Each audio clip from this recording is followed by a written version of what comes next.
I was sent forth from the power, and I have come to those who reflect upon me, and I have been found among those who seek after me. Look upon me, you who reflect upon me, and you hearers, hear me. You who are waiting for me, take me to yourselves, and do not banish me from your sight. And do not make your voice hate me, nor your hearing. Do not be ignorant of me anywhere or any time. Be on your guard, do not be ignorant of me. For I am the first and the last. I am the honored one and the scorned one.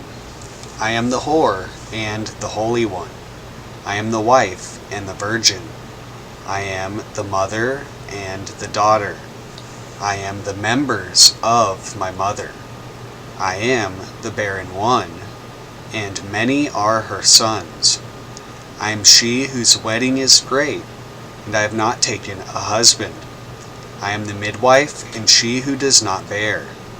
I am the solace of my labor pains, and I am the bride and the bridegroom, and it is my husband who begot me. I am the mother of my father, and the sister of my husband, and he is my offspring.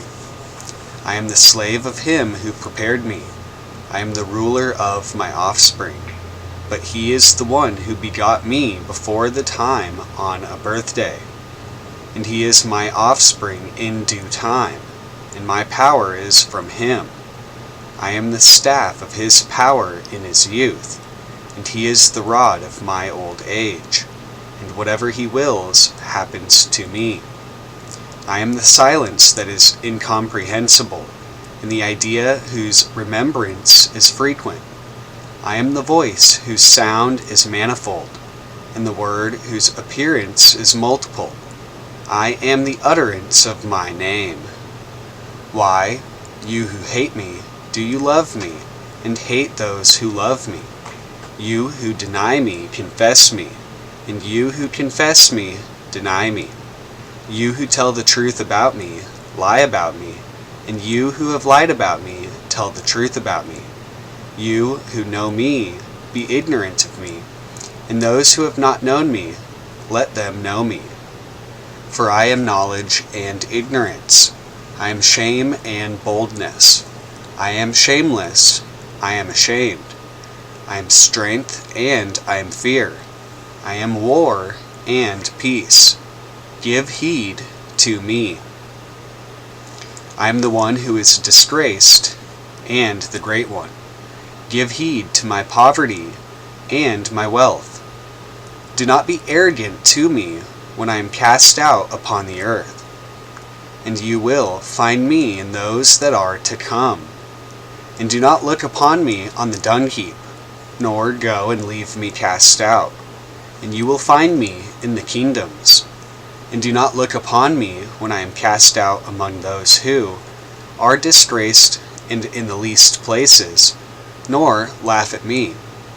And do not cast me out among those who are slain in violence. But I am compassionate, and I am cruel. Be on your guard. Do not hate my obedience, and do not love my self-control. In my weakness, do not forsake me, and do not be afraid of my power. For why do you despise my fear and curse my pride?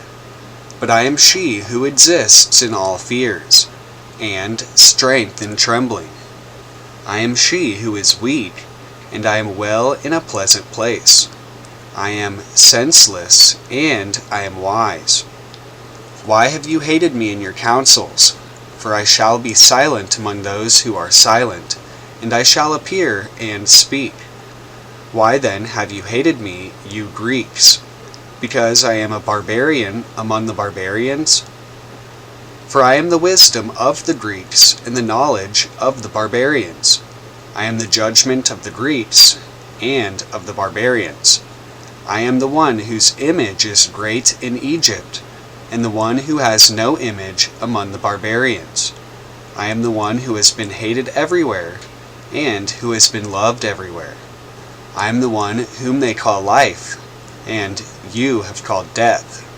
I am the one whom they call law, and you have called lawlessness. I am the one whom you have pursued, and I am the one whom you have seized. I am the one whom you have scattered, and you have gathered me together. I am the one before whom you have been ashamed, and you have been shameless to me. I am she who does not keep festival. I am she whose festivals are many. I am godless, and I am the one whose God is great. I am the one whom you have reflected upon, and you have scorned me. I am unlearned, and they learn from me.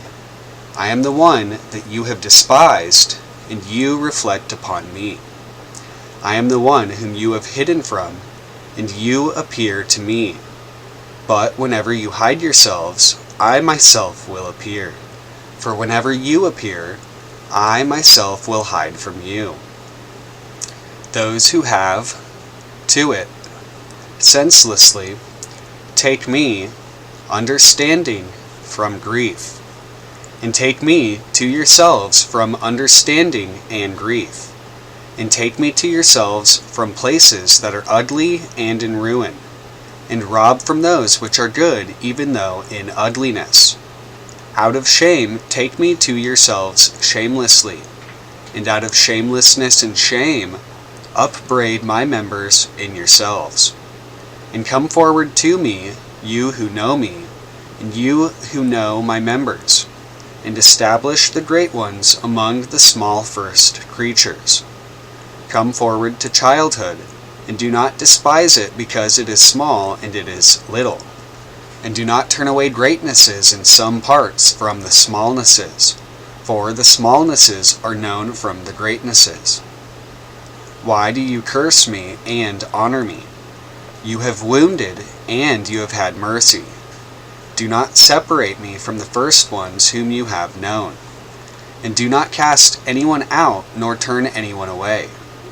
Turn you away, and know him not. What is mine? I know the first ones, and those after them know me. But I am the mind of, and the rest of. I am the knowledge of my inquiry, and the finding of those who seek after me, and the command of those who ask of me, and the power of the powers in my knowledge of the angels, who have been sent at my word, and of the gods in their seasons by my counsel, and of spirits of every man who exists with me, and of women who dwell within me. I am the one who is honored, and who is praised, and who is despised scornfully. I am peace, and war has come because of me. And I am an alien and a citizen. I am the substance, and the one who has no substance. Those who are without association with me are ignorant of me, and those who are in my substance are the ones who know me. Those who are close to me have been ignorant of me, and those who are far away from me are the ones who have known me. On the day when I am close to you, you are far away from me. And on the day when I am far away from you, I am close to you. I am within. I am of the natures. I am of the creation of the spirits. Request of the souls. I am control and the uncontrollable. I am the union and the dissolution. I am the abiding, and I am the dissolution. I am the one below, and they come up to me. I am the judgment and the acquittal. I am sinless, and the root of sin derives from me. I am lust in outward appearance, and interior self-control exists within me. I am the hearing which is attainable to everyone, and the speech which cannot be grasped. I am a mute who does not speak, and great is my multitude of words. Hear me in gentleness, and learn of me in roughness. I am she who cries out, and I am cast forth upon the face of the earth. I prepare the bread, and my mind within. I am the knowledge of my name. I am the one who cries out, and I listen. I appear and walk in, seal of mine. I am the defense. I am the one who is called truth and iniquity. You honor me, and you whisper against me. You who are vanquished, judge them who vanquish you, before they give judgment against you, because the judge and partiality exist in you. If you are condemned by this one, who will acquit you? Or if you are acquitted by him, who will be able to detain you? For what is inside of you is what is outside of you, and the one who fashions you on the outside is the one who shaped the inside of you. And what you see outside of you, you see inside of you. It is visible, and it is your garment. Hear me, you hearers, and learn of my words, you who know me. I am the hearing that is attainable to everything. I am the speech that cannot be grasped. I am the name of the sound, and the sound of the name. I am the sign of the letter, and the designation of the division. And I, 3 lines missing, light, hears to you the great power, and will not move the name, to the one who created me, and I will speak his name. Look then at his words, and all the writings which have been completed. Give heed then, you hearers, and you also, the angels and those who have been sent, and you spirits who have arisen from the dead. For I am the one who alone exists, and I have no one who will judge me. For many are the pleasant forms which exist in numerous sins, and incontinencies, and disgraceful passions, and fleeting pleasures, which men embrace until they become sober and go up to their resting place. And they will find me there, and they will live, and they will not die again.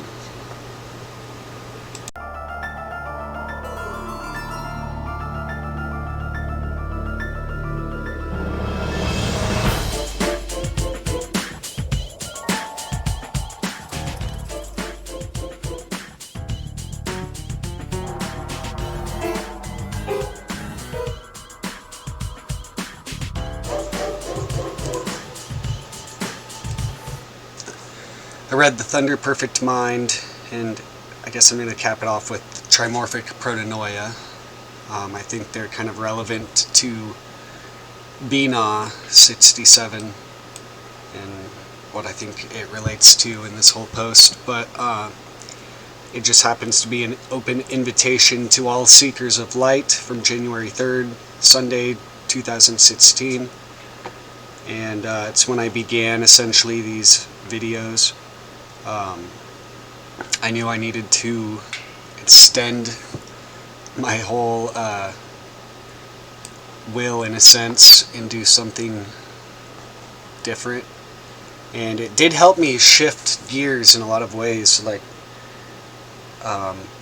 just like writing the blog itself did. And I don't know, it's changed the picture. So I put, do what thou wilt shall be the whole of the law. Today, January 2nd, 2016, Sol in 12 degrees Capricorni, Luna in 23 degrees Libre, dies Solus, begins the initiatory course for all those who partake of this, working in the promulgation and practical exercise of the law of Thelema for wisdom, as well as under the prospects of Liber AL, chapter 2, verse 76, to look forth upon men, to tell them this glad word. Verse 19 of Liber B vel Magi, and woe, woe, woe, yeah, woe, and again woe, woe, woe, unto 7 times be his that preacheth not his law to men, etc. This working officially began yesterday, at least in mind, and I decided to now make this working public for those who find this publication a useful channel to join me and deepen their own wisdom and understanding as I slowly go into the Library of Aleister Crowley, primarily to serve as a foreground for future endeavors and explorations. This is an open invitation to those who seek more light to begin finding their own true will by working the steps that have proven useful to many adepts of the past and present. So obviously it's not for just anyone, though, who may stumble upon this, but may prove useful in some ways, even if negative.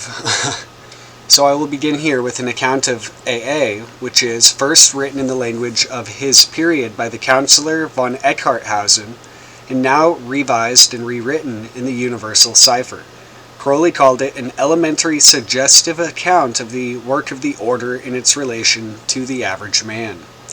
The preliminary paper of MMM, Liber LII and the OTO, may be classed with this. And so I haven't read this aloud, so I might as well. Manifesto of the OTO, Liber 52, Baphomet 11th degree, peace, tolerance, truth, salutation on all points of the triangle, respect to the order. To all whom it may concern, greeting and health. Do what thou wilt shall be the whole of the law.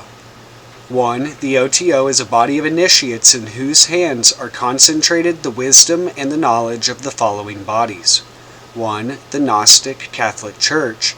2. The Order of the Knights of the Holy Ghost. 3. The Order of the Illuminati. 4. The Order of the Temple, Knights Templar. 5. The Order of the Knights of St. John. 6. The Order of the Knights of Malta. 7. The Order of the Knights of the Holy Sepulchre. 8. The Hidden Church of the Holy Grail. 9. The Hermetic Brotherhood of Light. 10. The Holy Order of Rose Croix of Heirdom. 11. The Order of the Holy Royal Arch of Enoch. 12. The Ancient and Primitive Rite of Masonry, or the Ancient and Primitive Rite of Masonry of 33 degrees. 13. The Rite of Memphis, 33 degrees. 13. The Rite of Memphis, 97 degrees. 14. The Rite of Mizraim, 90 degrees. 15. The Ancient and Accepted Scottish Rite of Masonry, 33 degrees. 16. The Swedenborgian Rite of Masonry. 17. The Order of the Martinists. 18. The Order of the Sat Bai, and many other orders of equal merit, if of less fame. It does not include the AA, with which august body it is, however, in close alliance. It does not in any way infringe the just privileges of duly authorized Masonic bodies. 2. The dispersion of the original secret wisdom having led to confusion, it was determined by the secret chiefs of all these orders to recombine and centralize their activities, even as white light divided in a prism may be recomposed. It embodies the whole of the secret knowledge of all Oriental orders, and its chiefs are initiates of the highest rank, and recognized as such by all capable of such recognition in every country of the world. In more recent times, the constituent originating assemblies of the OTO included such men as Fo He, Lao Tzu, Siddhartha, Krishna, Tahuti, Ankofna Kansu, Heracles, Orpheus, Virgilius, Catullus, Martialis, Apollonius Tyaneus, Simon Magus, Manes, Basilides, Valentinus, Bardesanes, Keen Wu, Christian Rosenkreutz, Ulrich von Houten, Paracelsus, Michael Meyer, Jacob Bohm, Francis Bacon, Andrea, Robertus de Fluctibus, Chow, Saturnus, Dionysus, Hippolytus, Merlin, Arthur, Titurel, Amfortus, Percival, Moshe, Odysseus, Mohammed, Hermes, Pan, Dante, Carolus Magnus, William of Chiron, Frederick of Hohenstaufen, Roger Bacon, Jacobus Burgundus Malensis, Ko Swen, Osiris, Melchizedek, Kem, Mentu, Johannes D., Sir Edward Kelly, Thomas Bond, Elias Ashmole, Comte de Chazal, Sigismund Backstrom, and Molinos. And recently, Wolfgang von Goethe, Sir Richard Payne Knight, Sir Richard Francis Burton, four long dukes, Ludovicus Rex Bavariae, Richard Wagner, Ludwig von Fischer, Friedrich Nietzsche, Hargrave Jennings, Karl Kellner, Eliphas Levi, Franz Hartmann, Cardinal Rampolla, and Pappas, or Dr. Gerard Uncas.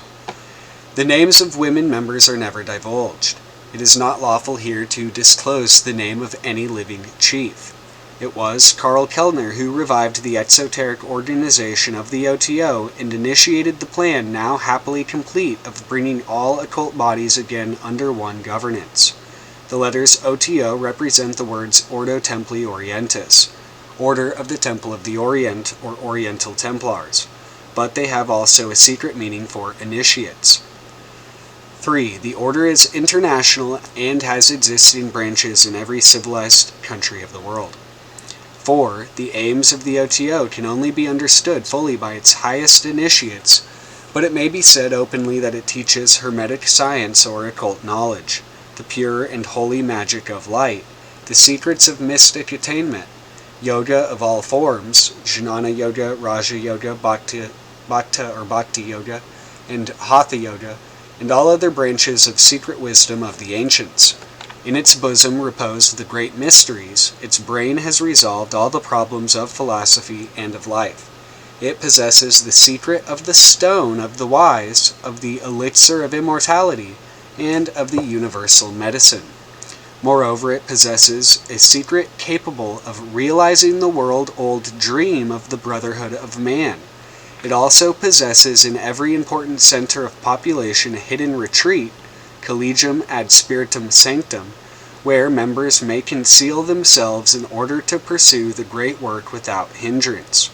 These houses are secret fortresses of truth, light, power, and love, and their position is only disclosed under an oath of secrecy to those entitled to make use of them. They are also temples of true worship, specially consecrated by nature to bring out of a man all that is best in him. 5. The authority of the OTO is concentrated in the OHO, or the outer head of the order, or Frater Superior.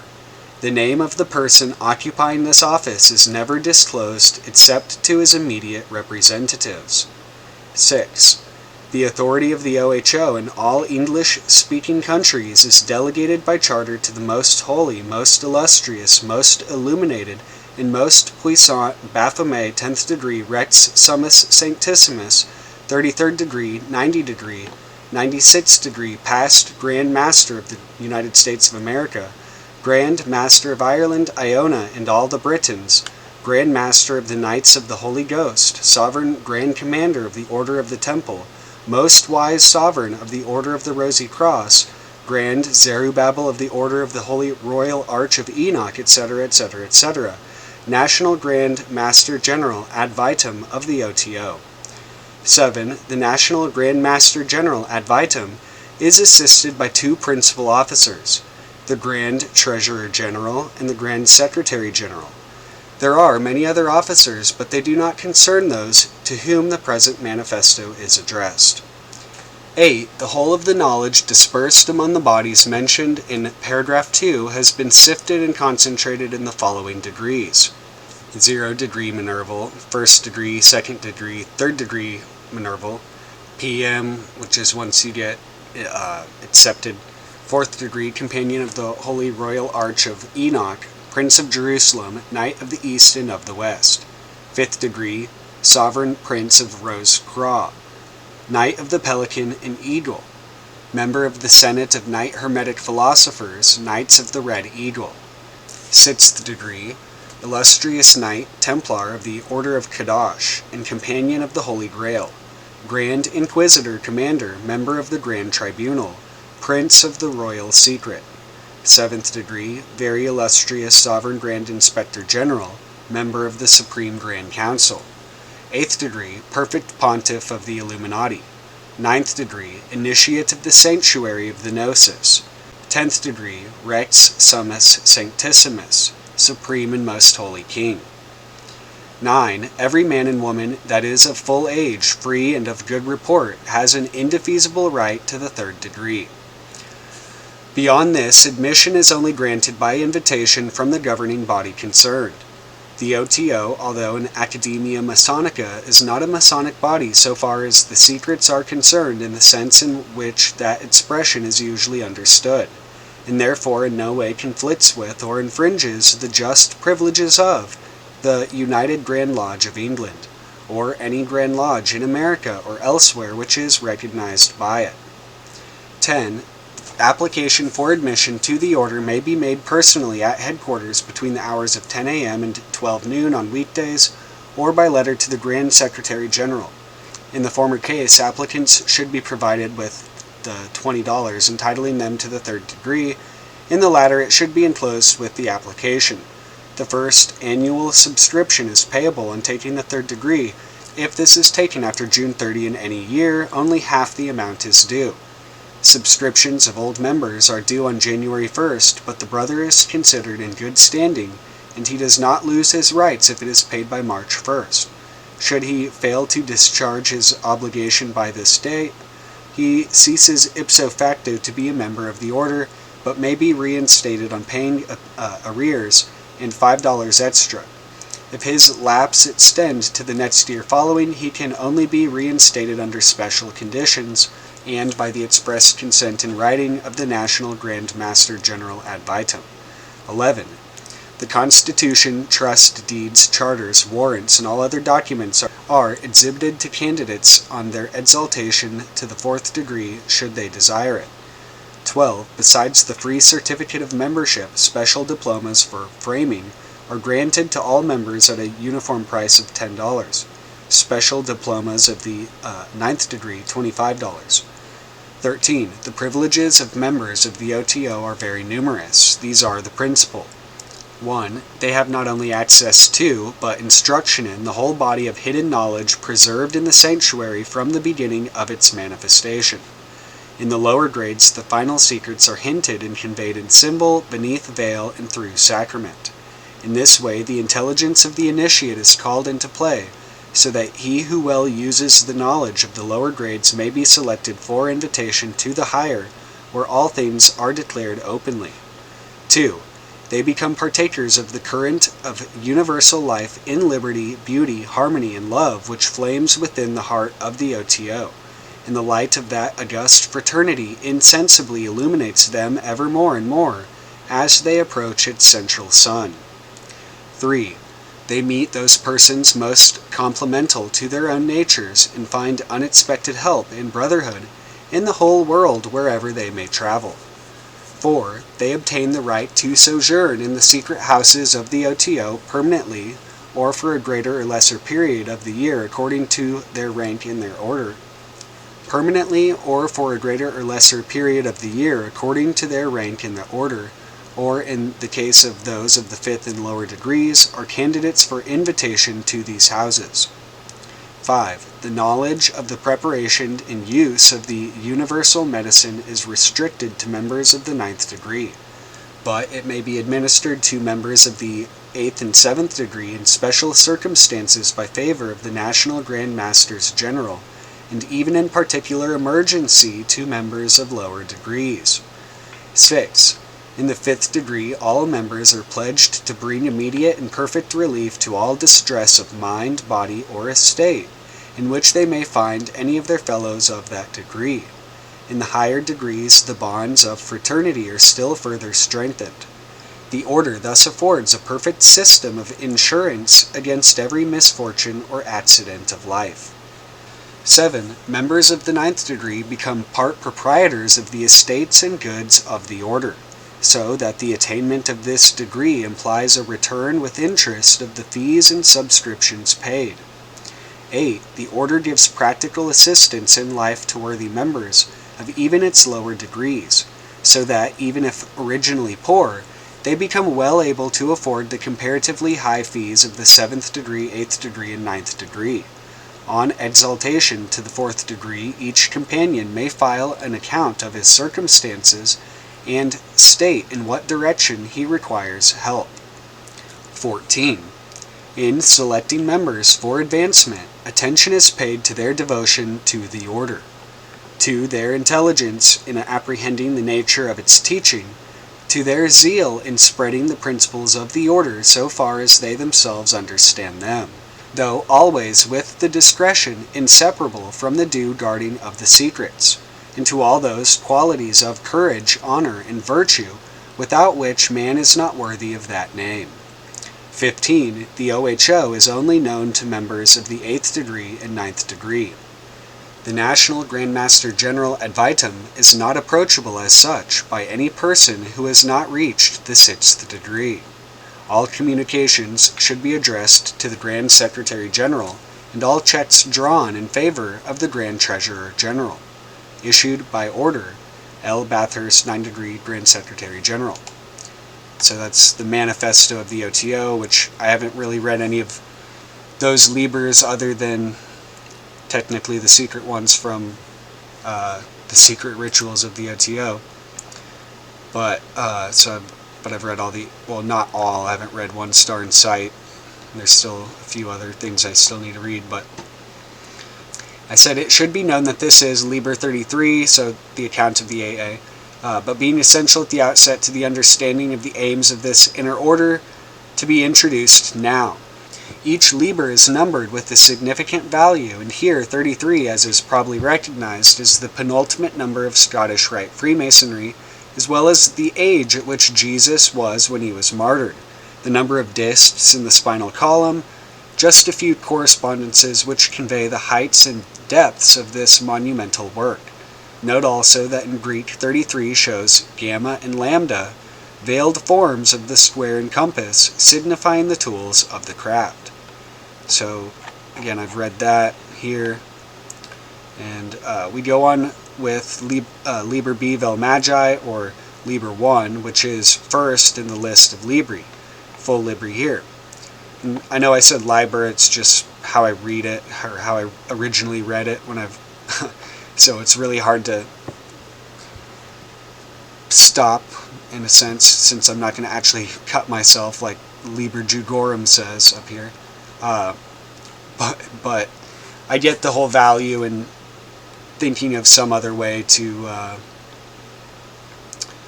don't know, we have habits, especially in speaking, but according to Crowley, this is an account of the grade of Magus, the highest grade which it is ever possible to manifest in any way whatever upon this plane, or so it is said by the Master of the Temple, also known as the Book of the Magus.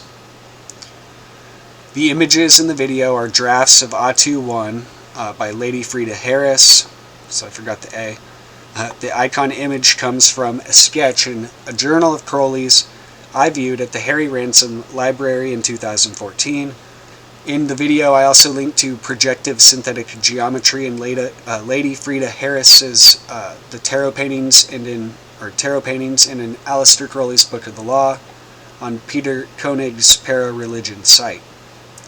So Liber B Vel Magi, which I've read that. So since I did not begin Liber 1 on January 1st, but on the 2nd, I went ahead and also read Liber 2, the Message of Master Therion, which puts the Law of Thelema in simple terms, or as Crowley said, it explains the essence of the new law in a very simple manner. And I read this also in, I think, Book 4, when I first came across Crowley, and there was something very just appealing about it, but also, I don't know, familiar.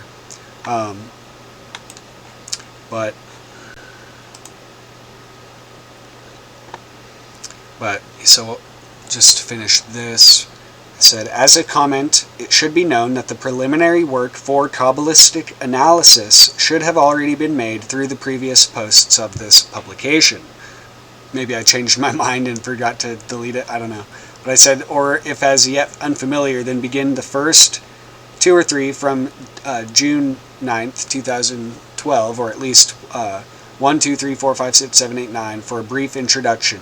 By simple analysis of the title of the magician, or the Magus, the great magician as he is called by Crowley in Liber 418, the Third Ether, and the dangers of mysticism. And as 355, he is equated to the Book of Thoth as a whole, as well as Abraxas, the devil god or demiurge of the full terrestrial cycle.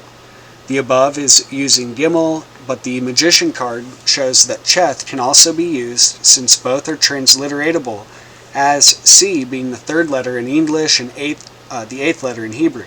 355 is 10 less than 365, the Greek value of Abraxas, but 10 is Yod or I, the value of the Magus as well.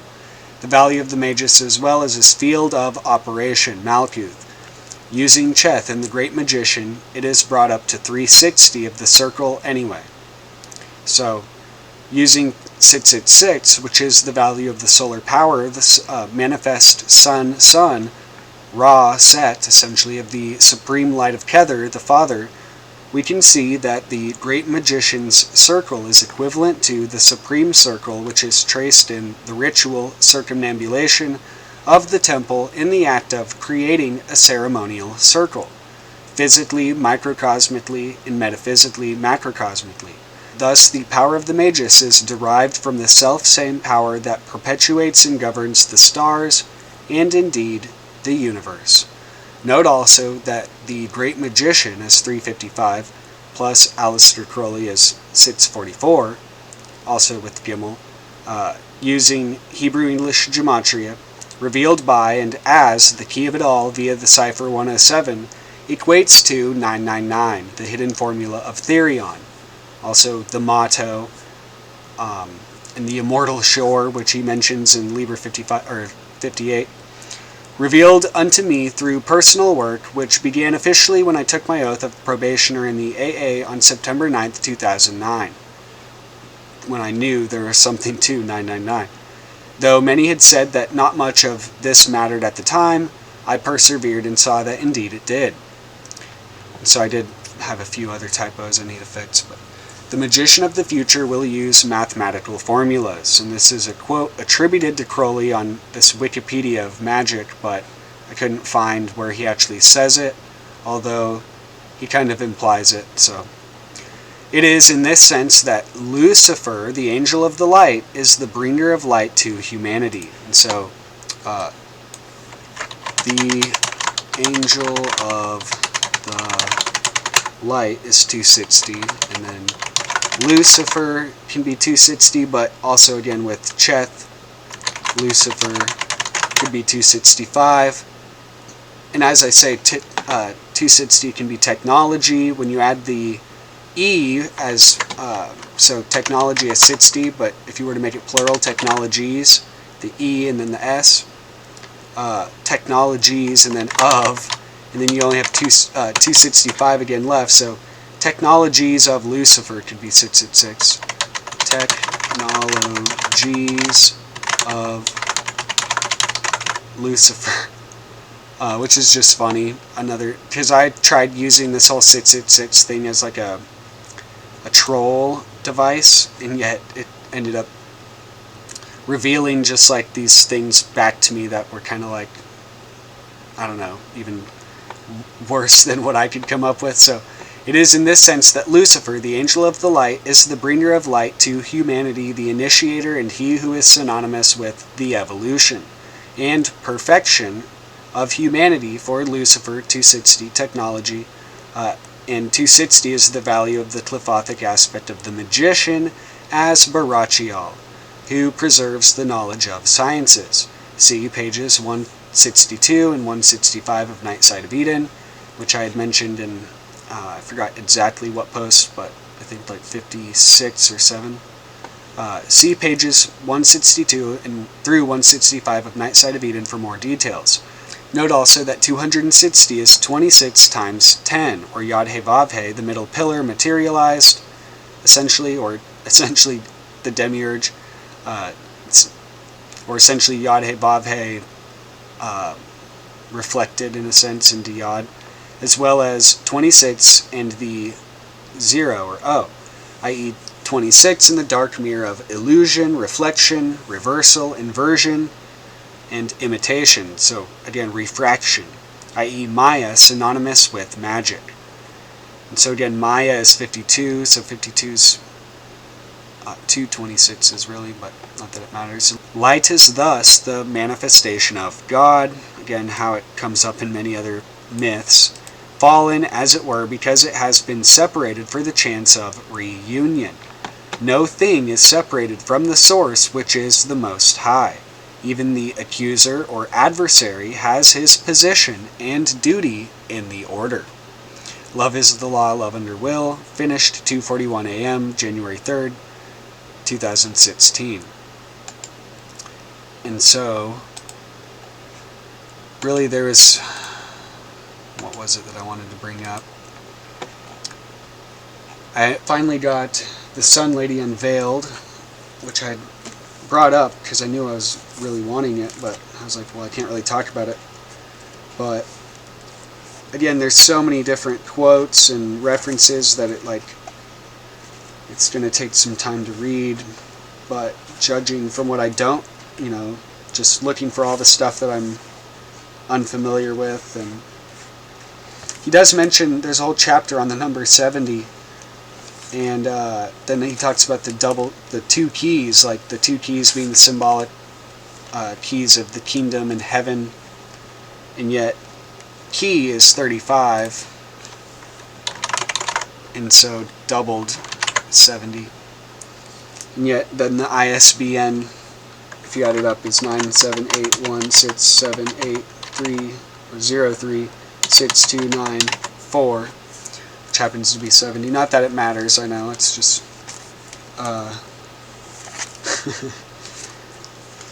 it's kind of funny. So yeah, what else was there that I wanted to talk about with this book? I really can't say much about it. It's just, it speaks for itself. It's got a lot of things you can tell he went and researched, and it actually isn't exactly the same as what's on his website.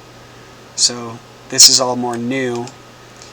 And again, I'm not going to really read too much from it, but just this whole alchemical process, I guess, of what's happening and has been happening over time and through the psyche. It actually is something I wanted to bring up regarding another book I found out about, but really putting this all into perspective, especially what I've talked about in the last few posts regarding the whole, just all this stuff, artificial intelligence, simulacras, these rabbit holes people go down. I finally got The Prisoner in the Opal that Kenneth Grant mentions. I think he only mentions it once or twice, but it's something with the stone, the hexacontalitho or 60 stone, and the stellar load.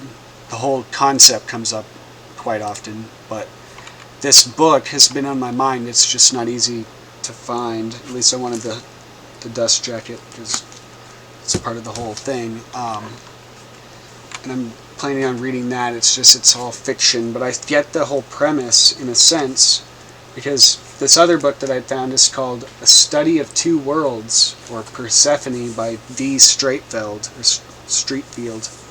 And you can't really find out much about it, but I want to actually read the introduction and slowly read each chapter over the next few posts, since there's not going to be much matter to them.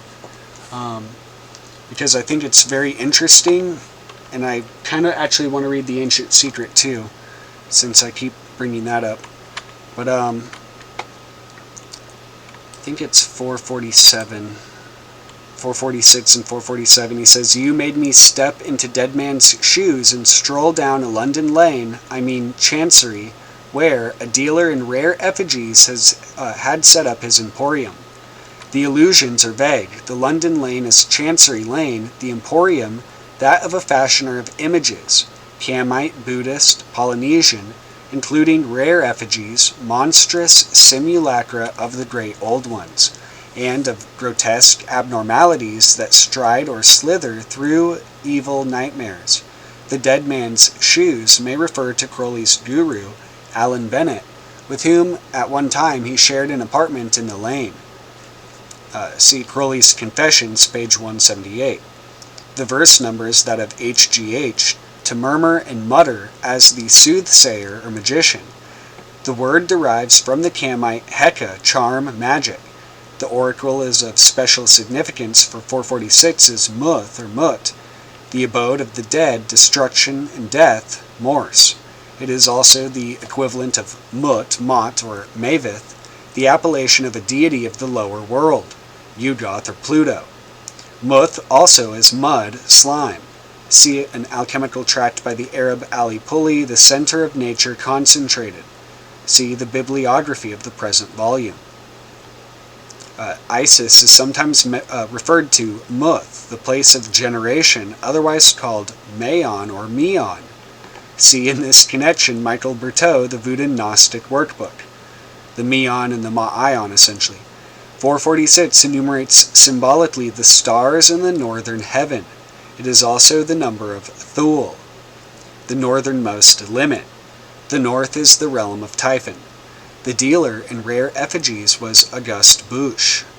It is significant that the verse number denotes the path to which is ascribed the letter Daleth, meaning door. It was the shadow cast on the green baize door in the Bouche Emporium, which opened for Frater Eosic onto the mauve zone. The ghastly effigies which then confronted him reminded him of a passage in Masefield's novel, which, oh yeah, this is where one of the things he messes up. It's actually A.E.W. Mason, but there's a lot of fiction authors, so he's obviously going off memory. But The Prisoner in the Opal, and a like chill had again returned on viewing the opening scene in Herzog's Nosferatu. The oracle is Thali, or Tau Lamed Yod, 440, plus Zayin, or 7. This is the formula of the Ophidian current. Thali, the dragon, is the serpent whose mantric vibration is the S word, or Zain, or in its letter form Zayin, 717. Its number is 717, or 717, one less than that of the talisman of Set known as the Abomination of Desolation. So, the Stella of Revealing, 718. Those acquainted with Romer's Dope, which chronicles the activities of Sin-Sin-Wa, which is the bird. According to Romer, Sin-Sin-Wa was the only real-life character in the tale.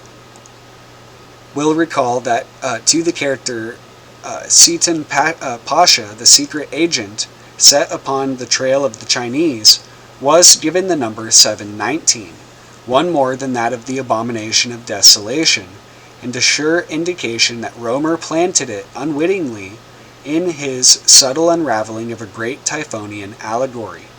And so Dope is yet another tale he weaves into this thing, because so many things come up with the eye of Sin-Sin-Wa, this black bird, which is like the black bird of Set that comes up in many ways. And so, I don't know, it's just where I know he mentions this stone, the prisoner in the opal, which is a fictional story about this woman whose soul gets like encased in an opal, going back to Kenneth Grant's story of the Stellar Lode, which is a similar story basically about this like Egyptian queen, and it's a lot to go into. I guess I could read those eventually too, at least the Stellar Lode, but I'm slowly just piecing this all together myself, because it's taking a while to get these different things he references. It was plumb above Festat, or Fostat, where a certain desert beast had heard the howlings of Hecate. And Fostat is really this, I don't know, it's a lot of things. It's because it's like an ancient time period of Egypt, essentially, but it could also be specifically under the pyramid or somewhere underground in Egypt, it seems like, when he brings it up, even though it's also the center of the word manifestation. Festat and Fostat, they're like exchangeable, because I guess there may be some actual linguistic link there. I'm not exactly sure.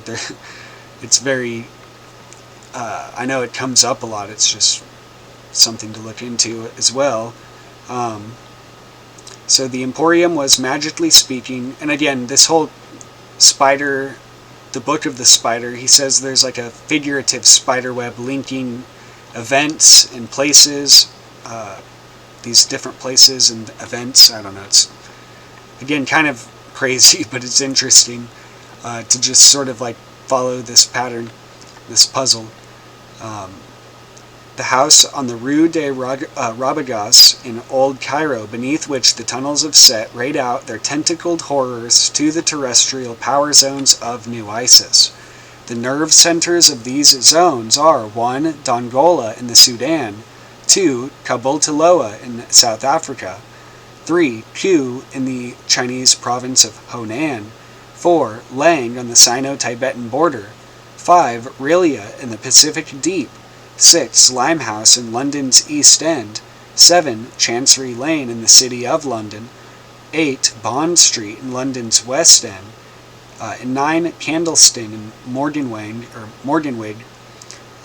These 9 power zones enshrine 1. The cult or spider beetle cult of the children of Isis, 2. The cult of the spectral hyena, 3. The cult of the Q, 4. The cult of Lam, 5. The cult of Cthulhu, 6. The abode of Sin Sin Wa, 7. The Bush Emporium, 8. The abode of Kazma.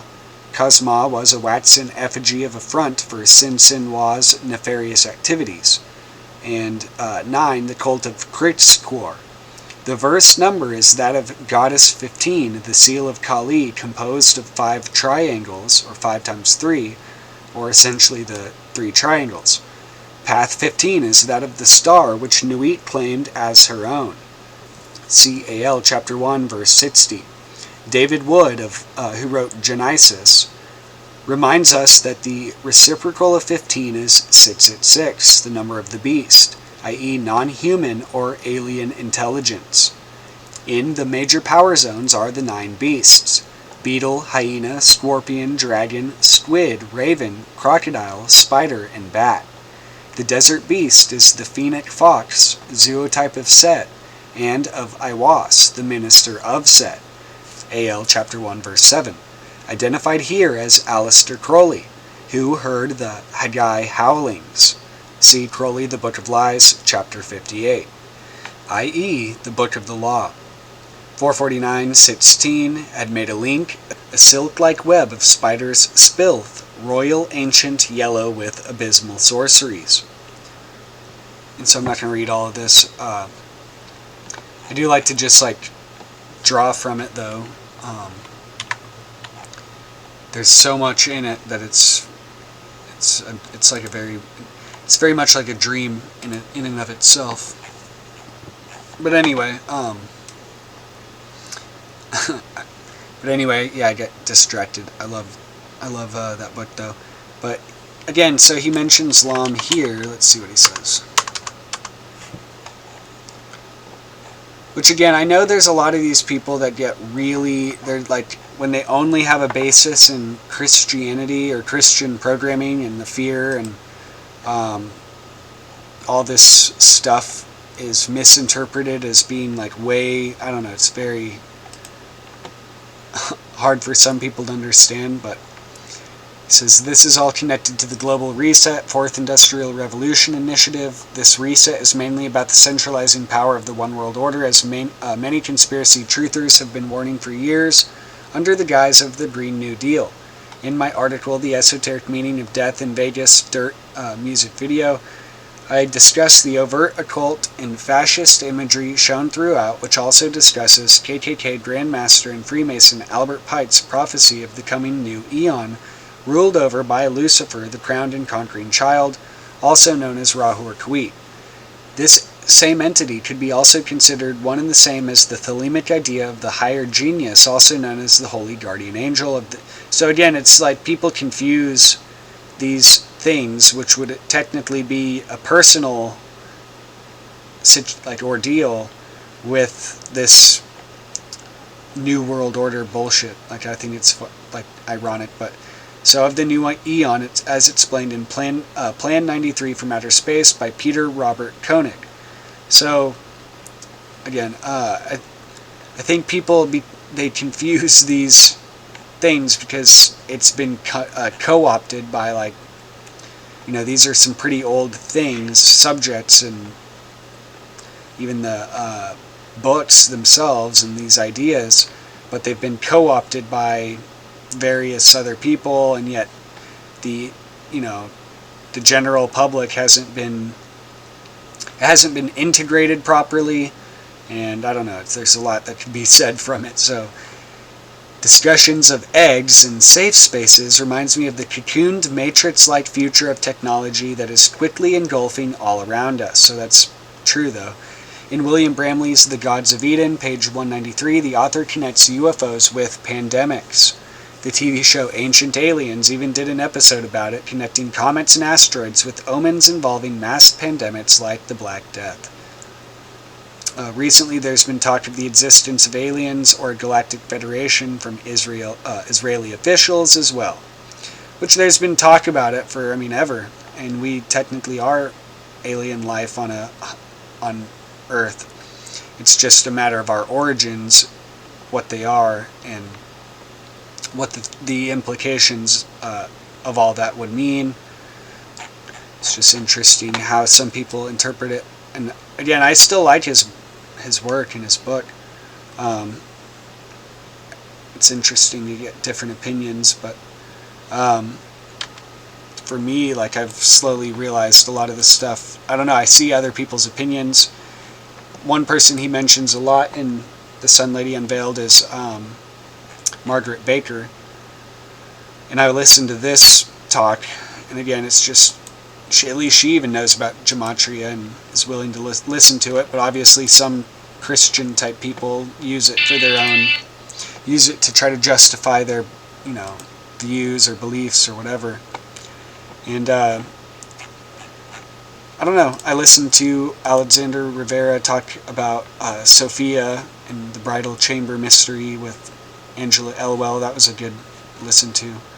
But yeah, there's just a lot to go through with all this stuff. Sophia, obviously, everything similar to Isis, every goddess seems to have like a sort of microcosmic fucking contraption.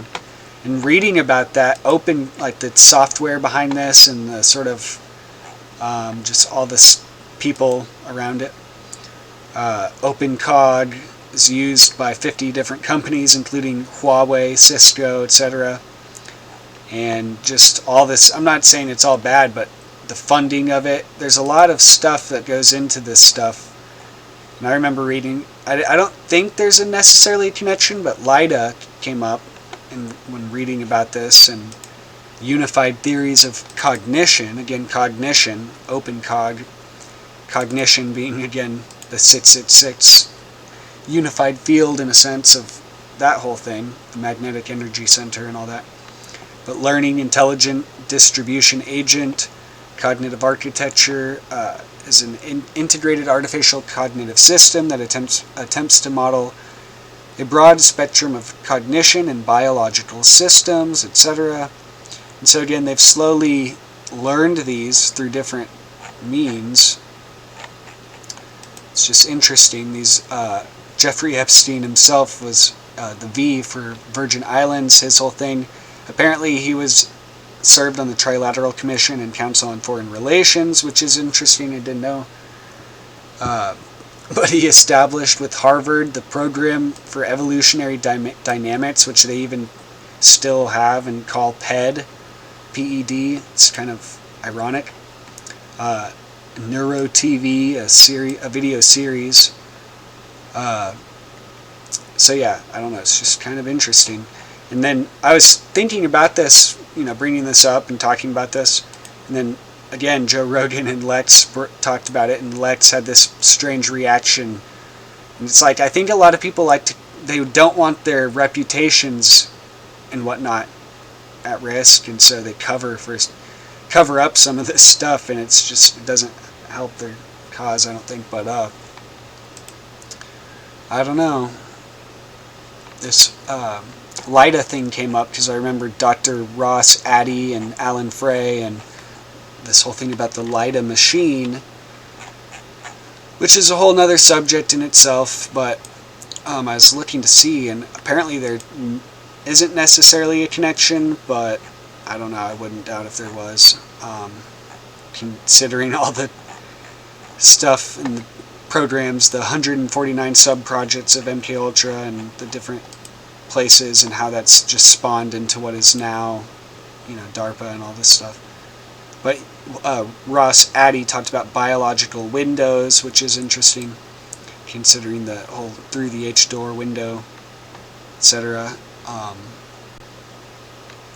Just all this stuff I've been thinking about can be looked at in so many different avenues, gone down. Alan Frey, again, his work. It's interesting how much they just push forward with things and roll them all out for the monetary benefit and don't really care about the effects. And again, I'm not neither for nor against these sort of topics. I think they could be useful in certain ways if went about properly. It's just, again, some of the people behind them are very suspect, and you should be a little skeptical about. But at least I am. This whole thing, Wikipedia never gives the truth necessarily, even though I still use it for little tabs on, I guess, ideas to spring off of. But obviously, rare, hard to find books that you can't find through search engines would be the best way to find information. At least, not necessarily to go only from, but that's what I like to consider the most, at least. So there's a lot about all this I've tried to look into. It's just funny how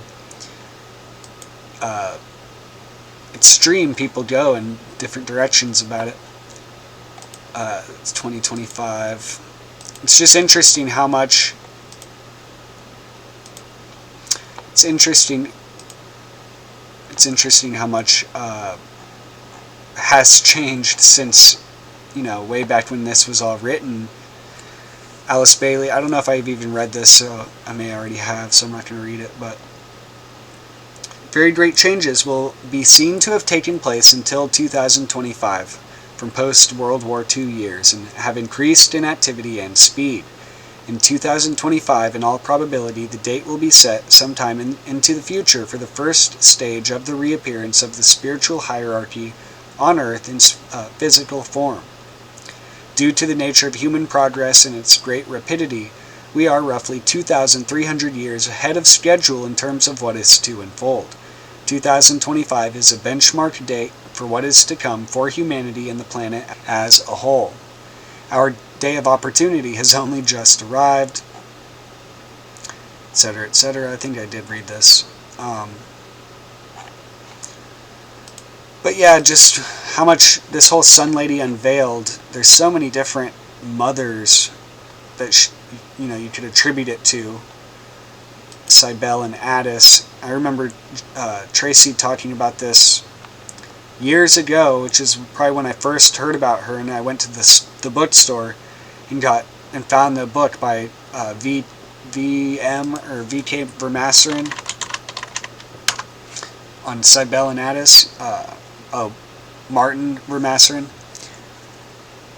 Martin J. I thought it was VM, I don't know. But he also did a book on Mithra, or Mithras, which now, it's hard to get, but I got it for cheap. And it's just this whole historical overlay of her and Addis, which I have pulled up also.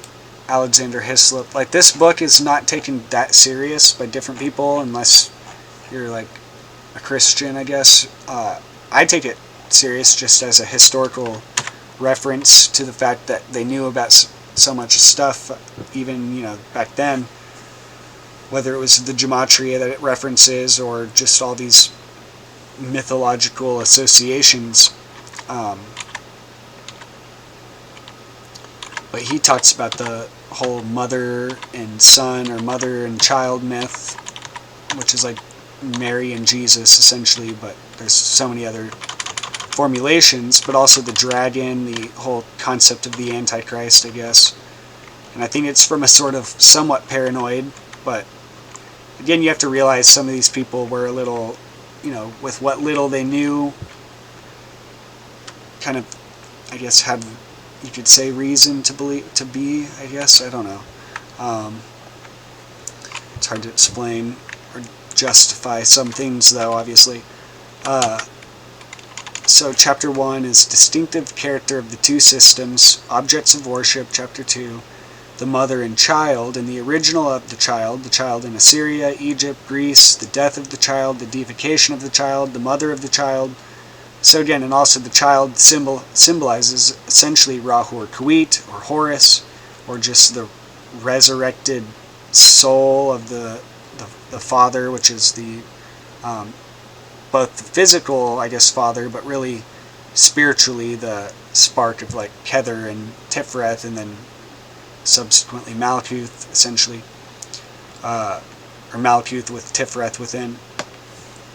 So here's actually where a lot of the skepticism and animosity towards Easter as pagan holidays comes from, apparently.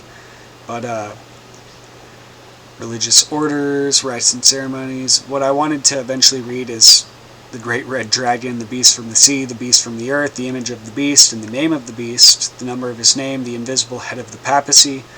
But I see it as relevant. Also, the Sun Lady Unveiled book, he does mention like 2 or 3 times this book, or no, not this one, The Perfect Way, but Clothed with the Sun by Anna Kingsford. Some of these really dense books with lots of references should be really gone through slowly. But again, I've got so much stuff on my plate I'm sitting here trying to go through.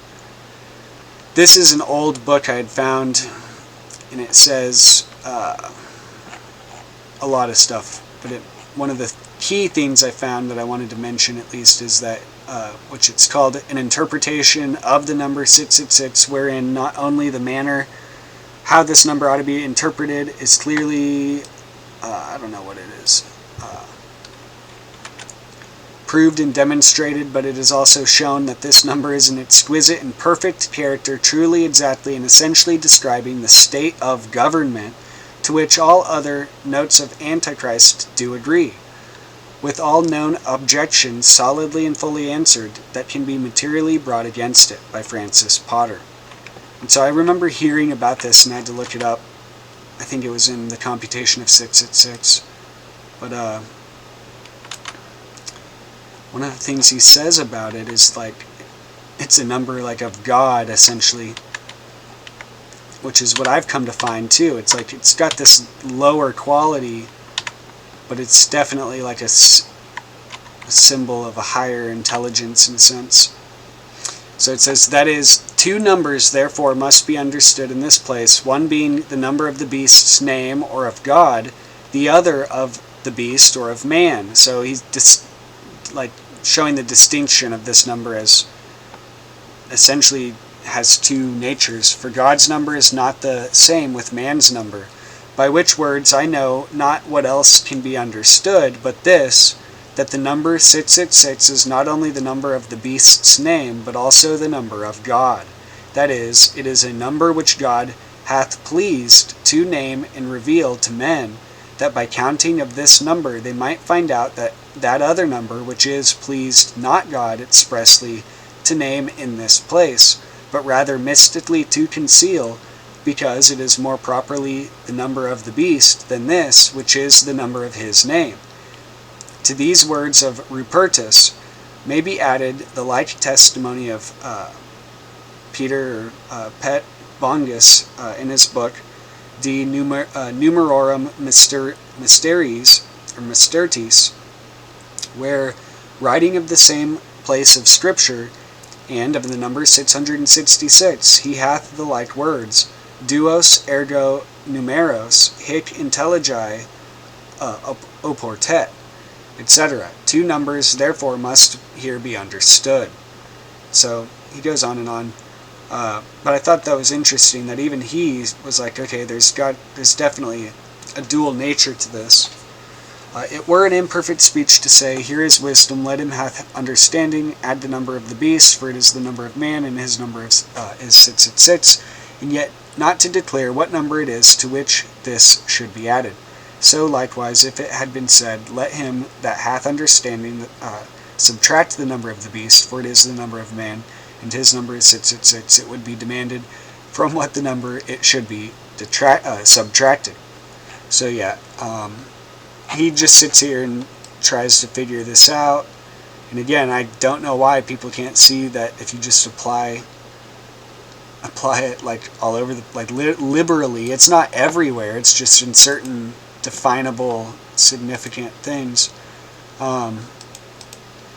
So yeah, there's that. I just want to go back to all the things I had pulled up. I just see that this whole goddess formula, the sun lady in a sense, the lady of the sun, connects to so many different things. Essentially, it's, see, the mistress of all the gods, lady of the stars of heaven, Tammuz, and who is it? Inanna, or Ishtar.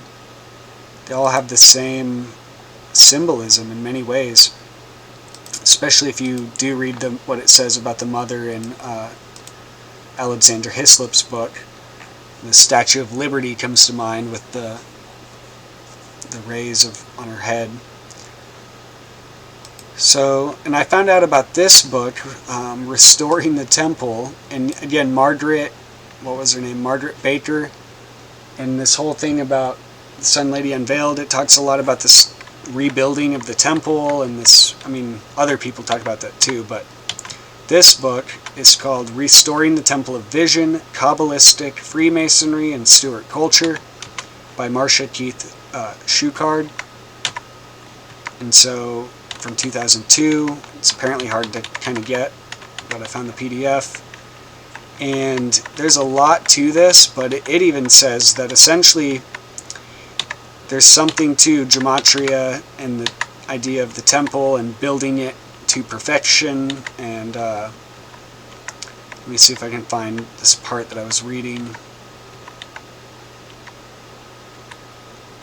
I mean, there's a lot to it. I was like, it took a little getting into, but this whole thing about the art of memory, again, makes me think of Frances Yates. I always forget about her and her books. So she's talking about how these different traditions really like spread through different, people, like the Christians, the Templars, the Jews, really mostly came from the Jews, but I don't know how far back I should start. I know this whole golem thing is interesting.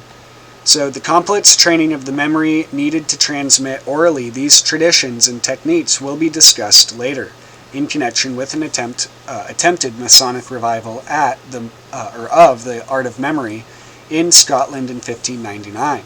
Among medieval Jewish artisans, the resultant guild secrecy about practical masonry was compounded by the secrecy required about their mystical traditions.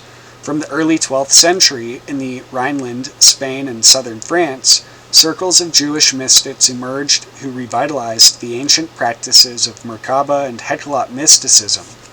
Calling themselves Kabbalists or receivers of tradition, these methodical visionaries produced a stream of commentaries on the Sefer Yetzirah, which merged Neoplatonic, Hermetic, and Arabic theosophy into Jewish temple mysticism.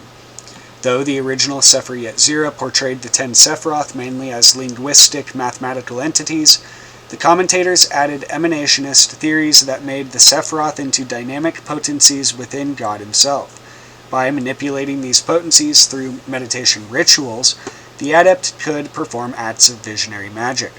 Thus, when Kabbalists wrote about the craftsman with his hammer, the entrance of the priest into the chamber of hewn stone and the secret of the supernal structure, the ancient temple mysticism took on a heightened operative significance.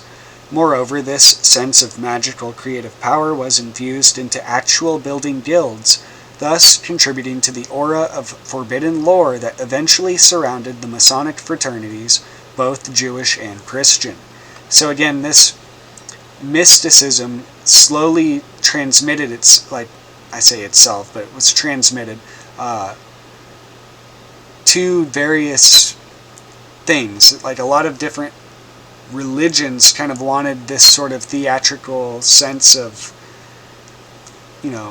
doing things, I guess. And some people want that and gravitate to that, and so you have a lot of this sort of ceremonial, whether it's Catholicism or, Judaism has always been ceremonial for the most part, but you get these other denominations, like I think of Mormonism, but there's a lot more.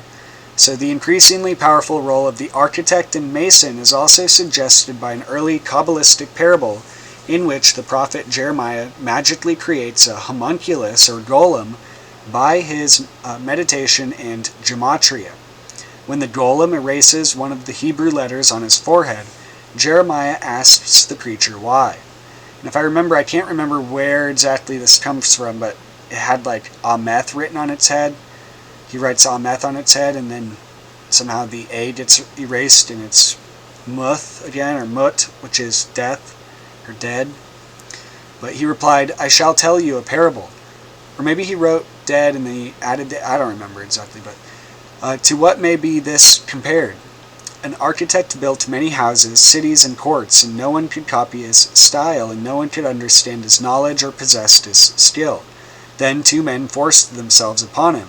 He taught them the secret of his trade, and they knew every aspect of the craft.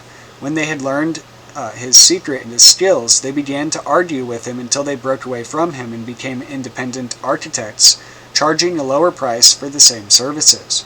When people noticed this, they ceased to honor the craftsmen and instead came to the newcomers and honored them and gave the commissions when they required to have something built.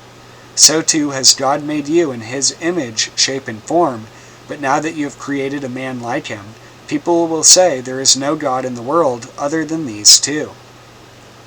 A heavenly messenger advises Jeremiah to write the alphabets backward in order to uncreate his golem. As we shall see, a similar story of masons who illicitly seek the master's secrets would later be elaborated by Christian Freemasons into the legend of the assassination of Hiram Abiff. While the creation of a homunculus was considered a dangerous form of magic, other Kabbalistic treatises glorified the architect as the one who bodies forth God's word, or Torah, and wisdom, Hakmah. The Holy One, blessed be He, took the primordial Torah, which is derived from the quarry of repentance and from the source of wisdom. He emanated by spiritual activity his encompassing Torah to render permanent the foundations of the world from this very inscription, which is the beginning of the emanation of the Holy One, blessed be He. When this encompassing Torah was actualized, He withdrew from it a single name. He hewed from it one name whose essence and name are from one quarry and one essence, and He called it by one spiritual name, and that is loving kindness. This connection of practical imagery from the stonemason's craft with spiritual imagery of God's creation of the cosmos provides a peculiarly Jewish context for the development of Gothic architecture. Early planners of the cathedrals recognized that they would have to utilize workmen trained in foreign quarries and guilds in order to achieve the difficult geometrical and engineering tasks required. So there's a lot to this. So in 1123, Abbe Schuchard of St. Denis traveled to southern Italy to recruit masons, goldsmiths, and sculptors from abroad in order to realize his dreams of recreating the Temple of Solomon in a Christian church. That Schuchard learned about traditions of Jewish temple mysticism is suggested by the Jewish symbolism portrayed in the church at St. Denis. In one window medallion, Christ unveils the Mosaic Law in the synagogue. In another, the Ark of the Covenant is borne on 4 wheels resembling a chariot. Like the Hebrew prophets, Schuchard was convinced that the design of his church had been inspired by a celestial vision. His fascination with the Solomonic tradition was provoked by reports of the Crusaders who now guarded the Temple Mount in Jerusalem, and he deliberately sought out returning knights in order to get first-hand information on Jewish and Arabic traditions about the temple. The confluence of Jewish, Arabic, and Crusader lore was especially fruitful in Spain, where the early Kabbalists initiated a spiritual and architectural revival. Like Abraham ibn Ezra, who was associated with the secret brotherhood, another Jewish polymath, Abraham bar Hiyah, death 1136, was associated with the secretive fraternity, the chivalric order of Knights Templar. Bar Hiyah was given high official status by the Templars when he came to Spain to crusade against the Muslim infidels. Later known as Sabasorda, corrupted Arabic for magistrate of the city, Bar Hiyah was initially employed in Barcelona by a Christian court which recommended him to the Templars. As the knights reclaimed land from defeated Muslims, they called in Jewish land surveyors or geometricians to document, map, and divide the territorial acquisitions. Because of his expertise in mathematics, Bar Hiyah was extensively employed by the Templars, who undertook a massive building program in Spain.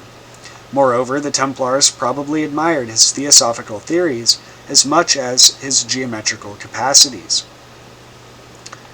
So, I actually have that book, The Gothic Image. It's about cathedrals. So, the linking of Bar Hiyah to the Templars is important, for the heterodox Christian knights may have formed a significant vehicle for the transmission of Sabasordan mystical mathematics and temple lore into Gothic building guilds. Other Jewish families in Spain were intimately involved with the Templars. In fact, the Cavalerias of Aragon were called Homines Temple, because of their collaboration with the knights. The multinational involvement of Jews in Templar financial trade and building enterprises would eventually provoke persecution of both groups, on almost identical charges. Moreover, the Templars would play the same allegedly heretical and subversive role within papal Christianity that some confraternities of Cabalistic and Sufic adepts played in Talmudic Judaism and Quranic Islam. After the Crusader conquest of Jerusalem in 1099, the Templars were assigned to guard the Dome of the Rock, which was transformed from a mosque into a church. Their quarters were located within the original foundations that remained from the Second Jerusalem Temple. And so this whole idea of a third temple is apparently important. The knights not only took the name Templars, but dedicated themselves to the Christian preservation of the temple. However, the Grand Master also viewed himself as a new Solomon, who should proselytize for the universalist temple cult. And so I think temple cult, and so again, the Templar, or wait, where did I fuck up? The Templars is 444, temple cult, the Templar secret is 666.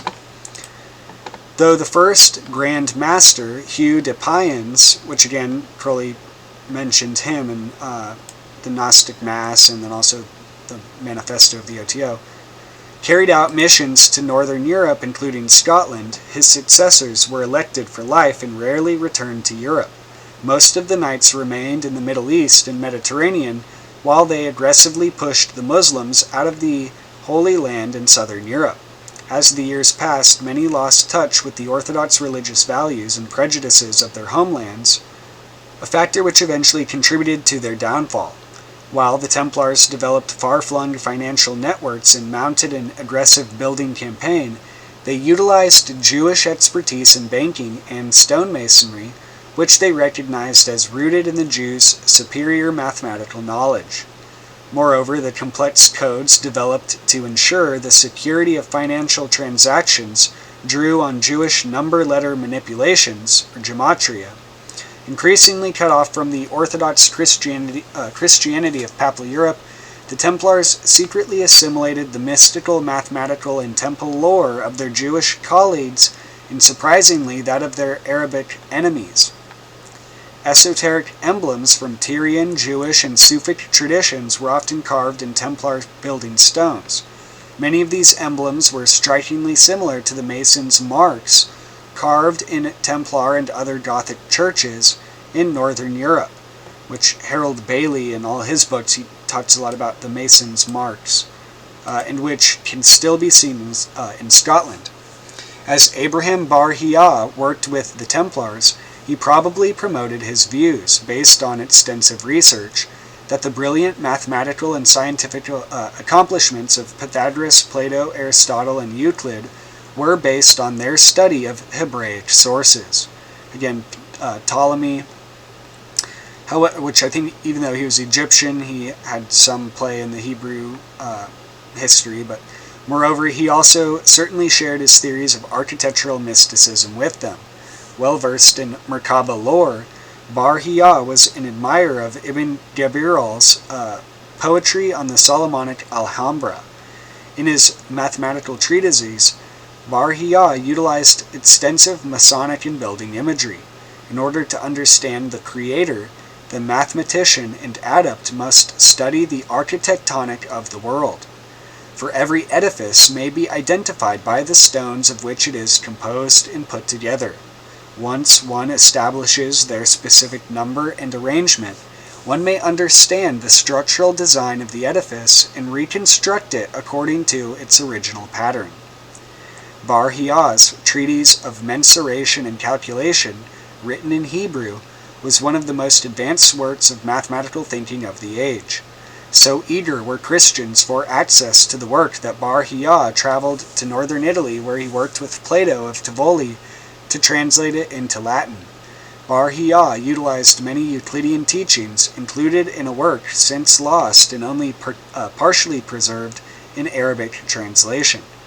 Wherein observes that Bar-Hiyah's text has been invaluable in reconstructing some views of the Greek mathematician. His many writings brought to the Gothic world not only the scientific basis for advances in surveying, architectural designing, and building, but also the theosophic bases for visionary meditation and symbolic arts. As he worked out practical theories of mechanics and optics, he also worked on the mechanics of vision. That Bar-Hiyah's Templar patrons based their architectural designs on Solomonic precedents is demonstrated in the churches they constructed in London in 1185 and Segovia in 1204. Modeled on the circular plan of the Dome of the Rock, the designs reflected in the architect's belief that this was the plan used by Solomon. In 1615, the Stuart king James VI and I, an initiate of Scottish Freemasonry, would be informed that the Templars in London were so devoted to the most holy and famous Temple of Jerusalem that they designed their church to look like a Jewish temple or synagogue. Moreover, this report was based on the preserved documents of the Masons who built the Templar Church. The use of the Syrian pointed arch, which became the prototype of Gothic architecture, was evidently brought to Europe by Jewish building guilds. In early synagogues, a pointed arch was carved out of stone to house the Ark of the Tabernacle, and in later ones the arch evolved into an apse, foreshadowing the appearance of the pointed arch in European architecture after the 11th century. Though Christopher Wren suggested that the Gothic arch was Saracenic in origin, its transmission more likely occurred through Jewish interpretations of the infidel Muslim structure. At Chartres, where a Jewish community of scholars thrived, Bishop Peter of Chell introduced the pointed arch in 1170 through 80 as part of his Solomonic building program. An erudite student of Jewish tradition, Peter declared that the tabernacle was not built with human hands or earthly materials, but belongs to the celestial world. However, Moses himself meant to direct the minds of the initiated by means of the work he was building to the spiritual vision that lay behind it. The Gothic architects' replacements of walls by glass were probably influenced by the Book of Enoch and the Hekkelot literature, which had earlier found brilliant expression in the Jewish Alhambra. The portrayal of scenes from the Old Testament on the stained glass also drew heavily on Jewish expertise in glass making, theories of optics, and Merkaba mysticism. Among the most magnificent of Gothic windows were those designed under the direction of Chaudière at St. Denis. He paid tribute to Jewish mystical traditions, and he dramatized the yearning of crusaders to restore the temple. In 1150, in the midst of his great building project, Chaudière was urged by the King of Jerusalem and the Pope to rouse support for a new crusade. Planning to join the Crusaders, he sent money diverted from the church building fund onto Jerusalem, and he utilized the Templars for the transaction. However, his declining health meant that Chaudière could only express his Templar ambitions in stained glass windows depicting the First Crusade in Charlemagne's legendary pilgrimage to the east. After he was called to the heavenly Jerusalem, Chaudaire's Solomonic vision was expressed by other Gothic architects and master masons. So, I guess I should finish this, but in the wake of, which I didn't even start the whole thing from the beginning, but it's mainly this whole thing about this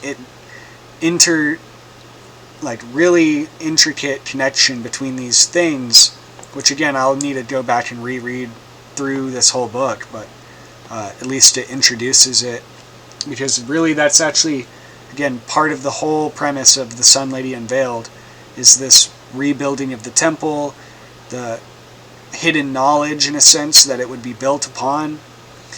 In the wake of the Muslim reconquest of Jerusalem by Saladin in 1187, many Jews preferred to live in the remaining territories controlled by Crusaders. A large number fled to territories governed by the Templars, who now shared the ancient Jewish yearning for reclamation of the temple. In their architecture, the Templars drew on Jewish mystical traditions and current synagogue designs to express their reverence for the temple. The Knights' use of carved and knotted columns was based on Jewish traditions about Jachin and Boaz, the symbolic columns in front of Solomon's temple. When the synagogue at Worms, destroyed by earlier Crusaders, was rebuilt in 1174, one column featured a carved reference to Jachin and Boaz, 1 Kings 744, with its esoteric gematria.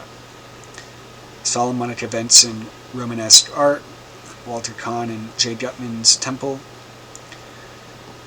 At the same time, in Worms, a circle of Ashkenazic Jews called the Hasidim, pietists, revitalized study of the Sefer Yetzirah and Merkaba mysticism. In 1225, in Würzburg, where the local bishops undertook research on the temple and possibly made a pilgrimage to Jerusalem, the cathedral featured explicit references to the Solomonic temple on a pair of monumental columns bearing the inscription Jachin and Boaz. Kahn points out that the similar columns in southern France and Italy deliberately evoked the magical powers attributed to Solomon and the occult significance of carved knots. At a period of vigorous cross-fertilization between Jewish, Muslim, and Christian architects and masons, it is significant that a brilliant Hebrew prophet attempted to broaden access to the visionary techniques of the Sefer Yetzirah and Merkaba, and to attract Jews and Christians to his messianic movement. Moreover, his emphasis on the mystical process of untying the knots had a direct relevance to the Masons' carved knots, which, as Lesser suggests, drew on Jewish magical lore about untying the knots of Solomon's seal, David's star, and other amulets. Abraham Abulafia, 1240 after to 1292, was born in Spain but traveled widely in the Middle East, Sicily, and Italy. A great admirer of the erudition and rationalism of Maimonides, Abulafia sought to merge the sage's respect for the active intellect with his own discoveries in visionary Kabbalah. Initially influenced by the Merkaba mysticism of the German Hasidim, he also assimilated material from Sufi and Christian mystics. Though he failed in his effort to meet and convert the Pope, Abulafia's teachings did provide a bridge between the two religions, which, to his dismay, resulted in the apostasy to Christianity of some of his disciples. Like Swedenborg 5 centuries later, Abulafia analyzed rationally and scientifically his own bodily and mental processes while he practiced meditation and breathing rituals dedicated to achieving a state of ecstatic trance. Elaborating the gematria of the older mystics into fantastically complex mathematical linguistic computations, he developed techniques of memorization and combination that required an intense activation of the intellectual faculties. In his manuals of instruction, which circulated widely and exercised great influence on Christian Kabbalists, there are suggestive parallels to later Masonic developments in knot, ladder, angel, and music symbolism, and in Masonic techniques of the art of memory. In one remarkable treatise, he described a circle with a three-dimensional ladder inside, a series of movable overlapping cubes, and the parts of the body, all to be visualized by the intensely concentrating mystic. So, Studies in the History of Jewish Thought by W.Z. Harvey and Moshe Idel. In another, he instructed the adept in a process of concentration that removes the mind from natural objects in order to unseal the soul to untie the knots that bind. Sholem points out that Abulafia's technique paralleled yogic techniques found in northern Buddhism. So major trends in, Jewish mysticism and the mystical experience of Abraham Abulafia. While Abulafia democratized and intellectualized the ancient Jewish visionary techniques, he also made explicit the erotic symbolism of the Sefer Yetzirah, as he described the coupling of letters and numbers, soul and intellect in terms of sexual intercourse. Unlike his contemporaries in Spain, who described a sexual praxis in the Zohar, Abulafia advocated visionary sexual coupling within the mind, which, by complex intellectual combinations, could produce a state of orgasmic pleasure in the brain. The wide distribution of Abulafia's Hebrew manuscripts meant that Jewish and Christian craftsmen possibly became aware of his symbolism and techniques at a period when apostasy from both religions was a two-way street. Moreover, the artisan fraternities of both religions boasted of their increasing independence, mobility, and freedom from orthodox clerical control. During the same period when Abulafia made exoteric the esoteric science of sciences, his contemporary Moses de Leon and a network of Kabbalists in Spain produced the eloquent texts of the Zohar, which developed daring theories of sexual dynamics within the Sephirotic system.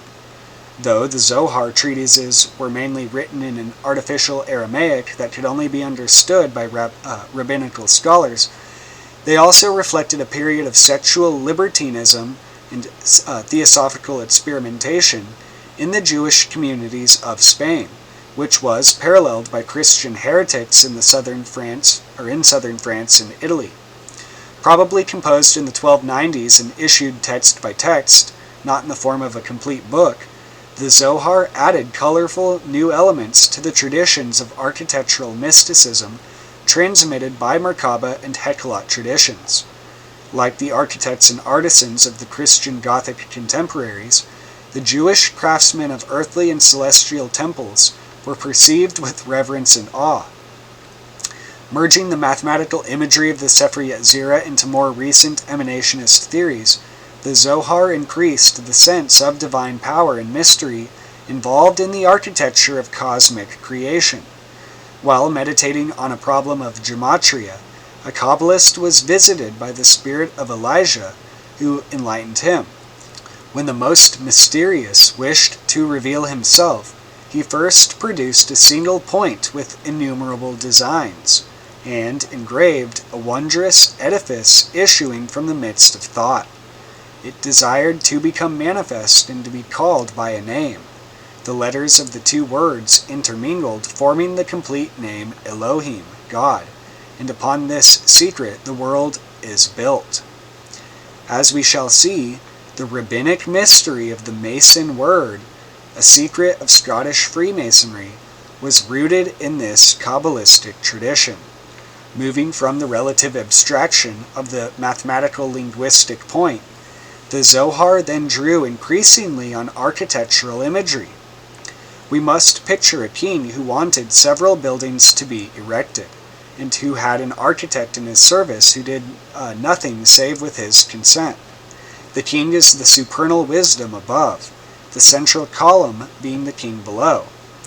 Elohim is the architect above, being as such the supernal mother, and Elohim is also the architect below, being as such the divine presence, Shekinah, of the lower world. When he desired anything built in the way of emanation at Zilith, the master of the building gave the order, and the architect carried it out immediately.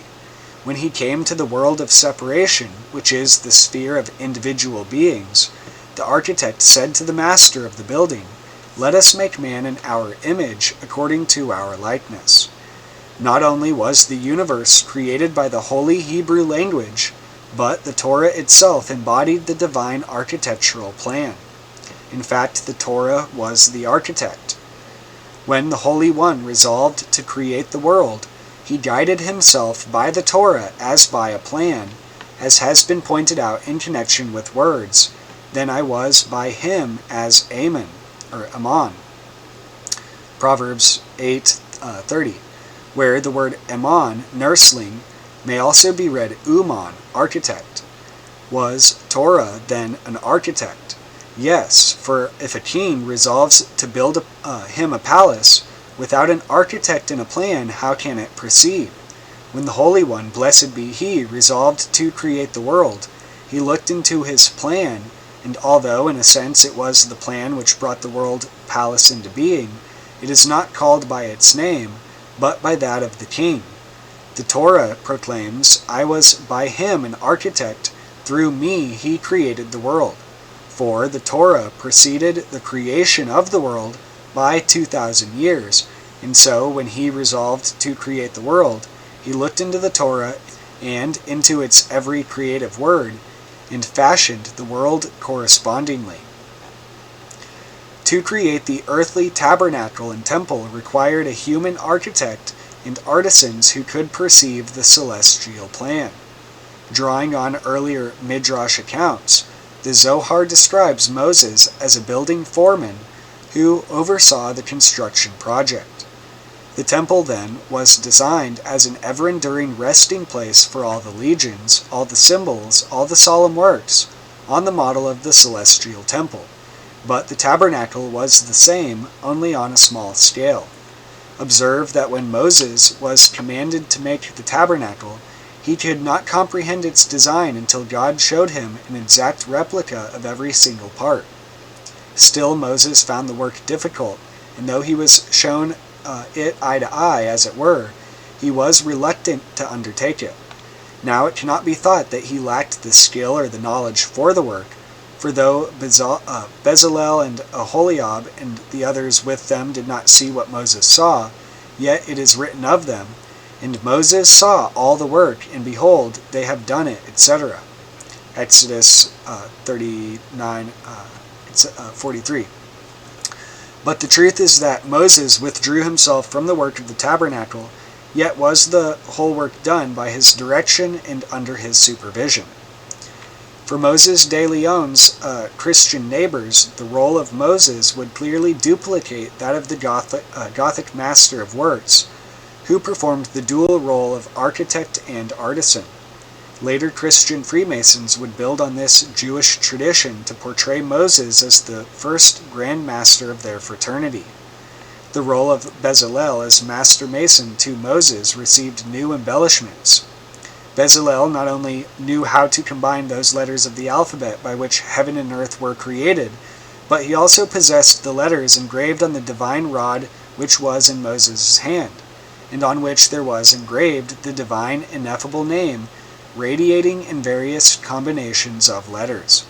However, the Zohar hints at a certain uneasiness about the exalted role of Bezalel, as shown in its arguments that Moses was really in charge of the construction. The etymologies of Bezalel's name include "in the very shadow of God," the son of primeval light, and the son of absolute freedom. Moreover, God recognizes that the creative builder has a tendency to independence and pride. God prohibited Adam and Eve from eating of the tree of knowledge because they would assume godlike powers. The serpent, on the other hand, urged Eve, Eat you of it, and you shall create worlds. It is because God knows this that he has commanded you not to eat of it, for every artisan hates his fellow of the same craft. When Solomon built the temple, he too was threatened by the independent pride of the master mason. God gave Solomon wisdom, and how did Solomon display his wisdom that God gave him? First, in this way, that he made Hiram assume a more modest frame of mind. For we have been taught that Hiram at first set himself up as a god, as it is written, Thou hast said, I am a god, I sit in the seat of God. Ezekiel 27:2. Solomon, however, in his wisdom, introduced him to give up these claims, and he deferred to him, and therefore it is written, And there was peace between Hiram and Solomon. 1 Kings 5:26. Thus, when a man begins to set up a building, he should declare that he is building for the service of God. These caveats may reflect concerns shared by church fathers, such as Aquinas and Orthodox rabbis, about the increasing independence and spectacular accomplishments of contemporary Masonic guilds. Moreover, popular opinion still equated mathematical expertise with forbidden magic, an opinion that was reinforced by the apparently supernatural construction of the towering cathedrals with their profusion of occult and Judaized symbols. In the Zohar, the master craftsman Bezalel is also credited with designing the crowned pillars that represent the male and female potencies of the Sephiroth. Hooks, vow-shaped tops, for the pillars. The vow, or vav, is symbolic of the male principle. All that exists and ascends with the dignity of anointing on high is of the male principle, which is typified by the vow, or vav, the symbol of heaven, which is male, whereas all below are called female. Hence all those vavim, or vows, that Bezalel made over the pillars that represented the female principle. These spring from the mystery of the number 1,000, which is a complete number, as well as 700, and further from the number 5 and 70, all of which together represent one mystery. Thus, out of that mystery and that number, he, Bezalel, made the vavim, or vows, so all was made with a deep symbolism and according to a certain calculation. The pillars called Yakin and Boaz, which became central symbols of Freemasonry, were especially fraught with sexual significance. It is written, A river went forth from Eden, Genesis 2:10. It is called life because life issues thence to the world. That river sends forth deep streams with the oil of plenitude to water the Garden of Eden, and feed the trees of the shoots. These streams flow on and unite in two pillars which are called Yakin and Boaz.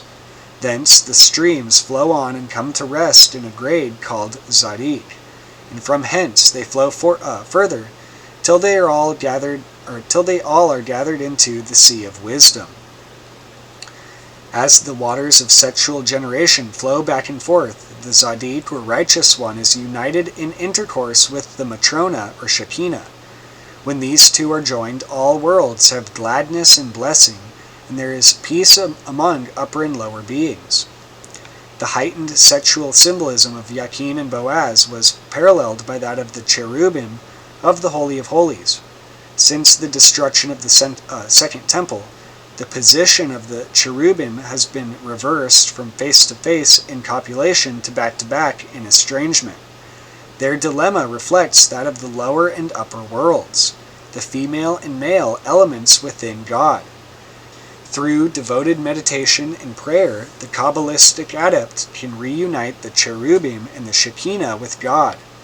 Angered by the sexual permissiveness that was spreading among the wealthy Jewish classes, Moses de Leon sought to reform his fellows by stressing the sacramental and cosmic significance of Jewish sexuality. Ironically, his powerful descriptions of divine eroticism would later provoke charges of carnality and obscenity against students of the Zohar. In one passage describing the union between God and Zion, he used what Patai describes as an unusually daring homily. The male member is the completion of the entire body of the God King, and it is called Yasod, foundation, and this is the feature that delights the female, and all the desire of the male for the female, which in this Yasod penetrates the female at the place called Zion. For there is the covered place of the female, like unto the womb in a woman. This is why the Lord of hosts is called Yasod. It is written, For the Lord hath chosen Zion, he hath desired for it his habitation, when the matronate is separated from him. And she unites with the king face to face on the Sabbath, even, and both become one body. When the matronate unites with the king, all the worlds are blessed, and all are in a state of great joy. And the matronate becomes intoxicated with joy and blessed in the place that is called the Holy of Holies, here below. The combination of flamboyant eroticism and utopian idealism expressed in the Zohar paralleled that of Islamic and Christian troubadour poetry. However, the Kabbalists' detailed descriptions of the proper behavior of husband and wife, necessary to make their humble bed the participant in the divine marriage, was unique in its explicitness. Like the students of Abulafia, the student of the Zohar could bring about the presence of the Shekinah through his meditation process without the act of intercourse, but the sexual act itself was also to be undertaken with full devotion, ritual, and joy. Jewish artisans in 13th and 14th century Spain evidently discussed Zoharic themes in their guild meetings. After the expulsion of the Jews in 1492, the artisans who fled to the Middle East brought with them a tradition of group study of the texts, while they undertook a revival of their craft enterprises. This democratization of esoteric erotic interpretations of the architectural and mathematical interpretations of the Torah is especially relevant to the transmission of Kabbalistic traditions within Christian Masonry, because there was cross-religious participation in building projects by Jewish, Christian, and Muslim guildsmen during the early period of Zoharic diffusion. While the Zohar amplified the sexual symbolism of the ancient traditions of temple mysticism, it also heightened the spiritual significance of the Masons who built the temple. In terms that curiously echo those of the Khamasine Masonic fraternity, the Zohar revealed the magical aspects of the Masonic labor. Rabbi Simeon began his discourse with the verse, "And the house in its being built was built of stone made ready at the quarry, and there was neither hammer nor axe nor any tool of iron heard in the house in its being built." 1 Kings 6:7. He said the phrase "in its being built," behibonotho, implies self-building, as though without the hands of artisans. Were not then Solomon with all his work people engaged in the work of building? In reality, the temple was made of itself by a miracle. So soon as the artisans set their hands to the work, it showed them how to proceed in a manner quite novel to them. In the building of the sanctuary, it was built of its own accord, though seemingly by the hands of laborers. It showed the workers a design which guided their hands and from which they did not turn their eyes, until the whole building of the house was completed. And there was neither hammer nor axe nor any tool of iron heard in the house in its being built, because the shamir, or stone-cutting insect, performed all the splitting without any sound being heard. No cutting tools were thus required, the whole work being accomplished by a miracle. As we shall see, many symbolic details of Kabbalistic traditions would emerge in later Masonic rituals and documents where, divorced from their Jewish guild origins, their meaning was lost to their Christian heirs.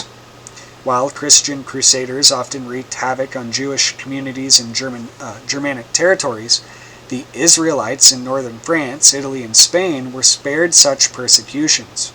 Moreover, some of the crusading orders treated the Jews more tolerantly than did their Muslim foes. In Spain especially, the Jews supported the Templars financially and militarily as they pushed the Moors steadily southward. Thus, for better or worse, the fates of these Christians and Jewish exiles from Jerusalem seemed increasingly linked. Leibs argued that the Zohar reflects the messianic expectation that were provoked in Spain by the defeat of the last Crusader strongholds in Palestine in 1291. The Mameluke conquest of Acre, which severed links between Israel and Spain, disrupted the collaboration between Jewish traders and the Templar and Hospitallers in the Mediterranean. Having encouraged Jewish enterprise in building and finance for decades, the Templars now shared in the Jewish economic decline that ramified the Middle East into Spain in the late 13th century. The social discontent which troubled Spain, Italy, and the southern France fanned religious discontent, which erupted in a spate of Christian heretical movements, often characterized as Judaizing, because of their emphasis on Old Testament teachings.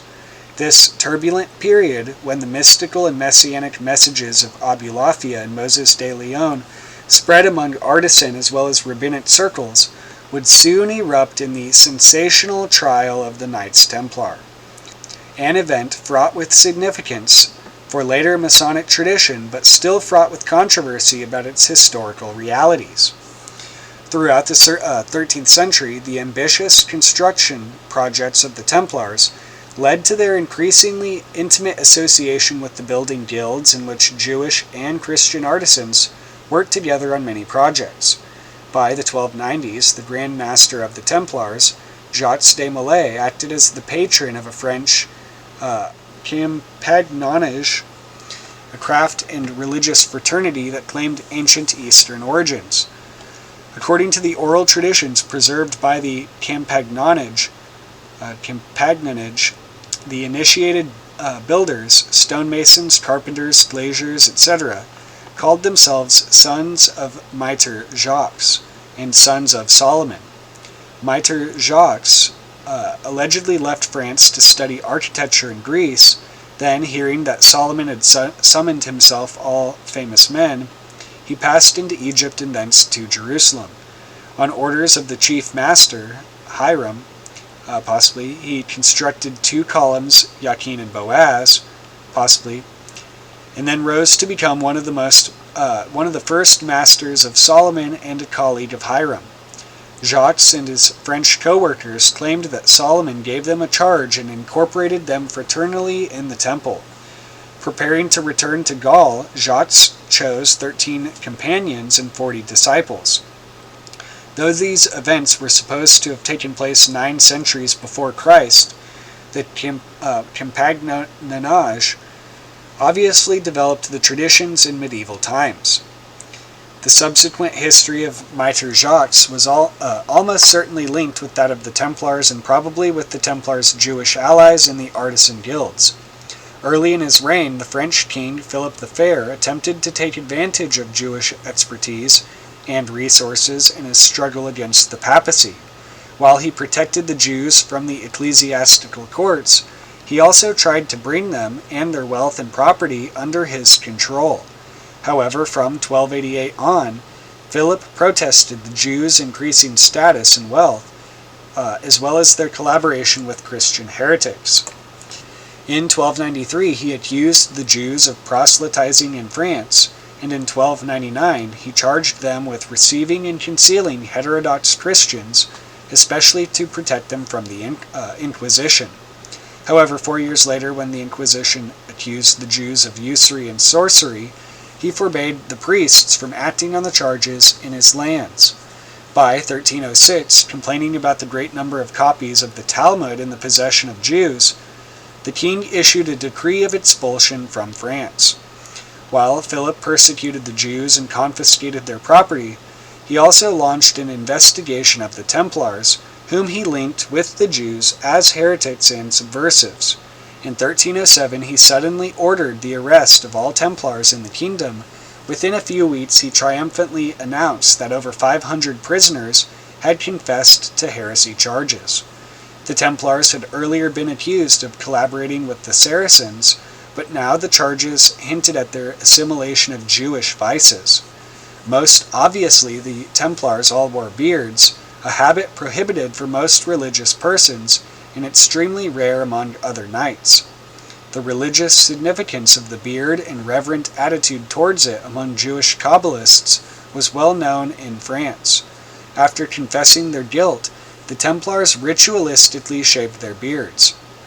As charges accumulated, the Templars were portrayed as the devil's agents, who sought to betray and break down the house of the people of God. During their initiation ceremonies, the Templars allegedly denied that Christ was the Son of God, spat 3 times on a cross, promised to relieve their sexual desires with other brothers, and bestowed worship on a heathen idol called Baphomet. The persecution spread from France, and thousands of Templars were arrested and tried from Cyprus to England. Though contemporary critics such as Spinola and Dante credited the persecution to the greed of Philip the Fair, later scholars view the trials as precursors of the great European witch scares, in which charges of black magic were used to exterminate independent, heterodox, and subversive thinkers, as well as simple folk. Some historians argue that the Templars maintained a secret phallic worship, a charge that was also made against contemporary Jewish heretics by Christian inquisitors and Orthodox rabbis. While he cracked down on Jews and Templars, Philip launched a similar campaign against the craft guilds. Just as he had condemned the Jews for spreading copies of the Talmud among the populace, he opposed the spread of scriptural knowledge among the Christian lay community by the narrative art carved in stone and illuminated in glass in the Gothic cathedrals. These Masonic Bibles of the illiterate masses were conducive to heresy, while the proliferating craft fraternities were becoming dangerous to the state. Thus, in 1308, Philip banned the craft fraternities, especially in southern France, where mystical and democratic heresies flourished among both Jews and Christians. The execution of Jacques de Molay in 1314 was a blow not only to the Templars, but to the Compagnonnage, which subsequently developed a tradition of the betrayal of Mitre Jacques by one of his fellow Masons, Mitre Soubise. The legend of Jacques' assassination by false brethren among the sons of Solomon seemed to merge the hints at tensions between Jewish and Canaanite artisans in the Zohar with the story of Judas's betrayal of Christ. According to Compagnonnage, oral tradition, Jacques' death was connected with the destruction of the temples, probably a reference to the fate of the Knights Templar and their last Grand Master. The sons of Mitre Jacques then distributed articles of his clothing to different groups of artisans. After the division, the Act of Faith was found, which was pronounced by him on the day of his reception before Solomon, Hiram the high priest, and all the masters. According to Gould, the sons of Solomon utilized many rituals such as charges, oaths, degrees, white gloves, etc., which emerged in later Freemasonry. The lack of written documents on the medieval Compagnonnage is probably related to the persecution of the Templars and the continuing tradition of secrecy and oral instruction by the craft fraternities. When accusations of heresy among the Compagnonnage were published in Paris in 1655, it became clear that the fraternities had maintained their old Solomonic traditions. Perdiguier, who first printed the legendary histories in 1841, drew on manuscript as well as oral transmission. Moreover, he suggested that the sons of Solomon and the Freemasons, though not known to each other until 1715, derived from common anterior sources. It is tempting to speculate that these sources were rooted in the Jewish and Christian Masonic guilds and in their martyred patrons, the Templars. The implementation of expulsion orders against Jews and Templars was not carried out consistently by various rulers, and unknown numbers escaped to more tolerant kingdoms. In the far north, the embattled Kingdom of Scotland allegedly received an influx of refugees who would secretly infuse their heterodox Jewish and Templar traditions into local customs and political affairs. From this clandestine development, preserved in oral history and 17th century polemical literature, emerged many of the Solomonic and chivalric traditions that would then create modern Freemasonry. So again, that's just like not even all of chapter 1, and that's a lot of information and insight. So it's no wonder this book's really hard to get. But so yeah, restoring the Temple of Vision. There's a lot more Rosicrucians, King James. Where to go from there? It's already been 2 hours. I don't know if I should read some of this. I wanted to bring up this book, Persephone.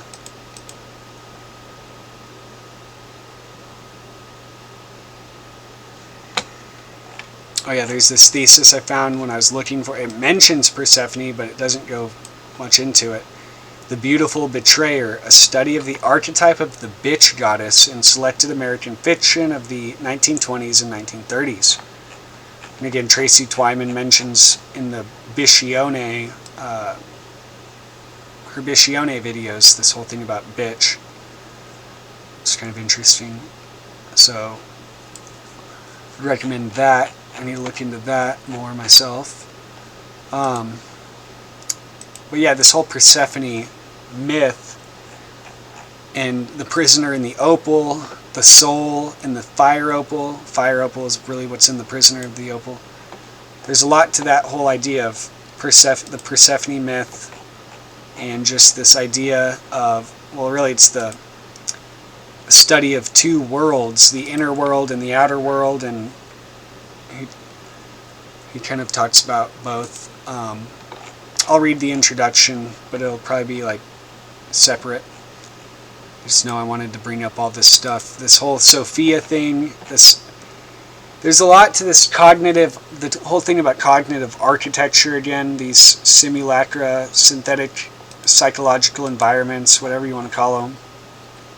They're just like metaphor. They're both realistic. I mean, it's more than a metaphor, but they are metaphors for the like Cabalistic, Gnostic, demiurgic sort of concepts, I guess.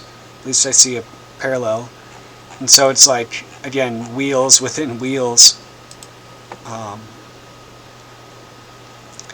Helps to understand. If you can understand one, you can it seems like you can cross-apply certain formulas, at least, and insights. But again, this book about Persephone, it's all about not overly confusing the inner and outer worlds and planes. And he says that just as much as we like unattended physical things can lead to destruction, so can unattended internal things, obviously. But it's like he tries to go through all these different formations or formulations of his theory. So I guess there's not much. I mean, I could go into each one of these things, but I'd rather just bring it up, and if anyone sees this and it catches their eye, they can go read into it. Because again, the cognitive model thing, and the mind, there's a lot to it. It's just very difficult to talk about, and I think that the mind, like going back to Wilhelm Reich and all that, there's a lot more not understood than is understood, despite all the effort, all the time, all the money put into attempting to. So I just want to go scan over some of this.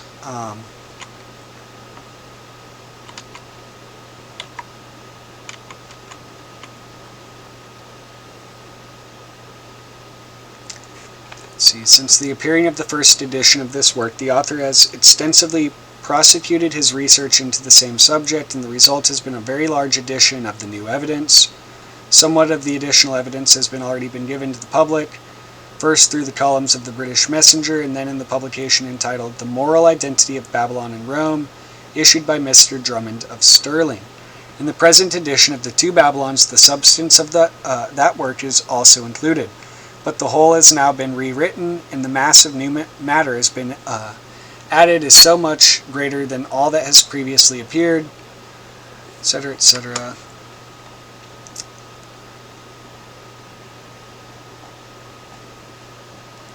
First, as reference to the Babylonian legends, these were all intended primarily to commemorate facts that took place in the early history of the post-Diluvian world, but along with them were mixed up the momentous events in the history of our first parents.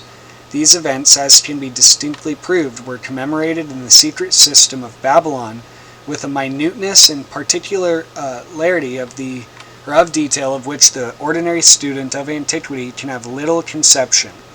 The post-Diluvian divinities were connected with the antediluvian patriarchs, and the first progenitors of the human race by means of the metempsychosis, and the names given to them were skillfully selected so as to be capable of diverse meanings, each of these meanings having reference to some remarkable feature in the history of the different patriarchs referred to. The knowledge of this fact is indispensable to the unraveling of the labyrinthine subject of pagan mythology, which, with all its absurdities and abominations, when narrowly scrutinized, will be found exactly to answer to the idea contained in the well-known line of Pope in regard to a very different subject. A mighty maze, but not without a plan. I think he's referring to Alexander Pope, probably.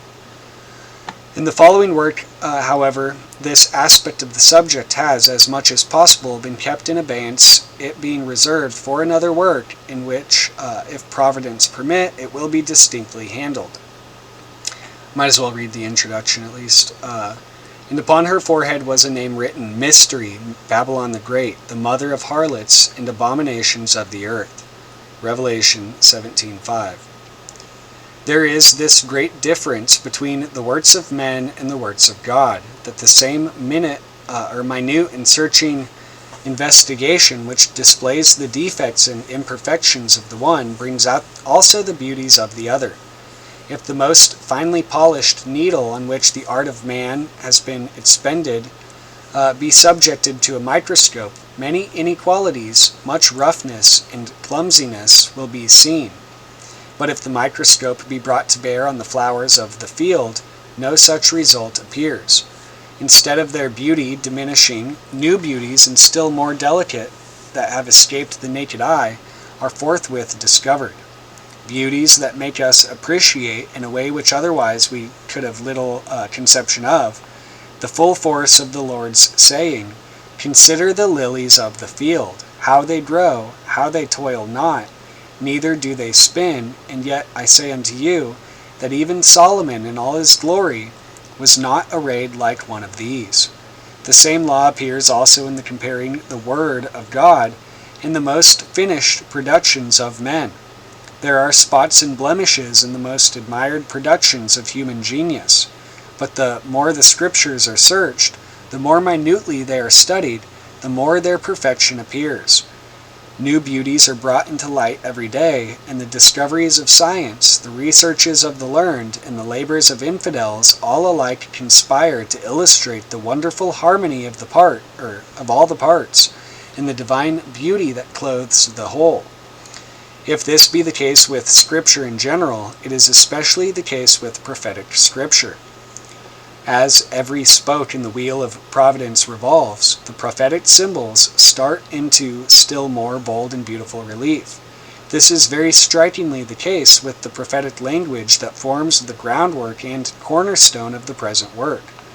There never has been any difficulty in the mind of any enlightened Protestant in identifying the woman sitting on 7 mountains, and having on her forehead the name written, Mystery, Babylon the Great, with the Roman apostasy. No other city in the world has ever been celebrated as the city of Rome has, for its situation on 7 hills. Pagan poets and orators who had no thought of elucidating prophecy have alike characterized it as the seven-hilled city.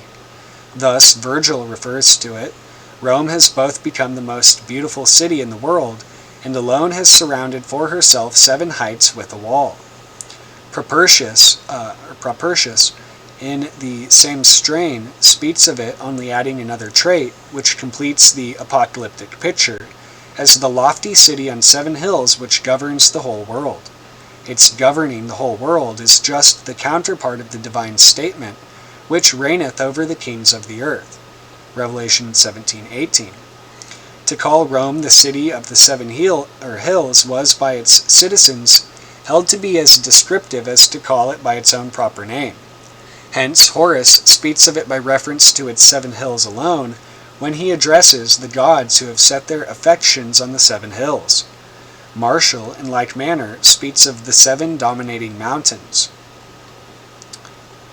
In times long subsequent, the same kind of language was in current use, for when Symmachus, the prefect of the city,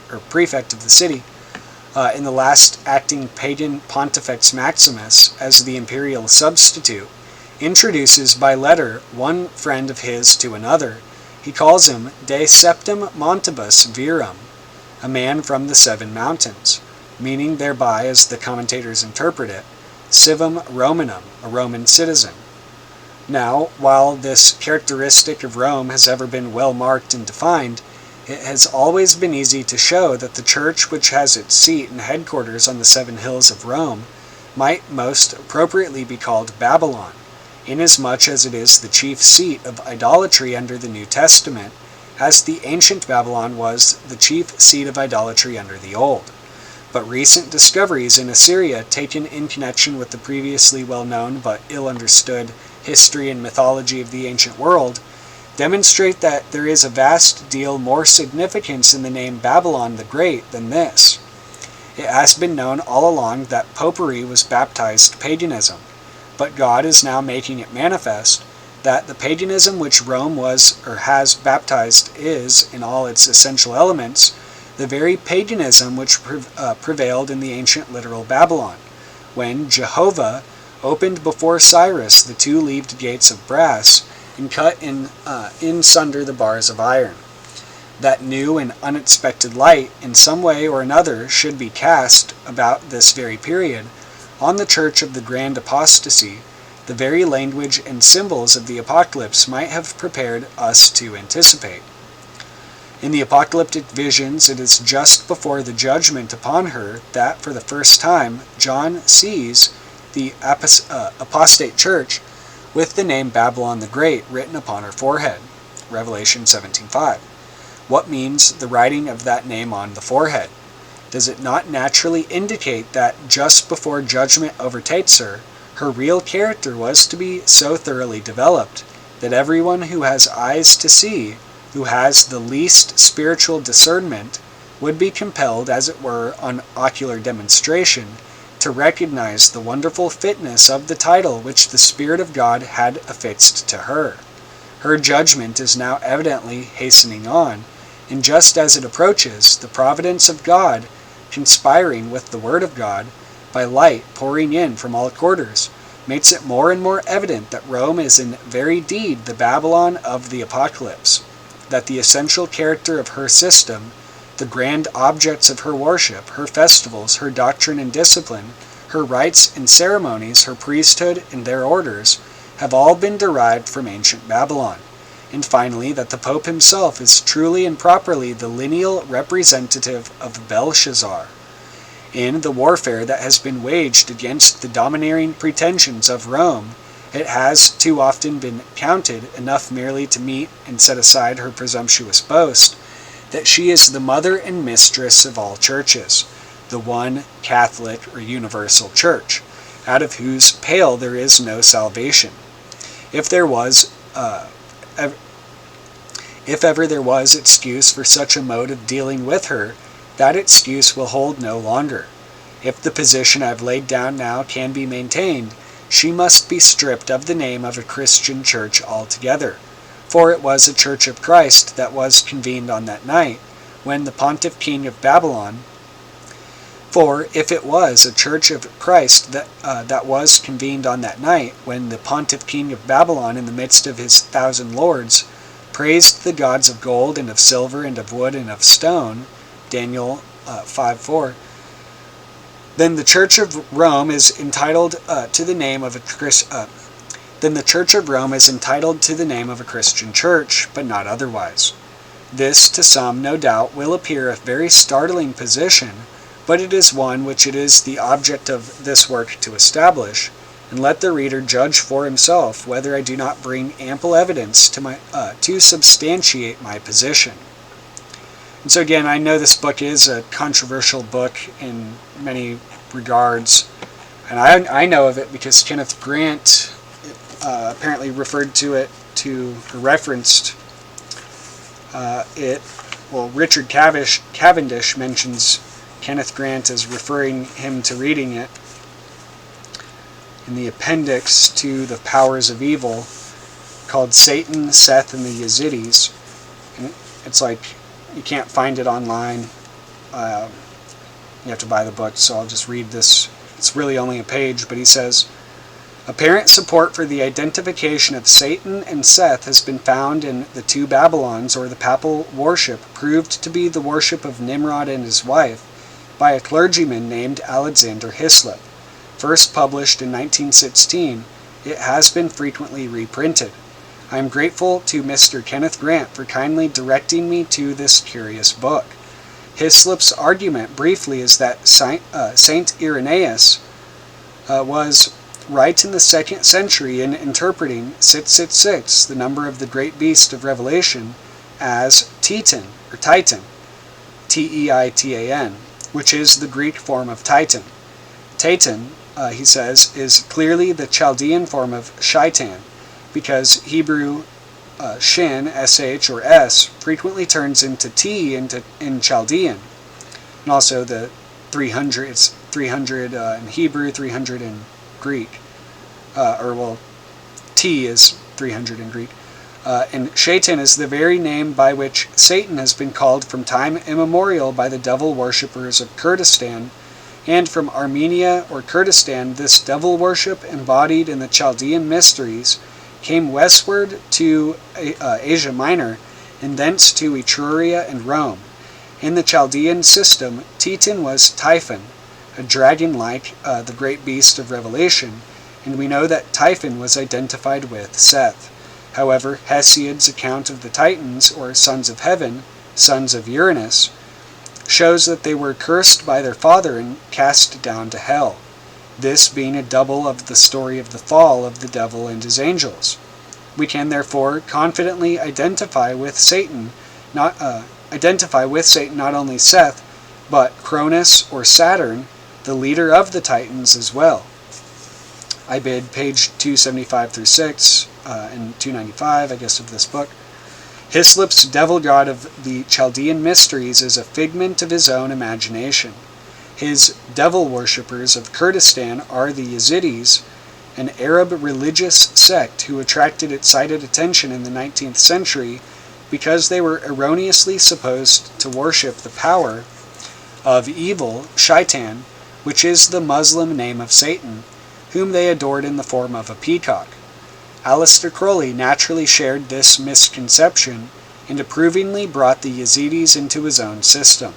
He wanted to spell the devil as Shaitan, for one thing because it enabled him to begin the enemy's name with the Hebrew letter Shin, which in Cabalistic tradition is the letter of the Holy Spirit, and for another because something else beginning with Sh attracted him. So I guess he means shit, but that's how he ends that book. So yeah, he mentions this book and that Kenneth Grant referred him to it, which is interesting because Kenneth Grant doesn't mention it in his books that I found. So yeah, obviously this guy's coming from a Christian perspective, but if you read this book considering some of the more recent, I guess, outlooks, or even considering the last book, Restoring the Temple, if you just look at it from not having some like basis in one area or perspective or whatever. You can learn a lot from this, and just look up the references. Again, so many old books it refers to. Chapter 7, the two developments historically and prophetically considered. Hitherto we have considered the history of the two Babylons chiefly in detail. Now we are to reveal them as organized systems. The idolatrous system of the ancient Babylon assumed different phases in different periods of its history. In the prophetic description of the modern Babylon, there is evidently also a development of different powers at different times. Do these two developments bear any typical relation to each other? Yes, they do. When we bring the religious history of the ancient Babylonian paganism to bear on the prophetic symbols that shadow forth the organized working of idolatry in Rome, it will be found that it casts as much light on this view of the subject as on that which has hitherto engaged our attention. The powers of iniquity at work in the modern Babylon are specifically described in chapters 12 and 13 of the Revelation, and they are as follows. 1. The great red dragon. 2. The beast that comes up out of the sea. 3. The beast that ascendeth out of the earth. And 4. The image of the beast.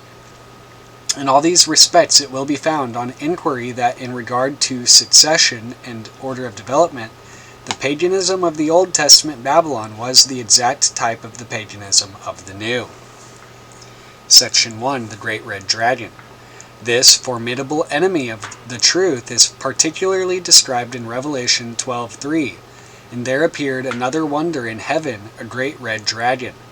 It is admitted on all hands that this is the first grand enemy that in gospel times assaulted the Christian church. If the terms in which it is described and the deeds attributed to it are considered, it will be found that there is a great analogy between it and the first enemy of all, that appeared against the ancient church of God soon after the flood.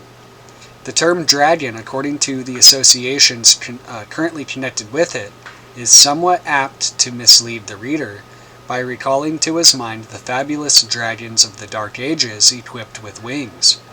At the time this divine description was given, the term dragon had no such meaning among either profane or sacred writers. The dragon of the Greeks, says Pausanias, was only a large snake, and the context shows that this was the very case here, for what in the 3rd verse is called a dragon in the 14th is simply described as a serpent. Then the word rendered red properly means fiery, so that the red dragon signifies the fiery serpent or serpent of fire. Exactly so does it appear to have been in the first form of idolatry that under the patronage of Nimrod appeared in the ancient world. The serpent of fire in the plains of Shinar seems to have been the grand object of worship. There is the strongest evidence that apostasy among the sons of Noah began in fire worship, and that in connection with the symbol of the serpent. We have seen already on different occasions that fire was worshipped as the enlightener and the purifier. Now it was thus at the very beginning, for Nimrod is singled out by the voice of antiquity as commencing this fire worship. The identity of Nimrod and Ninus has already been proved, and under the name of Ninus also he is represented as originating the same practice. In a fragment of Apollodorus it is said that Ninus taught the Assyrians to worship fire. The sun, as the great source of light and heat, was worshipped under the name of Baal. Now the fact that the sun under that name was worshipped in the earliest stages of the world shows the audacious character of these first beginnings of apostasy.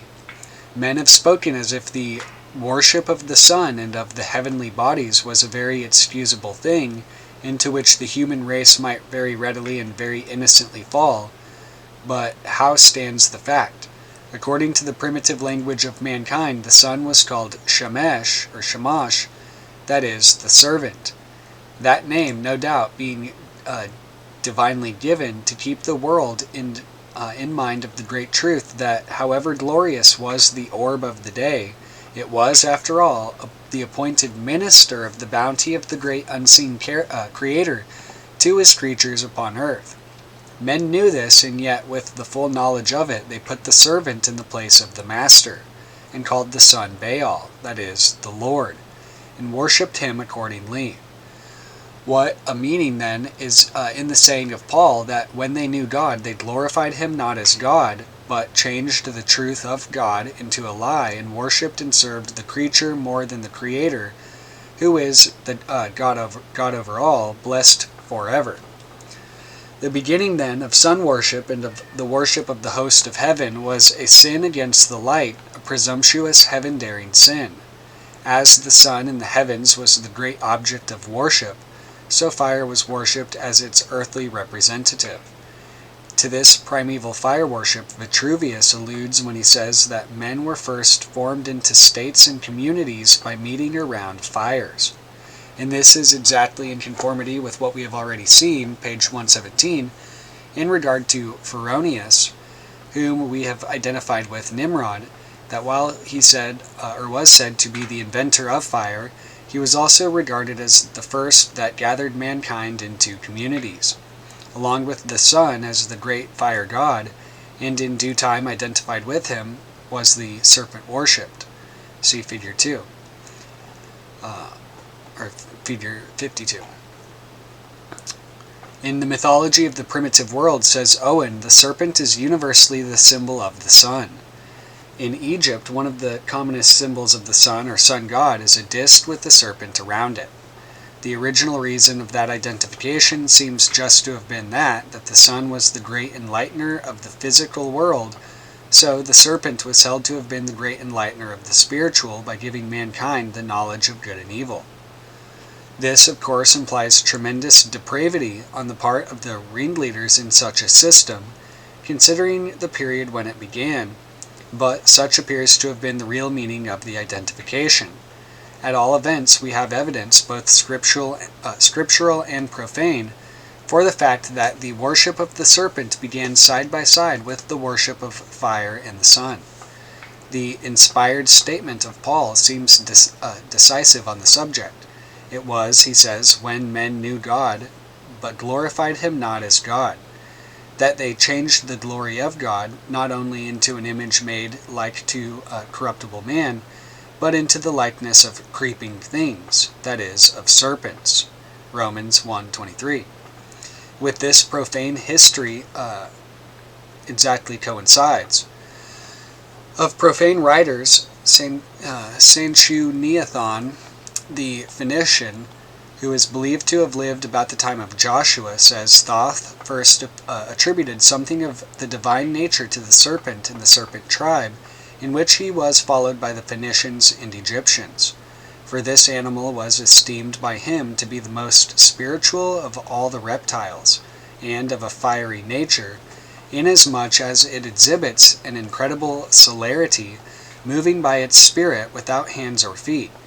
Moreover, it is long-lived and has the quality of renewing its youth, as Thoth has laid down in the sacred books, upon which accounts this animal is introduced in the sacred rites and mysteries. Now, Thoth, it will be remembered, was the counselor of Thamus, that is, Nimrod. From this statement, then, we are led to the conclusion that the serpent worship was a part of the primeval apostasy of Nimrod. The fiery nature of the serpent alluded to in the above extract is continually celebrated by the heathen poets. Thus, Virgil, availing himself, as the author of Pompeii, remarks, of the divine nature attributed to serpents, describes the sacred serpent that came from the tomb of Anchises, when his son Aeneas had been sacrificing before it, in such terms as illustrate at once the language of the Phoenician and the fiery serpent of the passage before us. Scarce had he finished when, with speckled pride, a serpent from the tomb began to glide. His hugy bulk on 7 high volumes rolled. Blue was his breadth of back, but streaked with scaly gold. Thus, riding on his curls, he seemed to pass a rolling fire along and singe the grass. It is not wonderful, then, that fire worship and serpent worship should be conjoined.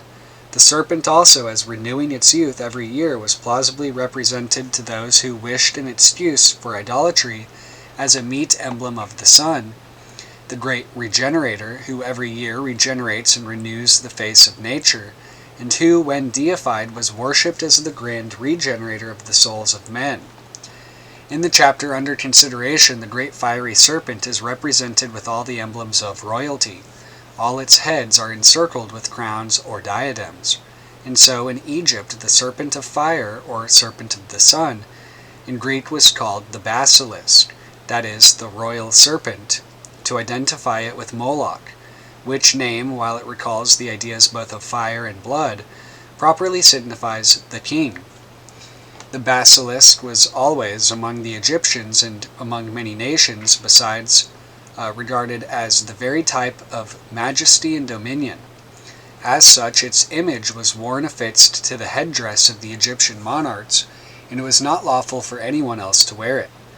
The sun identified with this serpent was called Puoro, which signifies at once the fire and the king, and from this very name the epithet Puros, the fiery, is given the very great seven-crowned serpent of our text.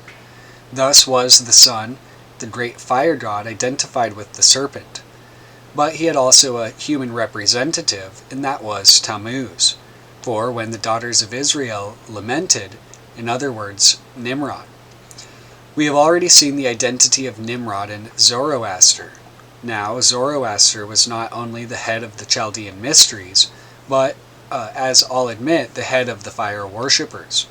The title given to Nimrod as the first of the Babylonian kings by Berosus indicates the same thing.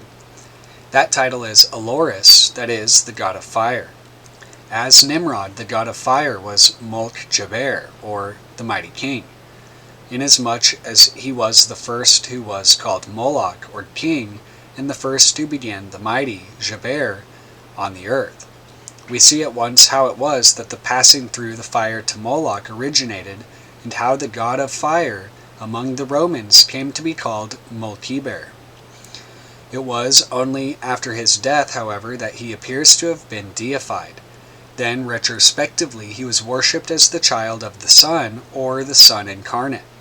In his own lifetime, however, he set up no higher pretensions than that of being Bol Khan, or priest of Baal, from which the other name of the Roman fire god Vulcan is evidently derived. Everything in the history of Vulcan exactly agrees with that of Nimrod. Vulcan was the most ugly and deformed of all the gods. Nimrod, over all the world, is represented with the features and complexion of a Negro. Though Vulcan was so ugly that when he sought a wife, all the beautiful goddesses rejected him with horror, yet Destiny, the irrevocable, interposed and pronounced the decree by which Venus, the most beautiful of the goddesses, was united to the most unsightly of the gods. So, in spite of the black and Cushite figures of Nimrod, he had for his queen Semiramis, the most beautiful of women. The wife of Vulcan was noted for her infidelities and licentiousness, the wife of Nimrod the very same. Vulcan was the head and chief of the Cyclops, that is, the kings of flame. Nimrod was the head of the fire worshippers. Vulcan was the forger of the thunderbolts by which such havoc was made among the enemies of the gods. Ninus, or Nimrod, in his wars with the king of Bactria, seems to have carried on the conflict in a similar way.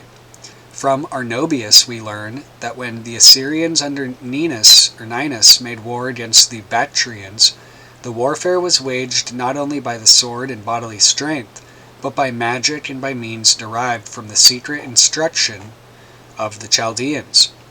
When it is known that the historical Cyclops are, by the historian Castor, traced up to the very time of Saturn or Belus, the first king of Babylon, and when we learn that Jupiter, who was worshipped in the very same character as Ninus, the child, when fighting against the Titans, received from the Cyclops aid by means of dazzling lights and thunders, we may have some pretty clear idea of the magic arts derived from the Chaldean mysteries which Ninus employed against the Bactrian king.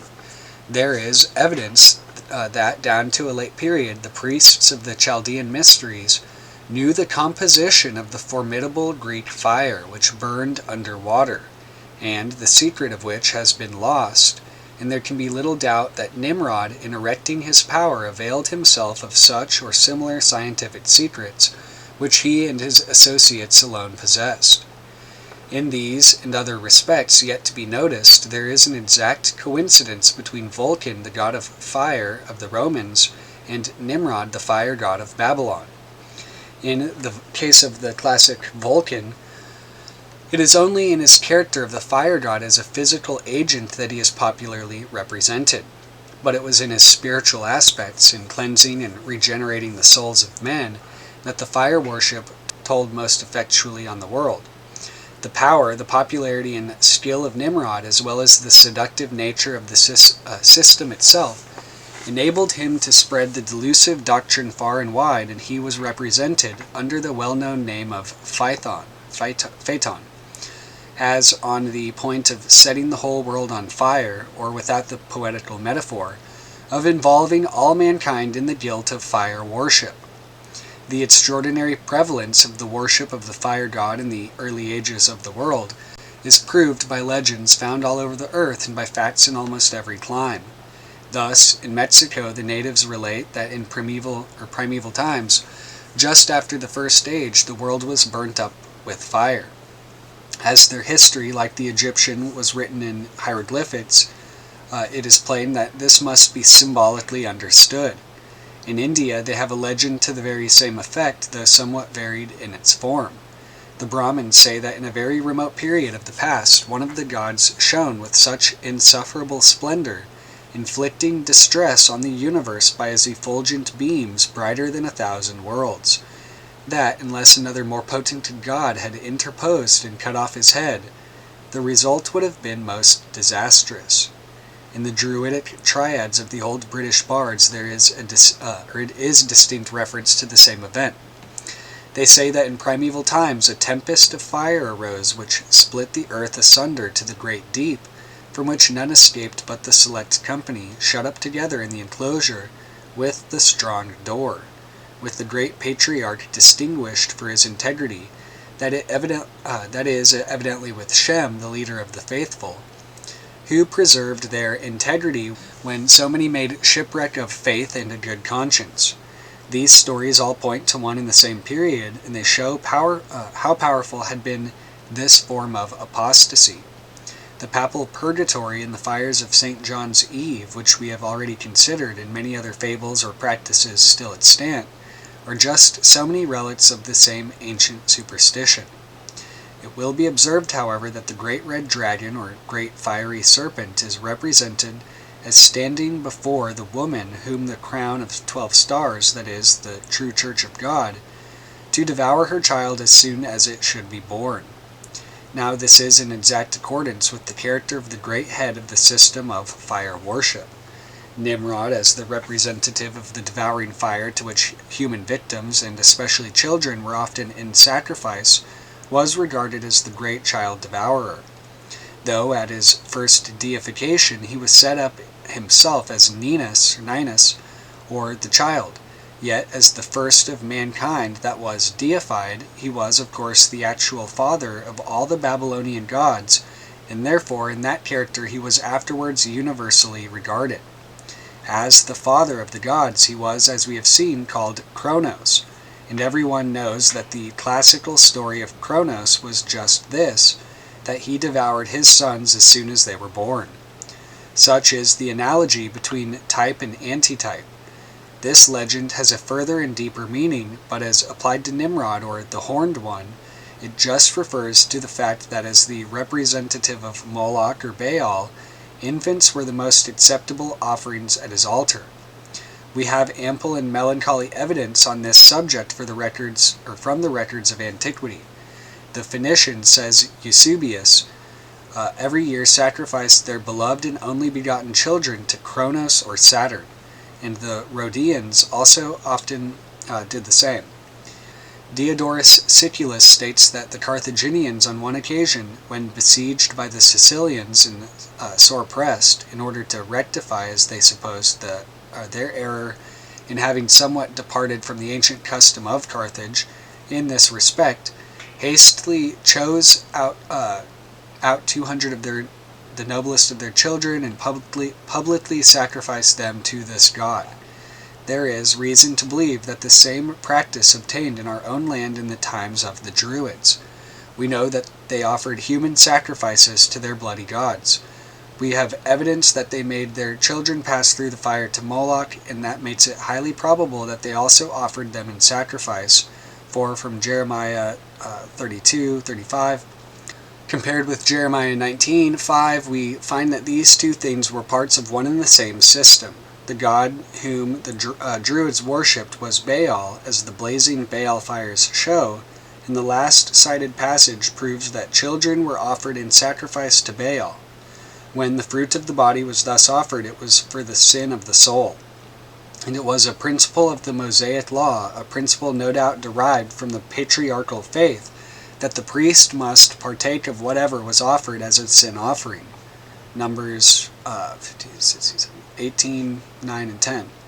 Hence, the priests of Nimrod or Baal were necessarily required to eat of the human sacrifices, and thus it has come to pass that Canabal, or priest of Baal, is thus the established word in our own tongue for a devourer of human flesh.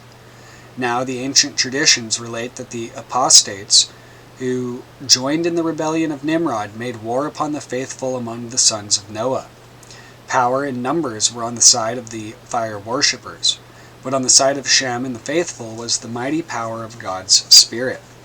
Therefore many were convinced of their sin, arrested in their evil career, and victory, as we have already seen, declared for the saints. The power of Nimrod came to an end, and with that, for a time, the worship of the sun, and the fiery serpent associated with it. So here it says, Khan, a priest, so Cohen, essentially. From the historian Castor, we learn that it was under Bel or Belus, that is Baal, that the Cyclops lived. And the scholiast on Aeschylus states that these Cyclops were the brethren of Cronus, who was also Bel or Baal, as we have elsewhere seen. The eye in their forehead shows that originally this name was a name of the great god. For that eye in India and Greece is found the characteristic of the supreme divinity. The Cyclops then had been representatives of that god, in other words, priests and priests of Bel or Baal. Now we find that the Cyclops were well known as cannibals. To bring back the rights of the Cyclops means to revive the practice of eating human flesh. Ovid, Metamorphosis, 1593, Volume 2, page 132. The wars of the giants against heaven, referred to in ancient heathen writers, had primary reference to this war against the saints, for men cannot make war upon God except by attacking the people of God. The ancient writer Polemus, as quoted in Eusebius, Preparatio and Evangel, Preparatio, blah blah blah, states that the builders of the Tower of Babel were these giants, which statement amounts nearly to the same thing as the conclusion to which we have already come, for we have seen that the mighty ones of Nimrod were the giants of antiquity. Epiphanius records that Nimrod was a ringleader among these giants, and that conspiracy, sedition, and tyranny were carried on under him. From the very necessity of the case, the faithful must have suffered most, as being most opposed to his ambitious and sacrilegious schemes. That Nimrod's reign terminated in some very signal catastrophe, we have seen abundant reason already to conclude. The following statement of Cincelus confirms the conclusions to which we have already come as to the nature of that catastrophe. Referring to the arresting of the tower building scheme, Cincelus proceeds thus, but Nimrod would still obstinately say that when most of the other tower builders were dispersed and reside upon the spot, nor could he be withdrawn from the tower, still having the command over no contemptible body of men. Upon this we are informed that the tower, being beat upon by violent winds, gave way, and by the last judgment of God crushed him to pieces. Though this could not be literally true, for the tower stood for many ages, yet there is a considerable amount of tradition to the effect that the tower in which Nimrod gloried was overthrown by wind, which gives reason to suspect that this story, when properly understood, had a real meaning in it. take it figuratively in remembering that the same word which signifies the wind signifies the Spirit of God, it becomes highly probable that the meaning is that that his lofty and ambitious scheme by which in scriptural language he was seeking to mount up to heaven and set his nest among the stars was overthrown for a time by the Spirit of God, as we have already concluded in that overthrow he himself perished. So the power of Nimrod came to an end, and with that, for a time, the worship of the sun and the fiery serpent associated with it. The case was exactly as stated here in regard to the antitype, Revelation 12:9. The great dragon or fiery serpent was cast out of heaven to the earth, and his angels were cast out with him. That is, the head of the fire worship and all his associates and underlings were cast down from the power and glory to which they had been raised. Then was the time when the whole gods of the classic pantheon of Greece were fain to flee and hide themselves from the wrath of their adversaries. Then it was that in India, Indra, the king of the gods, Surya, the god of the sun, Agni, the god of fire, and all the rabble-rout of the Hindu Olympus were driven from heaven, wandered over the earth, or hid themselves in forests, disconsolate and ready to perish of hunger. Then it was Phaeton, who, driving the chariot of the sun, when on the point of setting the world on fire, was smitten by the supreme God, and cast headlong to the earth, while his sisters, the daughters of the sun, inconsolably lamented him as the woman wept for Tammuz. Then it was, as the reader must be prepared to see, that Vulcan, or Molk-Geber, the classic god of fire, was so ignominiously hurled down from heaven, as he himself relates in Homer, speaking of the wrath of the King of Heaven, which in this instance must mean God Most High. I felt his matchless might, hurled headlong downwards from the ethereal height, tossed all the day in rapid circles round, nor till the sun descended touched the ground. Breathless I fell, and giddy motion lost. The Cynthians raised me on the Lemnian coast. The lines in which Milton refers to this same downfall, though he gives it another application, still more beautifully describe the greatness of the overthrow.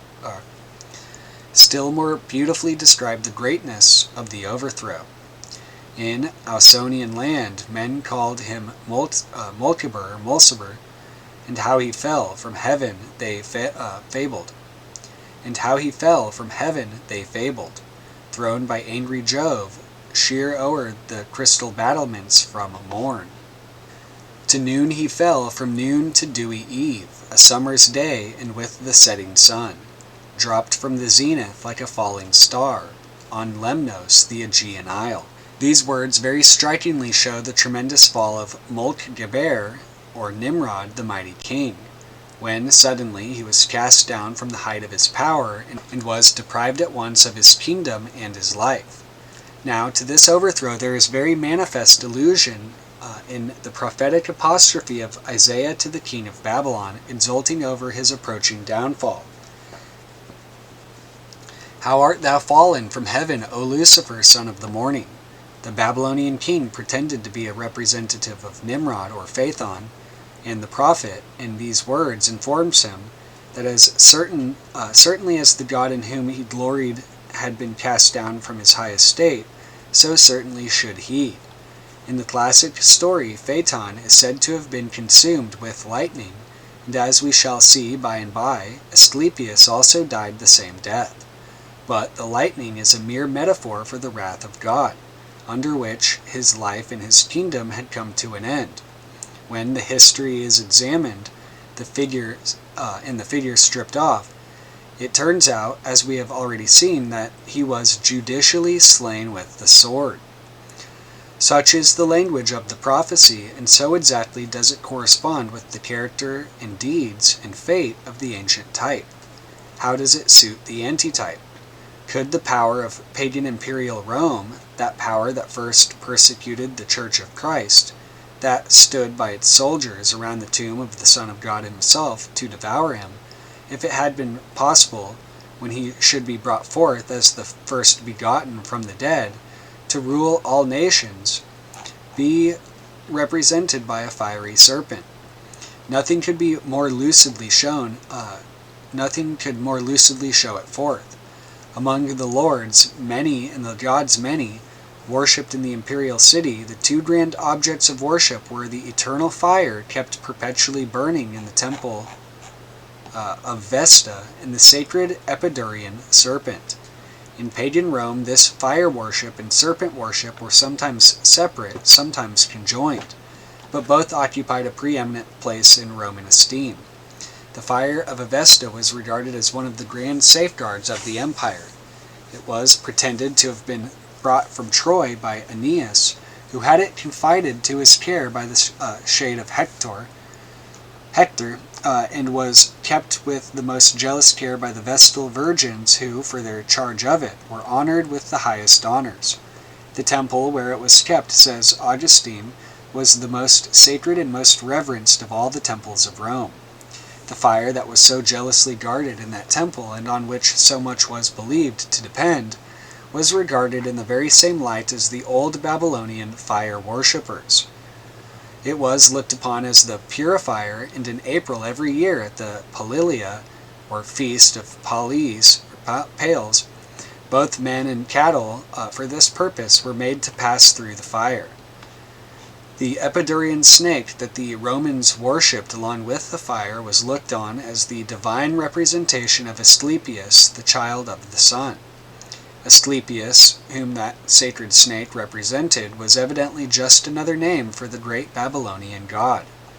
His fate was exactly the same as that of Phaeton. He was said to have been smitten with lightning for raising the dead. It is evident that this could never have been the case in a physical sense, nor could it easily have been believed to be so. But view it in a spiritual sense, and then the statement is just this, that he was believed to raise men who were dead in trespasses and sins to newness of life. Now this was exactly what Phaeton was pretending to do when he was smitten for setting the world on fire. In the Babylonian system, there was a symbolical death that all the initiated had to pass through before they got the new life which was implied in regeneration, and that just to declare that they had passed from death unto life. And the passing through the fire was both a purgation from sin and the means of regeneration, so it was also for raising the dead that Phaeton was smitten. Then as Asclepius was the child of the sun, so was Phaeton. To symbolize this relationship, the head of the image of Asclepius was generally encircled with rays. The Pope thus encircles the heads of the pretending images of Christ, but the real source of these irradiations is patent to all acquainted with either the literature or the art of Rome. Thus speaks Virgil of Latinus, "And now in pomp and peaceful kings appear, 4 steeds the chariot of Latinus bear, 12 golden beams around his temples play, to mark his lineage from the god of day." The golden beams around the head of Asclepius were intended to mark the same, to point him out as the child of the sun, or the sun incarnate. The golden beams around the heads of the pictures and images called by the names of Christ were intended to show the pagans that they might safely worship them as the images of their well-known divinities, although called by a different name. Now, Asclepius, in a time of deadly pestilence, had been invited from Epidaurus to Rome. The god, under the form of a large serpent, entered the ship that was sent to convey him to Rome, and having safely arrived in the Tiber, was solemnly inaugurated as the guardian god of the Romans.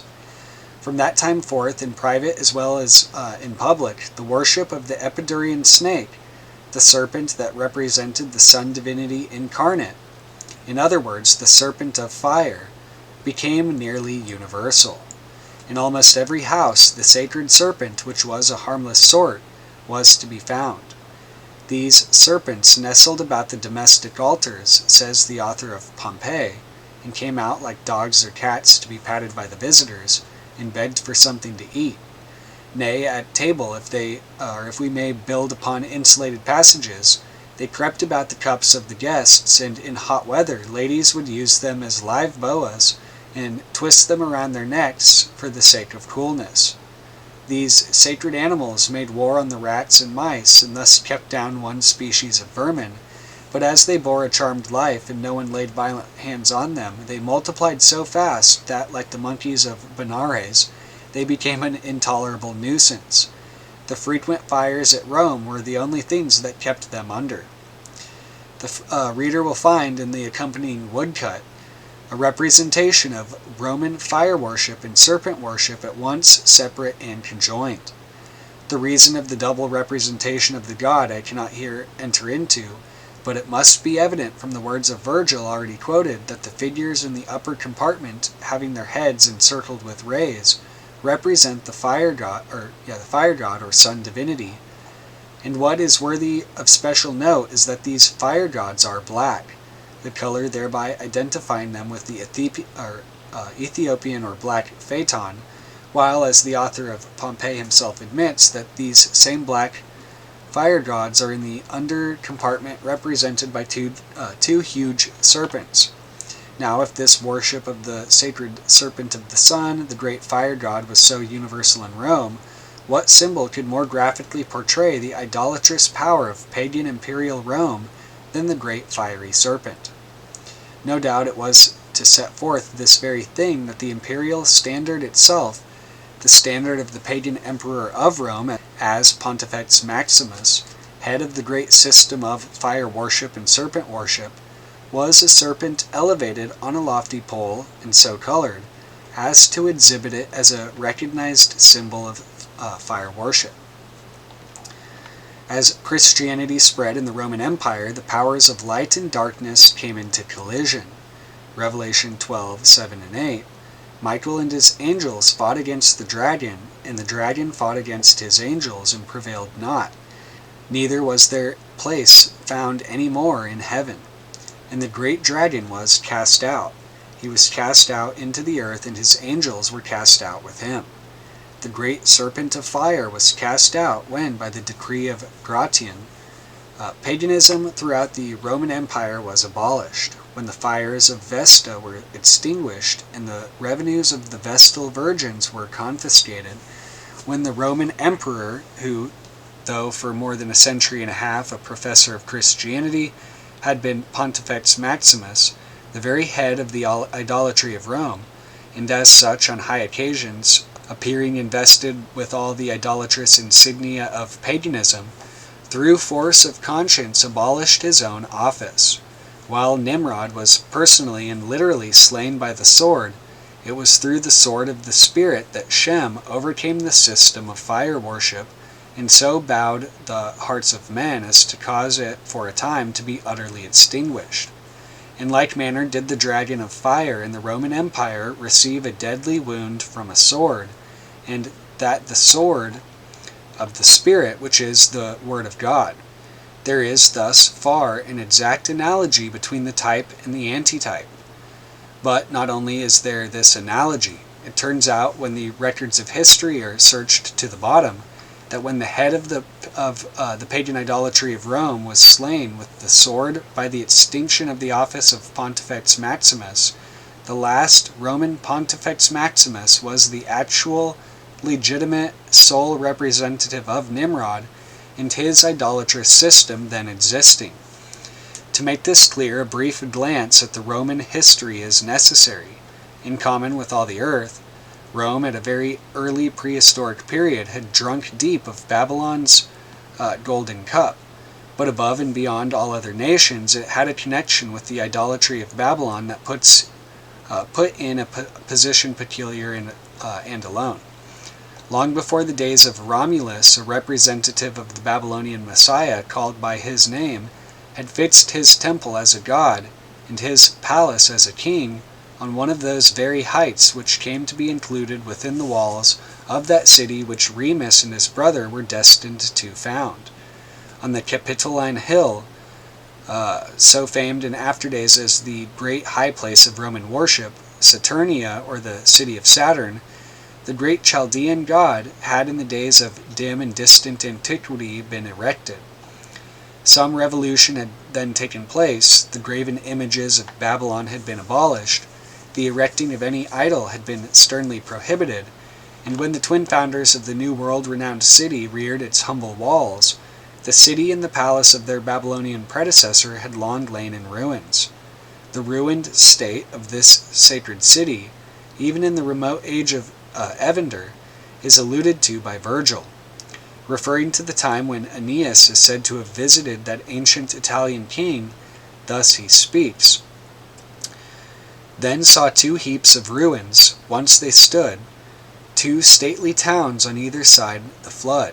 Saturnia and Janicula's remains, and either place the founder's name retains." The deadly wound, however, thus given to the Chaldean system was destined to be healed. A colony of Etruscans, earnestly attached to the Chaldean idolatry, had migrated, some say from Asia Minor, others from Greece, and settled in the immediate neighborhood of Rome. They were ultimately incorporated in the Roman state, but long before this political union took place, they exercised the most powerful influence on the religion of the Romans. From the very first, their skill in augury, soothsaying, and all science, real or pretended, that the augurs or soothsayers monopolized, made the Romans look up to them with respect. It is admitted on all hands that the Romans derived their knowledge of augury, which occupied so prominent a place in every public transaction in which they engaged, chiefly from Tuscans, that is, the people of Etruria, and at first none but natives of that country were permitted to exercise the office of a haruspes, which had respect to all the rites essentially involved in sacrifice. Wars and disputes arose between Rome and the Etruscans, but still the highest of the noble youths of Rome were sent to Etruria to be instructed in the sacred science which flourished there. The consequence was that under the influence of men whose minds were molded by those who clung to the ancient idol worship, the Romans were brought back against to much of that idolatry which they had formerly repudiated and cast off. Though Numa, therefore, in setting up his religious system, so far deferred to the prevailing feeling of his day and forbade image worship, yet, in consequence of the alliance subsisting between Rome and Etruria in sacred things, matters were put in train for the ultimate subversion of that prohibition. The College of Pontiffs, of which he laid the foundation, in process of time came to be substantially an Etruscan college, and the sovereign pontiff that presided over that college and that controlled all the public and private religious rights of the Roman people in all essential respects, became in spirit and in practice an Etruscan pontiff. Still, the sovereign pontiff of Rome, even after the Etruscan idolatry was absorbed into the Roman system, was only an offshoot from the grand original Babylonian system. He was a devoted worshipper of the Babylonian god, but he was not the legitimate representative of that god. The true legitimate Babylonian pontiff had his seat beyond the bounds of the Roman Empire. That seat, after the death of Belshazzar and the expulsion of the Chaldean priesthood from Babylon by the Medo-Persian kings, was at Pergamos, where afterwards was one of the 7 churches of Asia. There, in consequence, for many centuries was Satan's seat, Revelation 2:13. There, under the favor of the denied kings of Pergamos, was his favorite abode. There was the worship of Asclepius under the form of the serpent, celebrated with frantic orgies and excesses that elsewhere were kept under some measure of restraint. At first, the Roman pontiff had no immediate connection with Pergamos and the hierarchy there, yet in course of time the pontificate of Rome and the pontificate of Pergamos came to be identified. Pergamos itself became part and parcel of the Roman Empire, when Attalus III, the last of its kings, and at his death left by will all his dominions to the Roman people, BC 133, for some time after, the kingdom of Pergamos was merged in the Roman dominions. There was no one who could set himself openly and advisedly to lay claim to all the dignity inherent in the old title of the kings of Pergamos. The original powers even of the Roman pontiffs seem to have been by that time abridged. But when Julius Caesar, who had previously been elected Pontifex Maximus, became also as emperor the supreme civil ruler of the Romans, then as the head of the Roman state and head of the Roman religion. All the powers and functions of the true legitimate Babylonian pontiff were supremely vested in him, and he found himself in a position to assert these powers. He then seems to have laid claim to the divine dignity of Attalus, as well as the kingdom that Attalus had bequeathed to the Romans, as centering in himself, for his well-known watchword, Venus Genetrix, which meant that Venus was the mother of the Julian race, appears to have been intended to make him the son of the great goddess, even as the bull-horned Attalus had been regarded. Then, on certain occasions, in the exercise of his high pontifical office, he appeared, of course, in all the pomp of his Babylonian costume, as Belshazzar himself might have done, in robes of scarlet, with the crosier of Nimrod in his hand, wearing the mitre of Dagon and bearing the keys of Janus and Cybele. Thus did matters continue, as already stated, even under so-called Christian emperors, who, as a salve to their consciences, appointed a heathen as their substitute in the performance of the more directly idolatrous functions of the pontificate.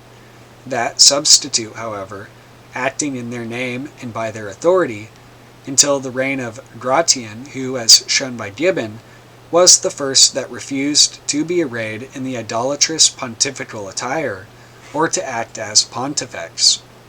Now, from all this, it is evident that when paganism in the Roman Empire was abolished, when the office of Pontifex Maximus was suppressed, and all the dignitaries of paganism were cast down from their seats of influence and of power, which they had still been allowed in some measure to retain, this was not merely the casting down of the fiery dragon of Rome, but the casting down of the fiery dragon of Babylon.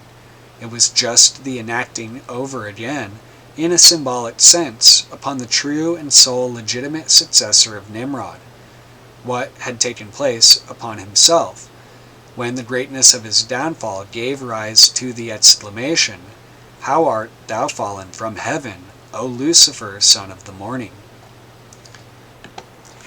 Section 2. The Beast from the Sea. The next great enemy introduced to our notice is the beast from the sea. Revelation 13:1. I stood, says John, upon the sand of the sea shore, and saw a beast rise up out of the sea. The 7 heads and 10 horns on this beast, as on the great dragon, show that this power is essentially the same beast, but that it has undergone a circumstantial change. In the old Babylonian system, after the worship of the god of fire, there speedily followed the worship of the god of the water or the sea. As the world formerly was in danger of being burnt up, so now it was in equal danger of being drowned. In the Mexican story, it is said to have actually been so. First, say they, it was destroyed by fire, and then it was destroyed by water. The Druidic mythology gives the same account, for the bards affirm that the dreadful tempest of fire that split the earth asunder was rapidly succeeded by the bursting of the lake Lion, when the waters of the abyss poured forth and overwhelmed the whole world. And I know I said I like reading these, it's just kind of difficult to stop every time. So for this, I'm not going to read every single one, but in Greece we meet with the very same story. Diodorus Siculus tells us that in former times, a monster called Aegides,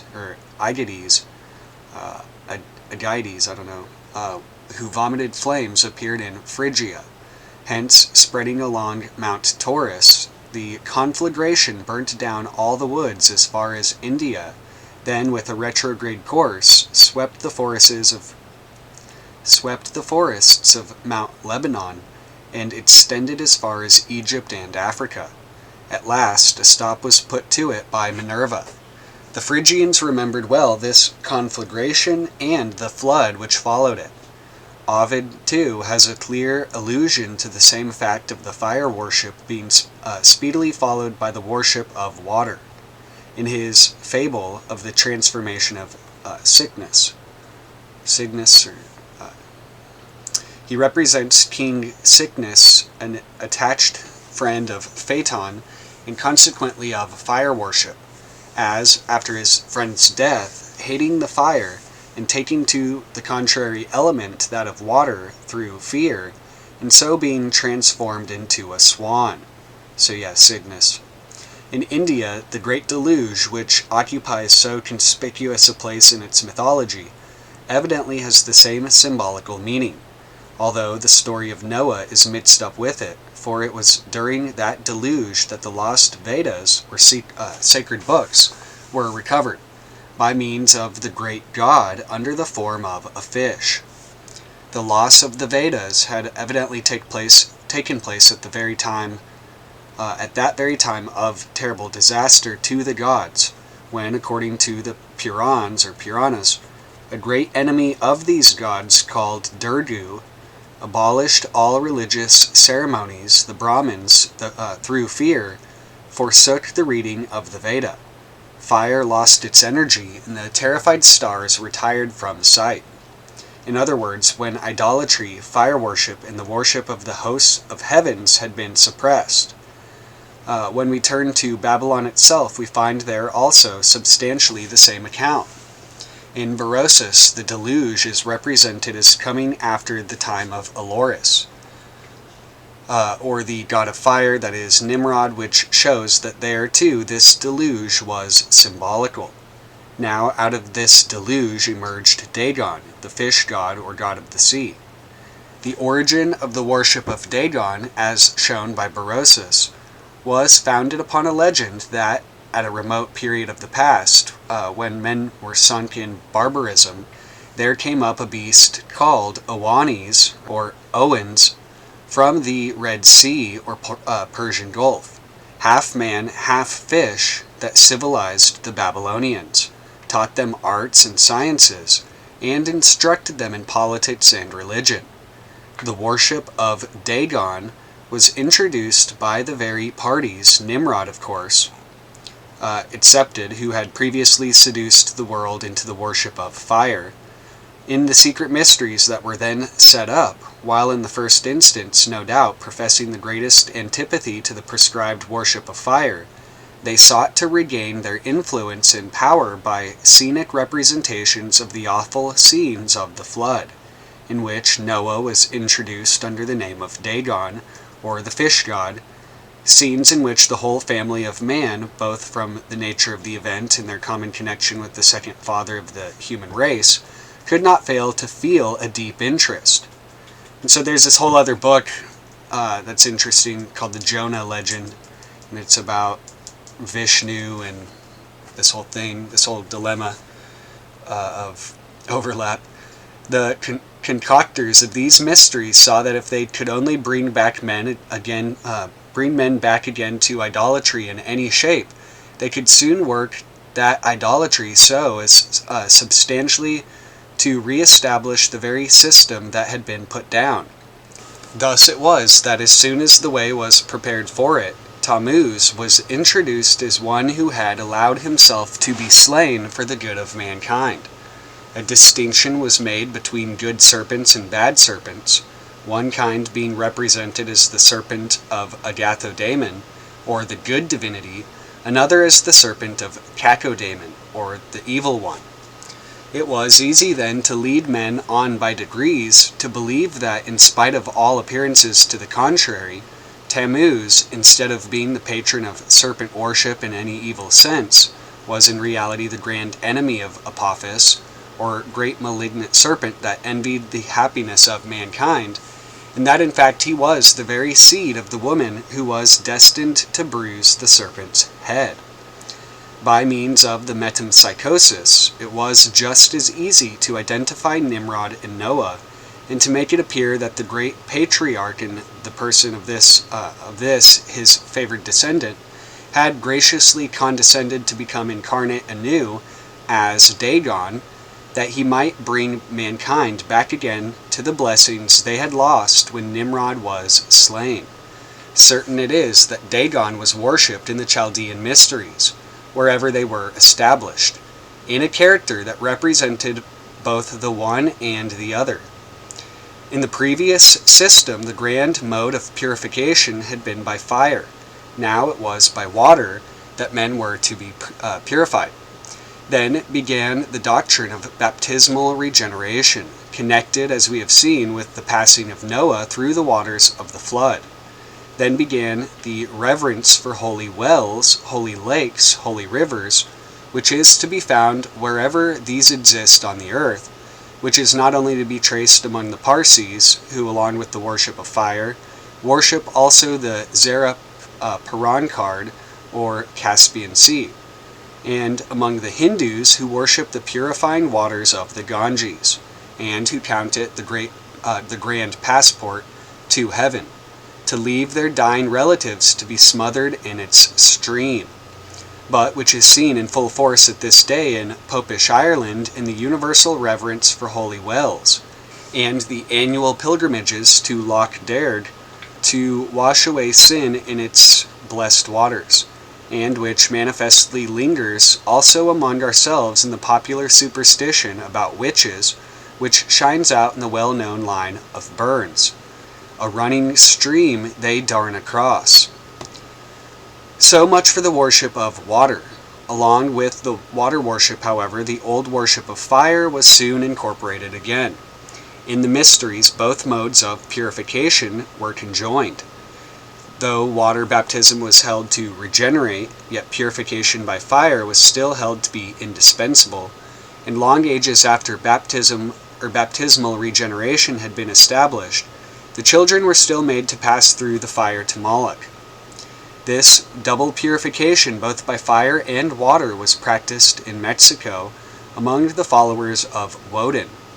This double purification was also commonly practiced among the old pagan Romans, and in course of time almost everywhere throughout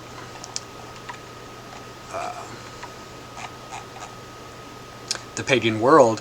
Both the fire worship and serpent worship of Nimrod, which had been put down, was re-established in a new form with all its old and many additional abominations besides.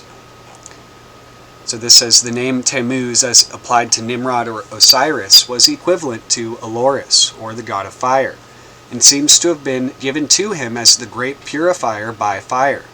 Tammuz is derived from tam, T-A-M, to make perfect, and muz, fire, and signifies fire the perfecter, or the perfecting fire. To this meaning of the name, as well as the character of Nimrod as the father of the gods, the Zoroastrian verse alludes when it says, "All things are the progeny of one fire. The Father perfected all things, and delivered them to the second mind, whom all nations of men call the first." Corey's Fragments, page 242. Here, fire is declared to be the father of all, for all things are said to be its progeny, and it is also called the perfecter of all things. The second mind is evidently the child who displaced Nimrod's image as an object of worship, but yet the agency of Nimrod as the first of the gods, and the fire god, was held indispensable for perfecting men, and hence too, no doubt, the necessity of the fire of purgatory to perfect men's souls at last, and to purge away all the sins that they have carried with them into the unseen world. So it was not a little interesting to me, after being led by strict induction from circumstantial evidence to the conclusion that the purgation by fire was derived from the fire worship of Adon or Tammuz, and that the water had reference to Noah's flood, to find any express statement in Ovid that such was the actual belief at Rome in his day. After mentioning in the passage to which the above citation refers various fanciful reasons for the twofold purgation by fire and water, he concludes thus: "For my part, I do not believe them. There are some, however, who say that the one is intended to commemorate Phaeton, and the other the flood of Deucalion.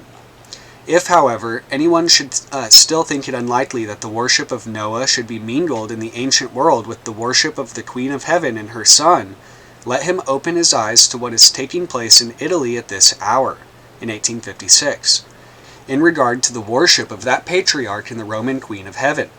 The following, kindly sent to me by Lord John Scott as confirmatory of the views propounded in these pages, appeared in the Morning Herald, October 26, 1855, an Archbishop's prayer to the Patriarch Noah, Popery in Turin.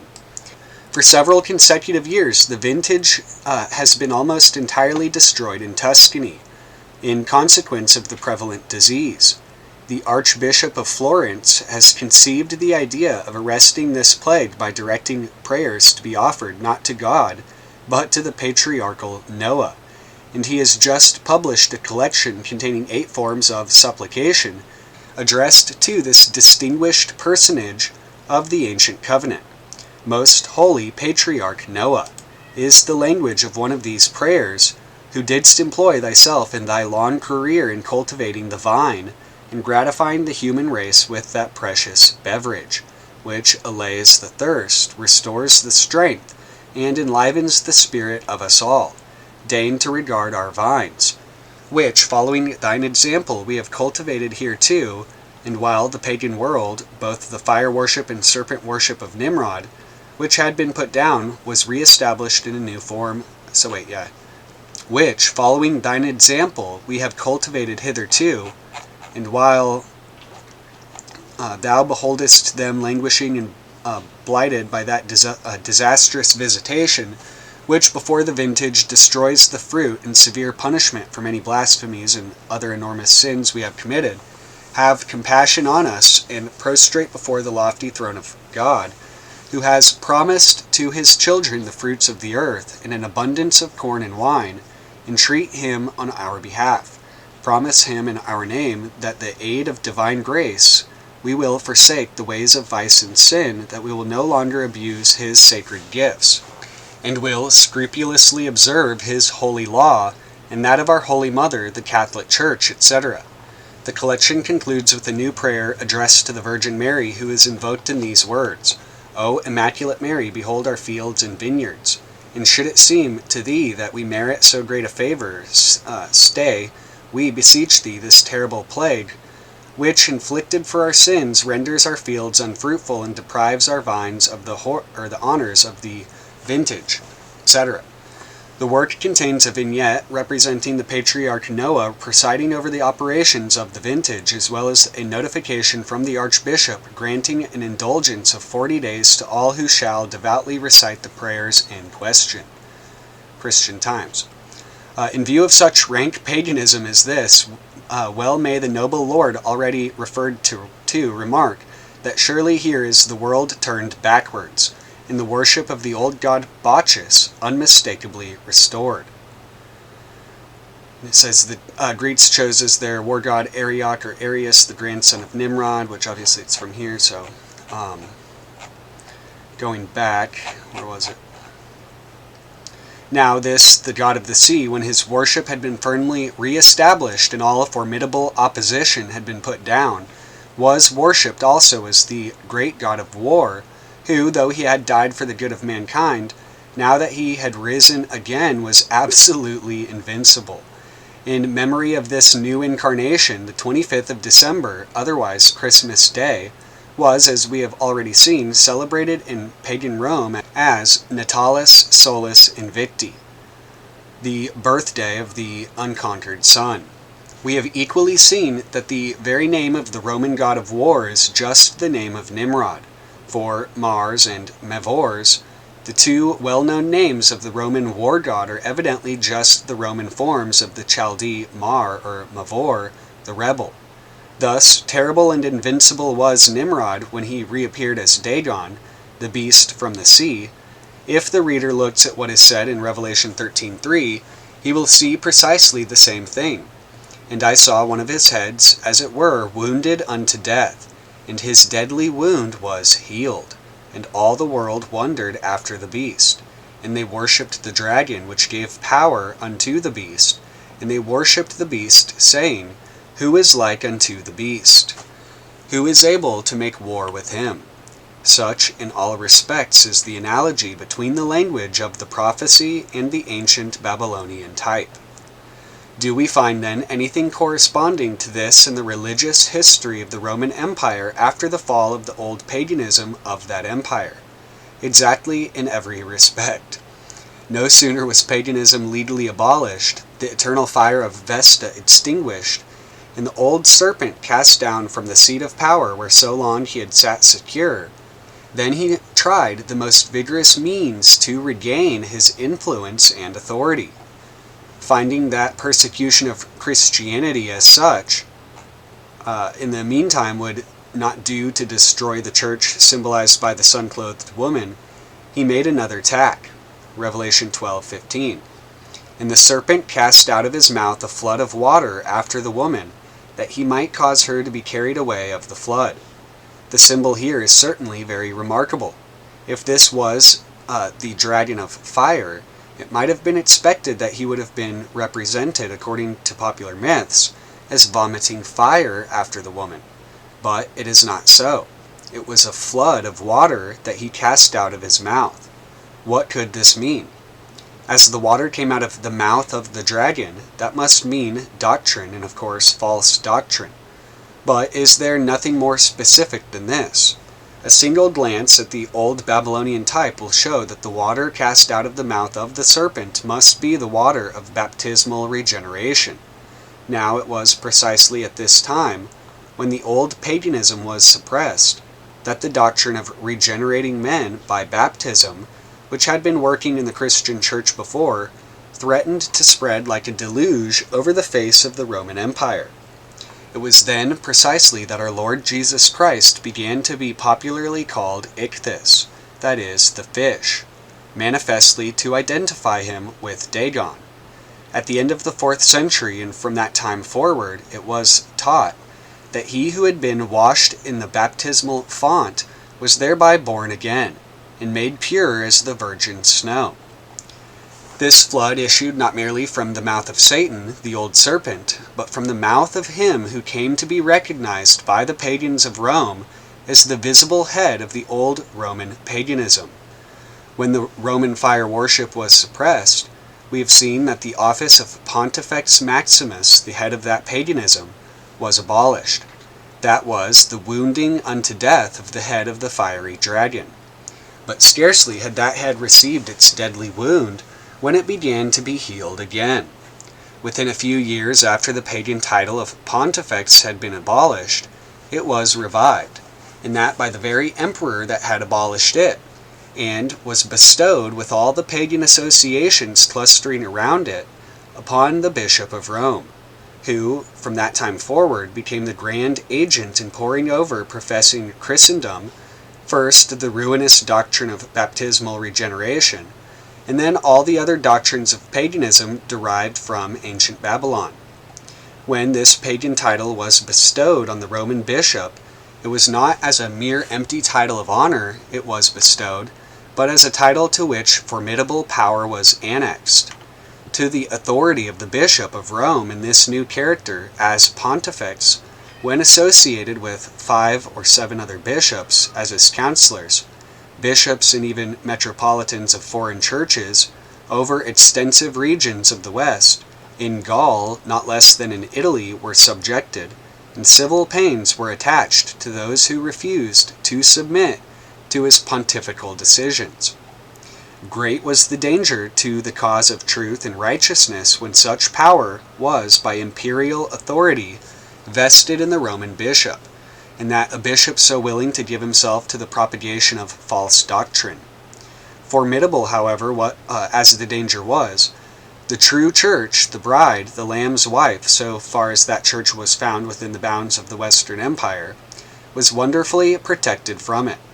That church was, for a time, saved from the peril, not merely by the mountain fastness in which many of its devoted members found an asylum, as Jovinian, Vigilantius, and the Waldenses, and such like faithful ones in the wilderness among the Cottian Alps, and other secluded regions of Europe, but also not a little by a signal interposition of divine providence in its behalf.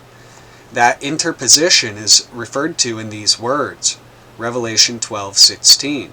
The earth opened her mouth and swallowed up the flood, which the dragon cast out of his mouth. What means the symbol of the earth's opening its mouth? In the natural world, when the earth opens its mouth, there is an earthquake, and an earthquake, according to the figurative language of the Apocalypse, as all admit, just means a great political convulsion. Now, when we examine the history of the period in question, we find that the fact exactly agrees with the prefiguration that soon after the Bishop of Rome became pontiff, and as pontiff set himself so zealously to bring in paganism into the church, those political convulsions began in the civil empire of Rome, which never ceased till the framework of that empire was broken up, and it was shattered to pieces.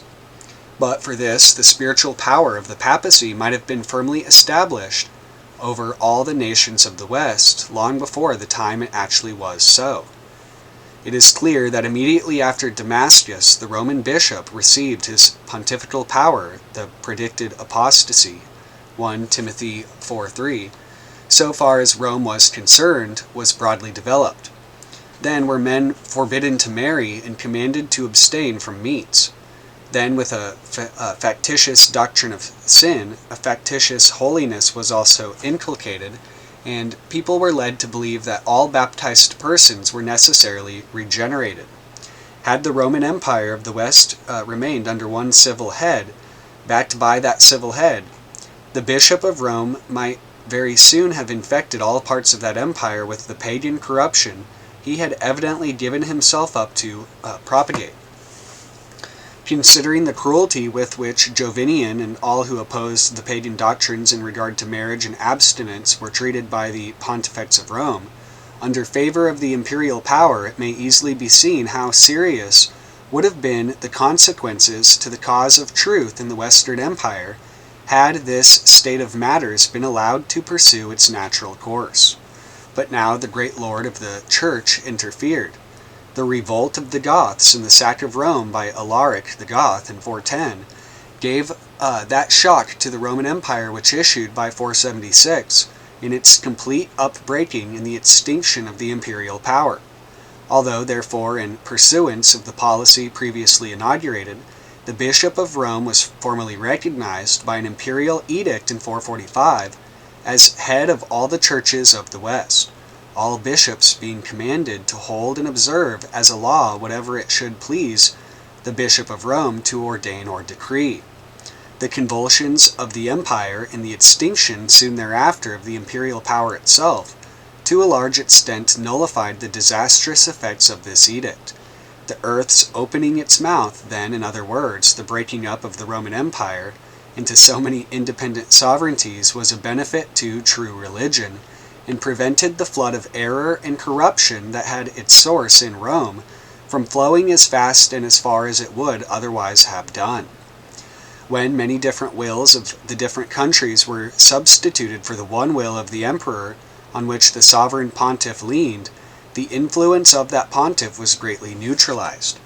Under these circumstances, says Geisler, referring to the influence of Rome in the different kingdoms into which the empire was divided, under these circumstances the popes could not directly interfere in ecclesiastical matters, and their communications with the established church of the country depended entirely on the royal pleasure. The papacy at last overcame the effects of the earthquake, and the kingdoms of the West were engulfed in that flood of error that came out of the mouth of the dragon.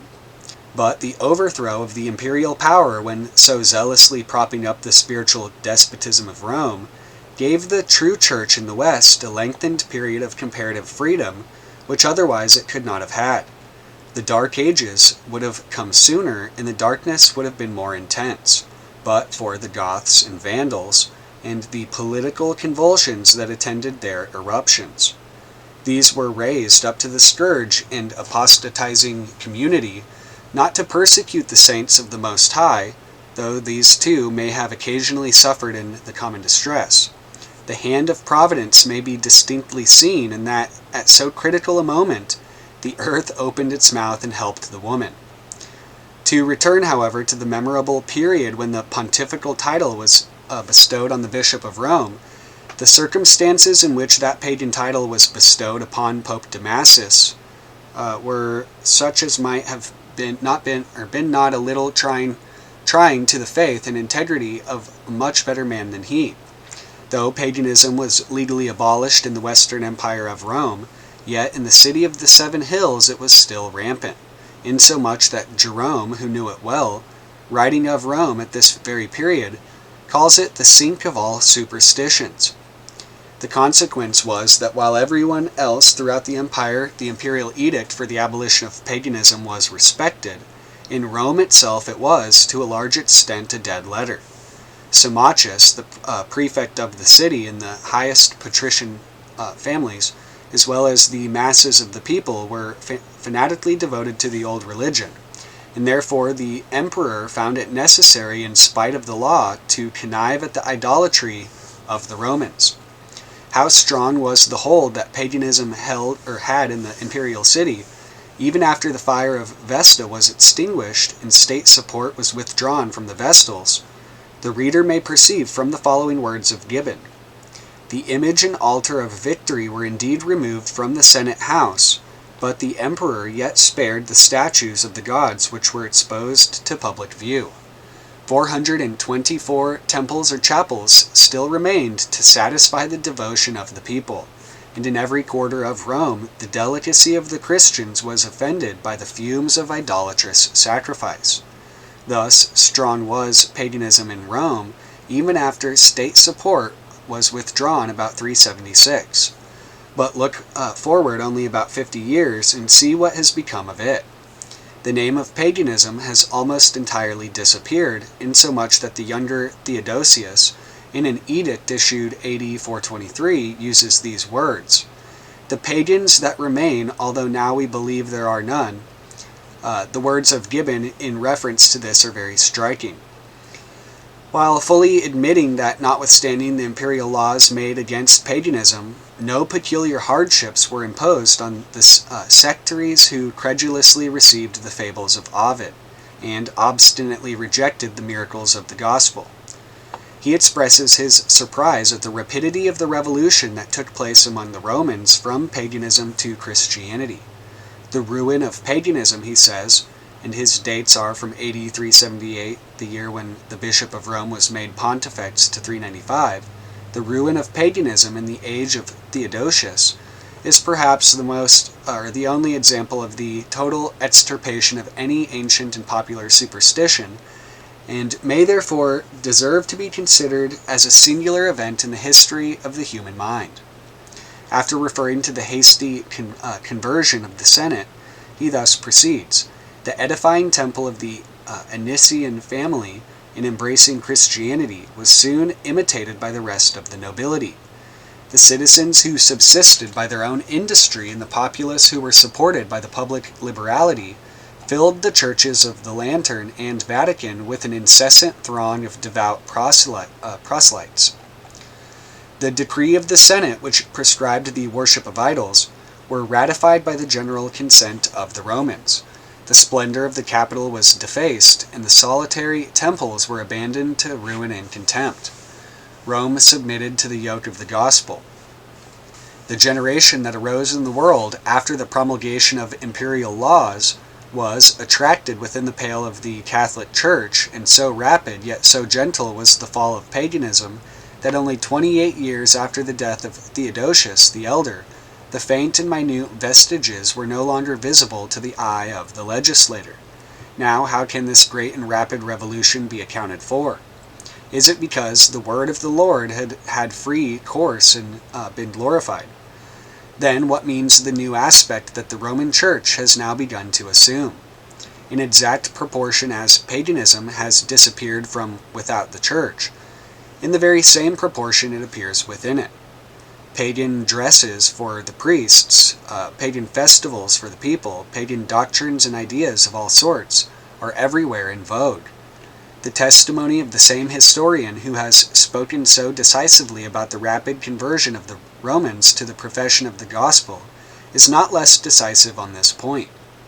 In his account of the Roman Church under the head of Introduction of Pagan Ceremonies, he thus speaks: "As the objects of religion were gradually reduced to the standard of the imagination, the rites and ceremonies were introduced that seemed most powerfully to affect the senses of the vulgar.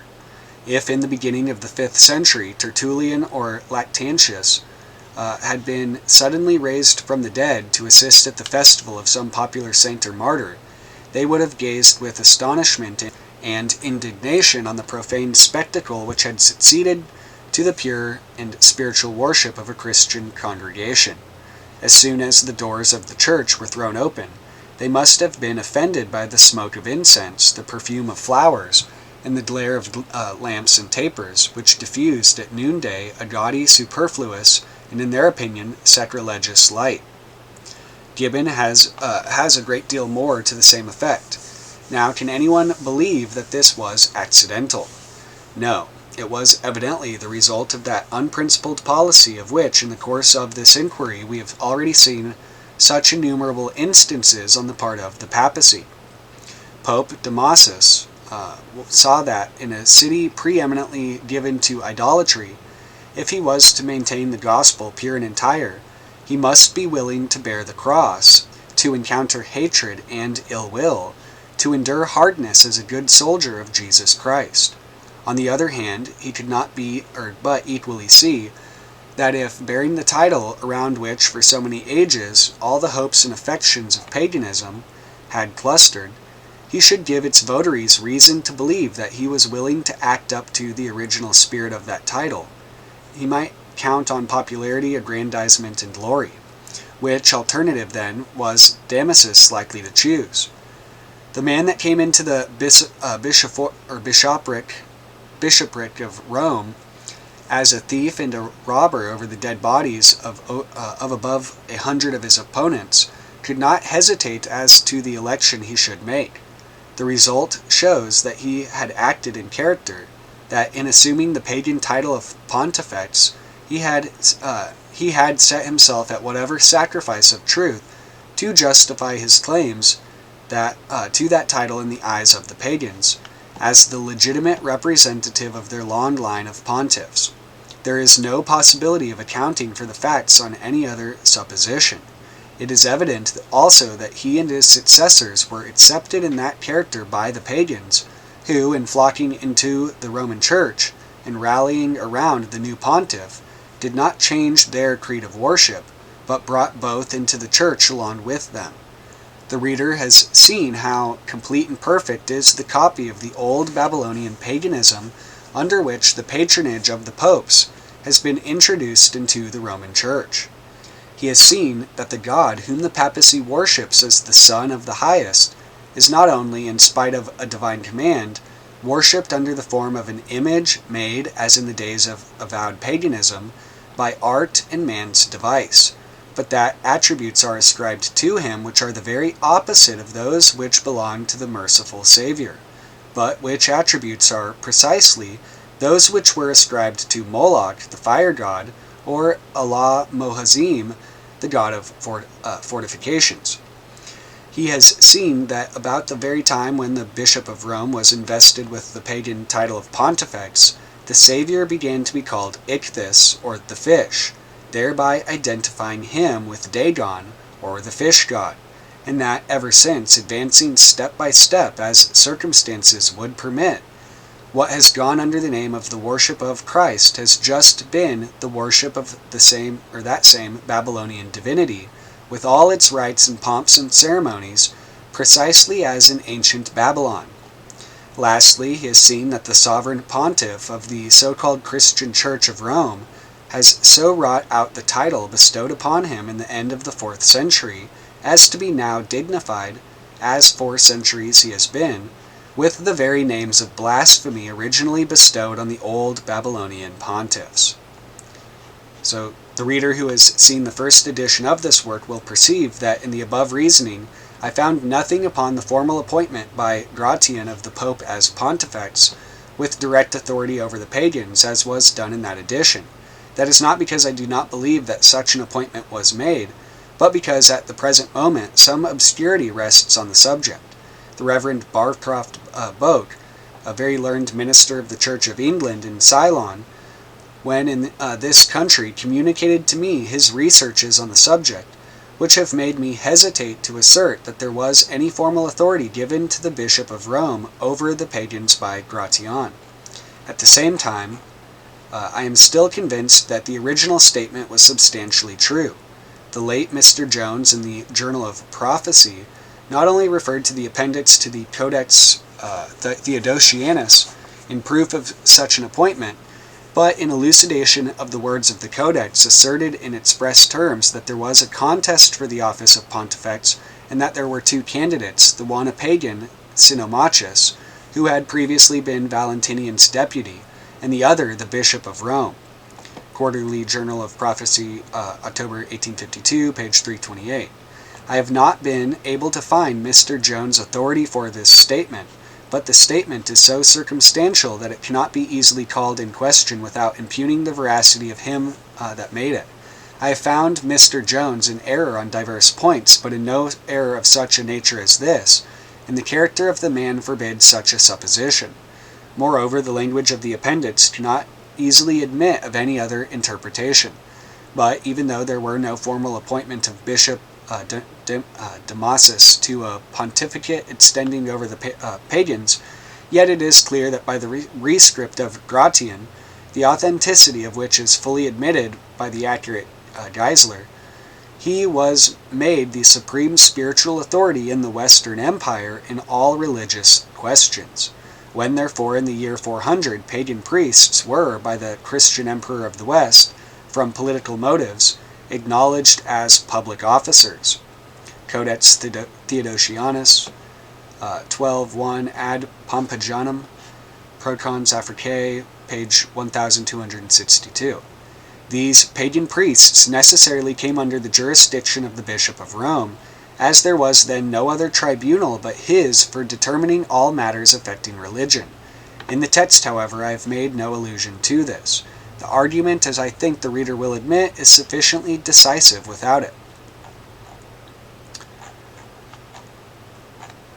So now, if the circumstances in which the Pope has risen to all this height of power and blasphemous assumption be compared with a prediction in Daniel, which, for want of the true key, has never been understood, I think the reader will see how literally in the history of the popes of Rome that prediction has been fulfilled.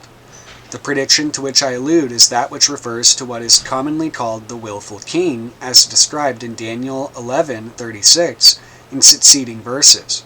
That willful king is admitted on all hands to be a king that arises in gospel times, and in Christendom, but has generally been supposed to be an infidel Antichrist, not only opposing the truth but opposing popery as well, and everything that assumes the very name of Christianity.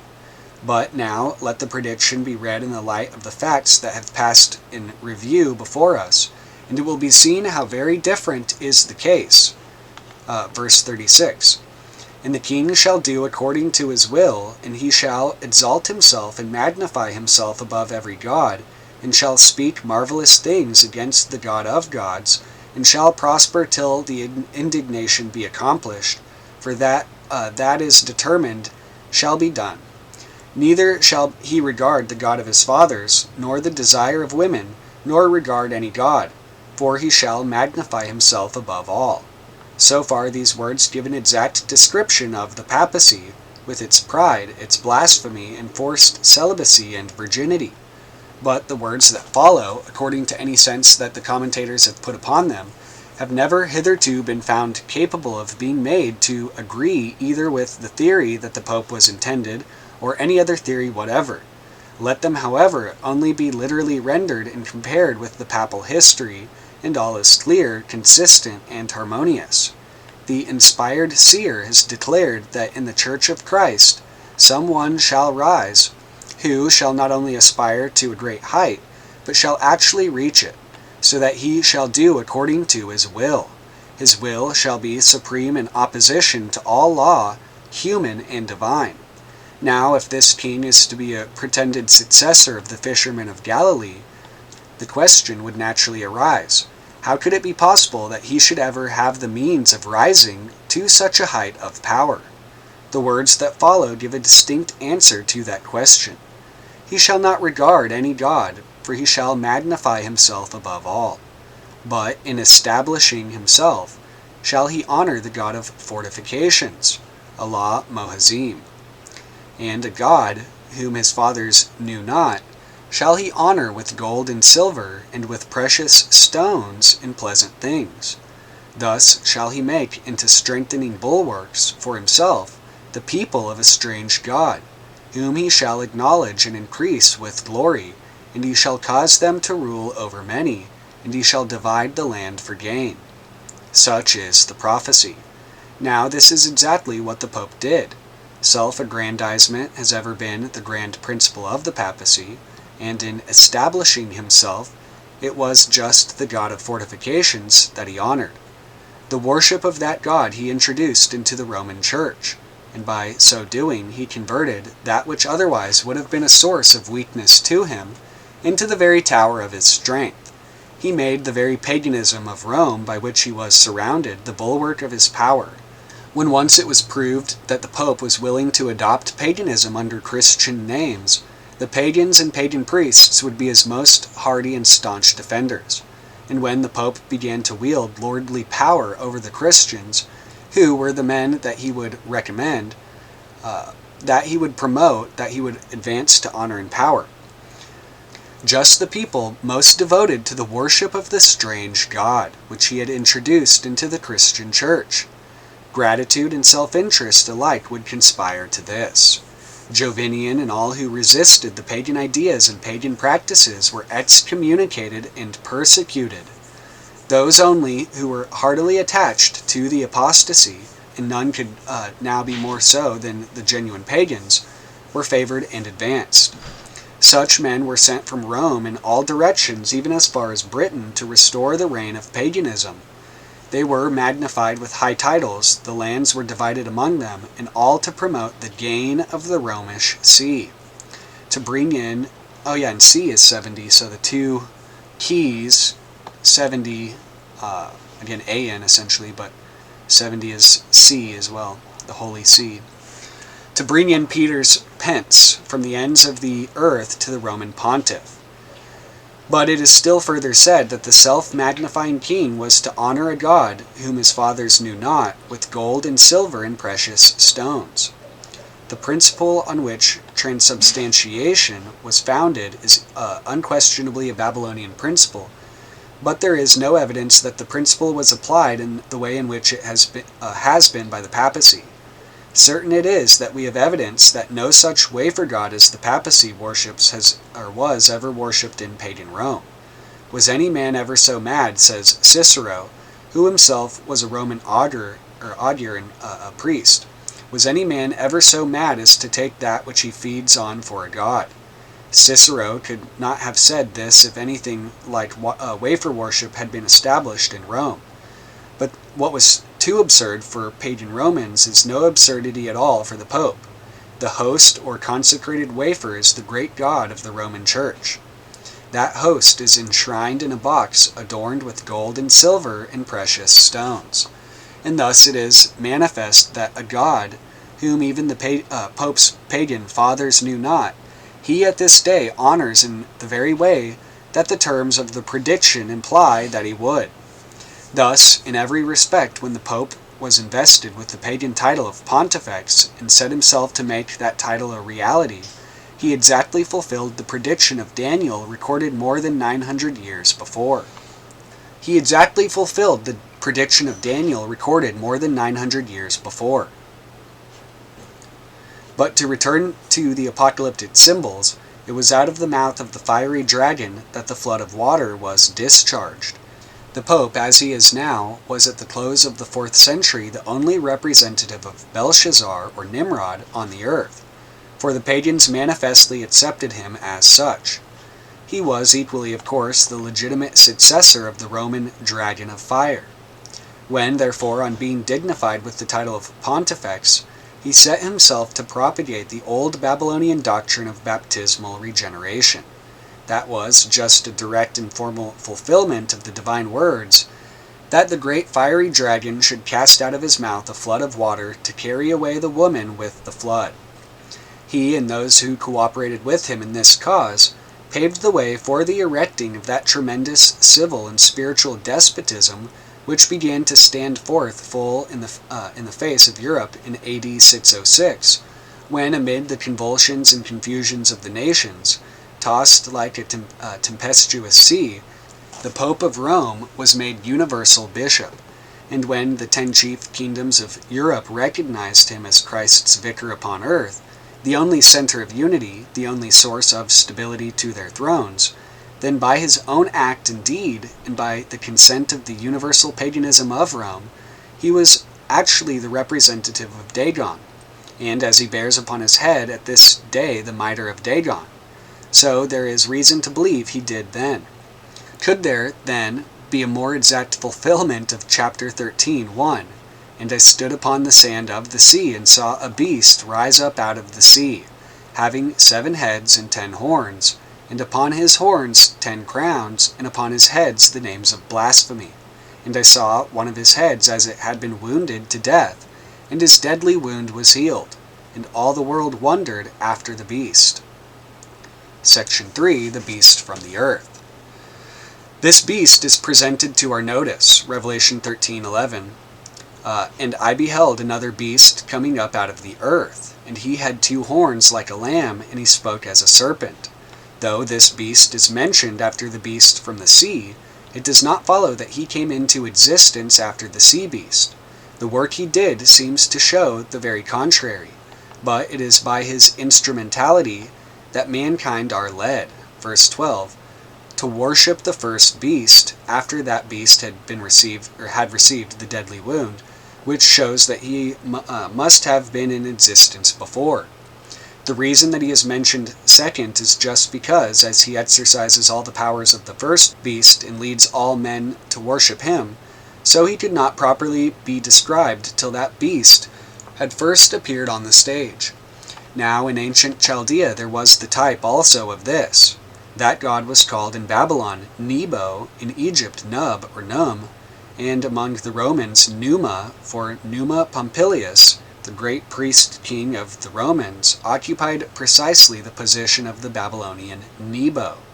Among the Etrurians, from whom the Romans derived the most of their rights, he was called Tages or Tages, and of this Tages it is particularly recorded that just as John saw the beast under consideration come up out of the earth, so Tages was a child suddenly and miraculously born out of a furrow or hole in the ground.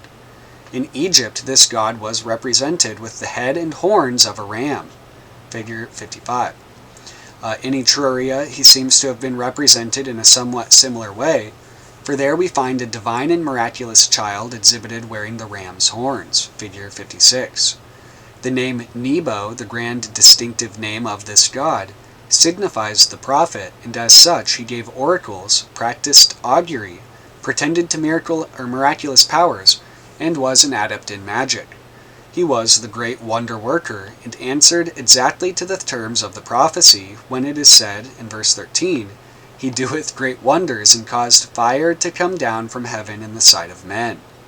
It was in this very character that the Etrurian Tages was known, for it was he who was said to have taught the Romans augury and all the superstition and wonder-working jugglery connected therewith. As in recent times we hear of weeping images and winking Madonnas, and innumerable prodigies besides, continually occurring in the Romish Church, in proof of this papal dogma or that, so was it also in the system of Babylon. There is hardly a form of pious fraud or saintly imposture practiced at this day on the banks of the Tiber that cannot be proved to have had its counterpart on the banks of the Euphrates or in the systems that come from it. Has the image of the Virgin been seen to shed tears? And tears is also 666. Many a tear was shed by the pagan images. To these tender-hearted idols, Lucan alludes when speaking of the prodigies that occurred during the civil wars. He said, "Tears shed by gods, our country's patrons, and sweat from lairs, told the city's woes." Virgil also refers to the same when he says, "The weeping statues did the wars foretell, and holy sweat from brazen idols fell." When in the consulship of Appius Claudius and Marcus Perpenna, Publius Crassus was slain in a battle with Aristonicus, Apollo's statue at Cumae shed tears for 4 days without intermission. The gods had also their merry moods, as well as their weeping fits. If Rome counts it a divine accomplishment for the sacred image of her Madonna to wink, it was surely not less becoming in the sacred images of paganism to relax their features into an occasional grin. That they did so, we have abundant testimony. Cellus tells us that when the priests put forth their magic powers, then statues laughed and lamps were spontaneously enkindled. When the images made merry, however, they seemed to have inspired other feelings than those of merriment into the breasts of those who beheld them. The theurgist, says Salverte, caused the appearance of the gods in the air in the midst of gaseous vapor, disengaged from fire. The Theurgus Maximus undoubtedly made use of a secret analogous to this, when in the fumes of the incense which he burned before the statue of Hecate, the image was seen to laugh so naturally as to fill the spectators with terror. There were times, however, when different feelings were inspired. Has the image of the Madonna been made to look benignantly upon a favored worshipper, and send him home assured that his prayer was heard? So did the statues of the Egyptian Isis. They were so framed that the goddess could shake the silver serpent on her forehead and nod assent to those who had preferred their petitions in such a way as pleased her. We read of Romish saints that showed their miraculous powers by crossing rivers or the sea in most unlikely conveyances. Thus, of Saint Raymond it is written that he was transported over the sea on his cloak. Paganism is not a whit behind in this matter, for it is recorded of a Buddhist saint, Sura Acharya, that when he used to visit his flocks west of the Indus, he floated himself across the stream upon his mantle. Nay, the gods and high priests of paganism showed far more buoyancy than even this. There is a holy man at this day in the Church of Rome, somewhere on the continent, who rejoices in the name of Saint Cubertin, who so overflows with spirituality that when he engages in his devotions there is no keeping his body down to the ground, but, spite of all the laws of gravity, it rises several feet into the air.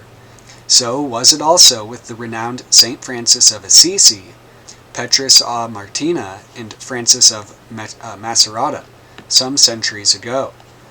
But both Saint Cubertin and Saint Francis and his fellows are far from being original in this superhuman devotion.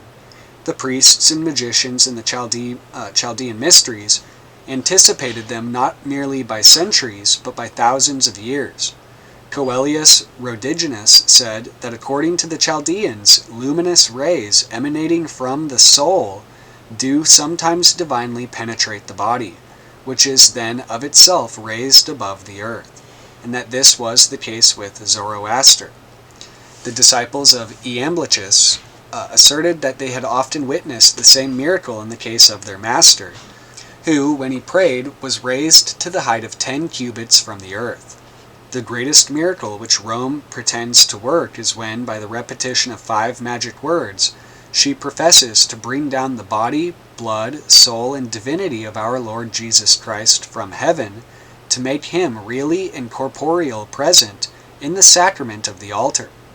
The Chaldean priests pretended by their magic spells in like manner to bring down their divinities into their statues, so that their real presence should be visibly manifested in them.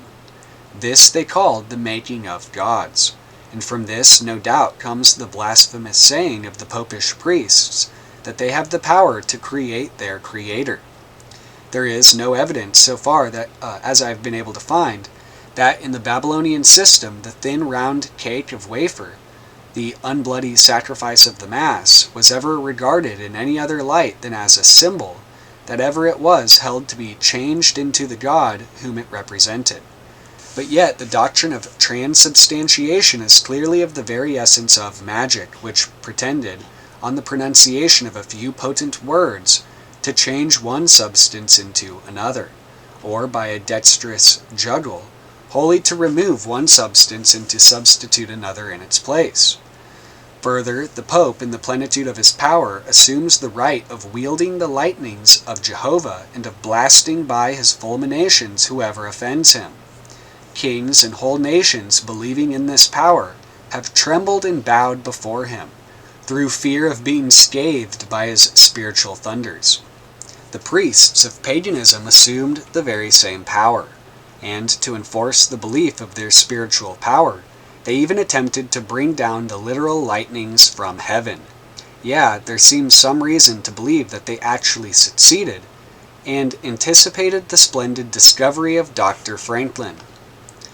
Numa Pompilius is said to have done so with complete success. Tullus Hostilius, his successor, imitating his example, perished in the attempt himself and his whole family being struck, like Professor Reichman in recent times, with the lightning he was endeavoring to draw down.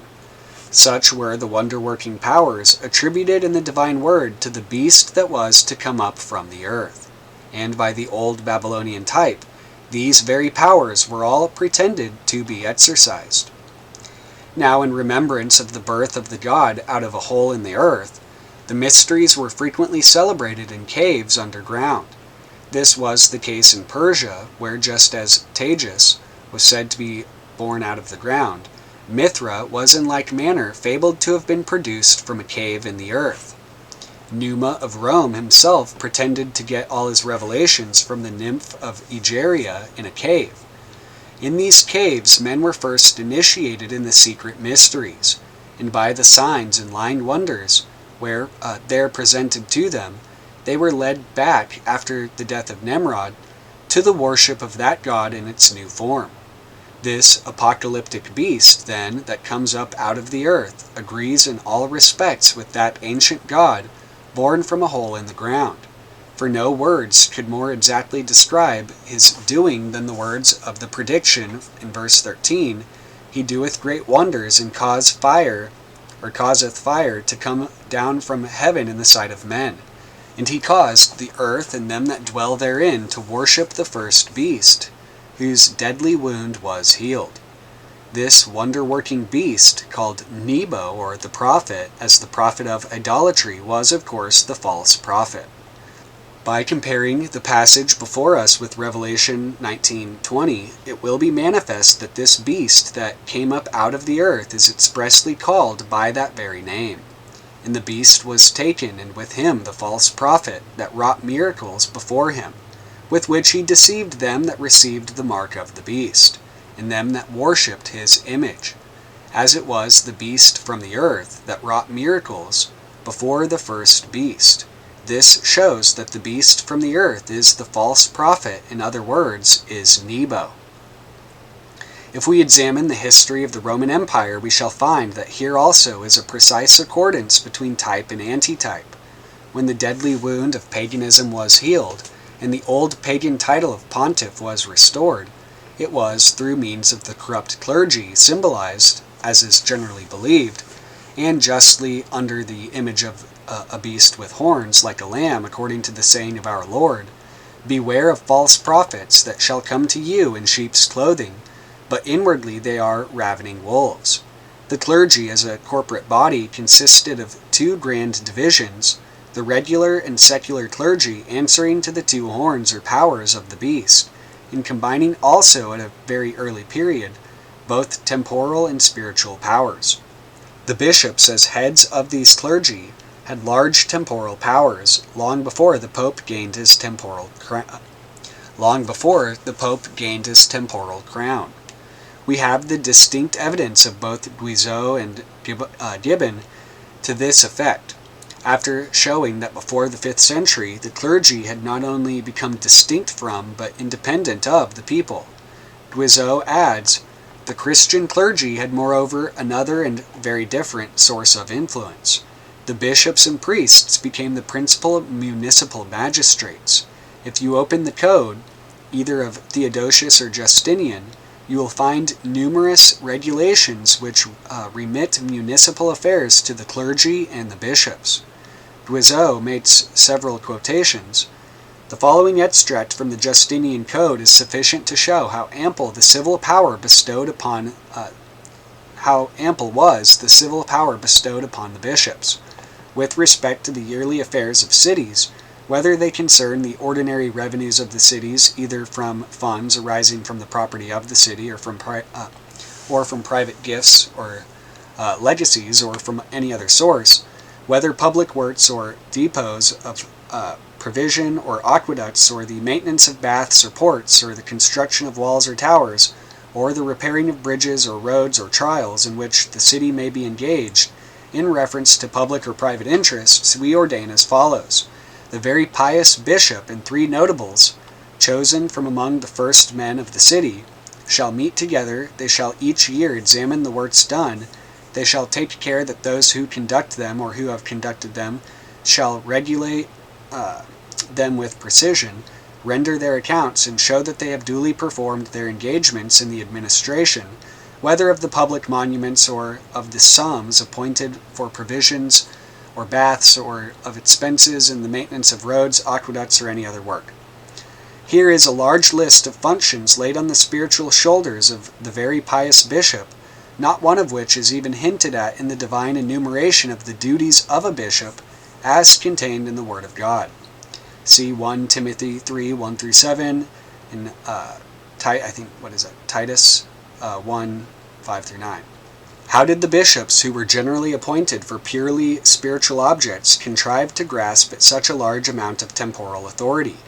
From Gibbon we get light as to the real origin of what Guizot calls this prodigious power.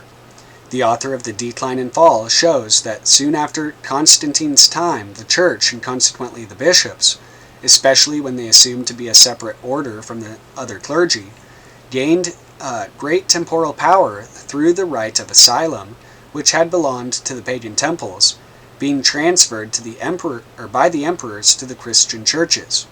His words are, "The fugitive and even the guilty were permitted to implore either the justice or mercy of the deity and his ministers.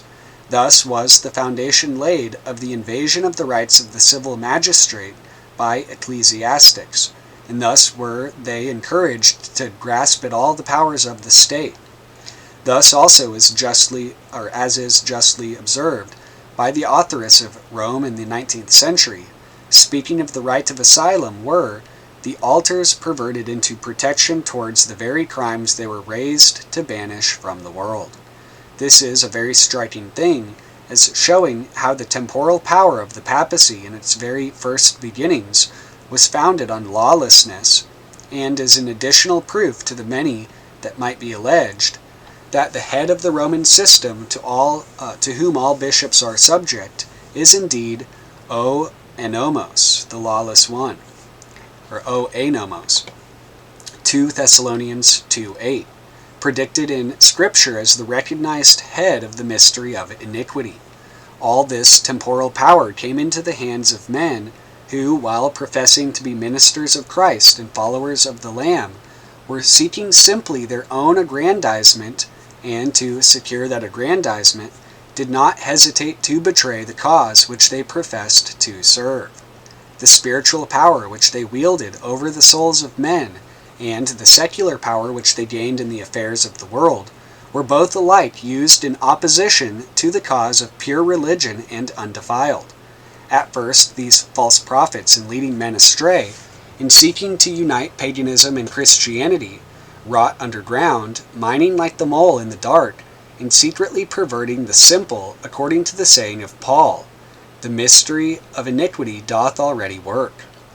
But by and by, towards the end of the 4th century, when the minds of men had been pretty well prepared, and the aspect of things seemed to be favorable for it, the wolves in sheep's clothing appeared above ground. brought their secret doctrines and practices by little and little into the light of day, and century after century, as their power increased, by means of all deceivableness of unrighteousness and signs and lying wonders, deluded the minds of the worldly Christians, made them believe that their anathema was equivalent to the curse of God, in other words, that they could bring down fire from heaven, and thus caused the earth and them that dwelt therein to worship the beast whose deadly wound was healed. When the deadly wound of the pagan beast was healed, and the beast from the sea appeared, it is said that this beast from the earth became the recognized, accredited executor of the will of the great sea beast. Verse 12. And he exerciseth all the power of the first beast before him, literally in his presence, under his inspection. Considering who the first beast is, there is great force in this expression, in his presence. The beast that comes up from the sea is the little horn that has eyes like the eyes of man. Daniel 7:8. It is Janus Tuans, all-seeing Janus. In other words, the universal bishop or universal overseer, who, from his throne on the 7 hills, by means of the organized system of the confessional, sees and knows all that is done, to the utmost bounds of his wide dominion. Now it was just exactly about the time that the Pope became universal bishop, that the custom began of systematically investing the chief bishops of the Western Empire with the papal livery, the pallium, for the purpose, says Giesler, of symbolizing and strengthening their connection with the Church of Rome. That pallium, worn on the shoulders of the bishops, while on the one hand it was the livery of the Pope, and bound those who received it to act as the functionaries of Rome, deriving all their authority from him, and exercising it under his superintendence, as the Bishop of Bishops, on the other hand, was in reality the visible investiture of these wolves with the sheep's clothing. For what was the pallium of the papal bishop? It was a dress made of wool, blessed by the Pope, taken from the holy lambs kept by the nuns of St. Agnes, and woven by their sacred hands, that it might be bestowed on those whom the popes delighted to honor, for the purpose, as one of themselves expressed it, of joining them to our society in the one pastoral sheepfold. Thus commissioned, thus ordained by the universal bishop, they did their work effectually, and brought the earth and them that dwelt in it to worship the beast that received the wound by a sword and did live. This was a part of this beast's predicted work. But there was another, and not less important, which remains for consideration. Section 4. The image of the beast. Not merely does the beast from the earth lead the world to worship the first beast, but, verse 14, he prevails on them that dwell on the earth to make an image to the beast, which had the wound by a sword and did live. In meditating for many years on what might be implied in the image of the beast, I could never find the least satisfaction in all the theories that had ever been propounded, till I fell in with an unpretending but valuable work, which I have noticed already, entitled An Original Interpretation of the Apocalypse. That work, evidently the production of a penetrating mind deeply read in the history of the papacy, furnished at once the solution of the difficulty. There the image of the beast is pronounced to be the Virgin Mother, or the Madonna. This at first sight may appear a very unlikely solution, but when it is brought into comparison with the religious history of Chaldea, the unlikelihood entirely disappears. In the old Babylonian paganism, there was an image of the beast from the sea, and when it is known what that image was, the question will, I think, be fairly decided. When Dagon was first set up to be worshipped, while he was represented in many different ways and exhibited in many different characters, the favorite form in which he was worshipped, as the reader well knows, was that of a child in his mother's arms. In the natural course of events, the mother came to be worshipped along with the child, yet to be the favorite object of worship. To justify this worship, as we have already seen, that mother, of course, must be raised to divinity, and divine powers and prerogatives ascribed to her. Whatever dignity, therefore, the Son was believed to possess, a like dignity was ascribed to her. Whatever name of honor he bore, a similar name was bestowed upon her. He was called Belus, the Lord; she, Beltis, my lady. He was called Dagon, the merman; she, Derketo, the mermaid. He, as the world king, wore the bull's horns. She, as we have already seen, on the authority of Saint Neathon, put on her own head a bull's head as the ensign of royalty. He, as the sun god, was called Beel Saman, Lord of Heaven. She, as the moon goddess, Melkat Ashamin, Queen of Heaven. He was worshipped in Egypt as the revealer of goodness and truth. She, in Babylon, under the symbol of the dove, as the goddess of gentleness and mercy, the mother of gracious acceptance, merciful and benignant to all men. He, under the name of Mithra, was worshipped as Mesites, or the mediator. She, as Aphrodite, or the wrath subduer, was called Melita, the mediatrix. He was represented as crushing the great serpent under his heel, she as bruising the serpent's head in her hand. He, under the name Janus, bore a key as the opener and shutter of the gates of the invisible world. She, under the name of Cybele, was invested with a like key as an emblem of the same power. He, as the cleanser from sin, was called the unpolluted God. She, too, had the power to wash away sin, and though the mother of the seed was called the Virgin, pure and undefiled, he was represented as judge of the dead. She was represented as standing by his side at the judgment seat in the unseen world. He, after being killed by the sword, was fabled to have risen again, and ascended up to heaven. She, too, though history makes her to have been killed with the sword by one of her own sons, was nevertheless in the myth said to have been carried by her son bodily to heaven, and to have been made Pambasilia, Queen of the universe. Finally, to clench the whole, the name by which she was now known was Semele, or Semele, which in the Babylonian language signifies the image. Thus, in every respect, to the very least jot and tittle, she became the express image of the Babylonian beast that had the wound by a sword and did live. After what the reader has already seen in a previous part of this work, it is hardly necessary to say that it is this very goddess that is now worshipped in the Church of Rome under the name of Mary. Though that goddess is called by the name of the Mother of our Lord, all the attributes given to her are derived simply from the Babylonian Madonna, and not from the Virgin Mother of Christ. So, the very way in which the Popish Madonna is represented is plainly copied from the idolatrous representations of the pagan goddess.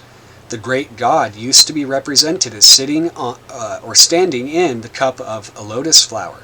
See Bryant, Volume 3, page 180, where Harpocrates is thus represented. In Vox's Handbook of British Museum, page 429, where Cupid is sitting on a flower.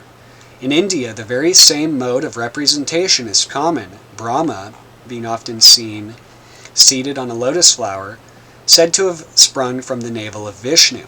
The great goddess, in like manner, must have been a similar couch, and therefore in India we find Lakshmi, the mother of the universe, sitting on a lotus, borne by a tortoise. See figure 57 from Coleman's Mythology, plate 23. Now, in this very thing, also, Popery is copied from its pagan model, for in the Pancarpium Marianum, page 88, the Virgin and Child are represented sitting in the cup of a tulip. See figure 58.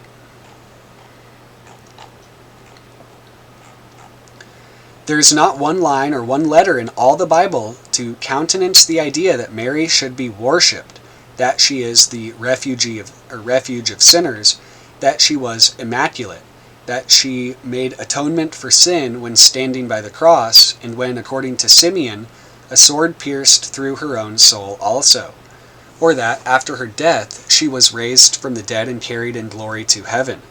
But in the Babylonian system all this was found, and all this is now incorporated in the system of Rome.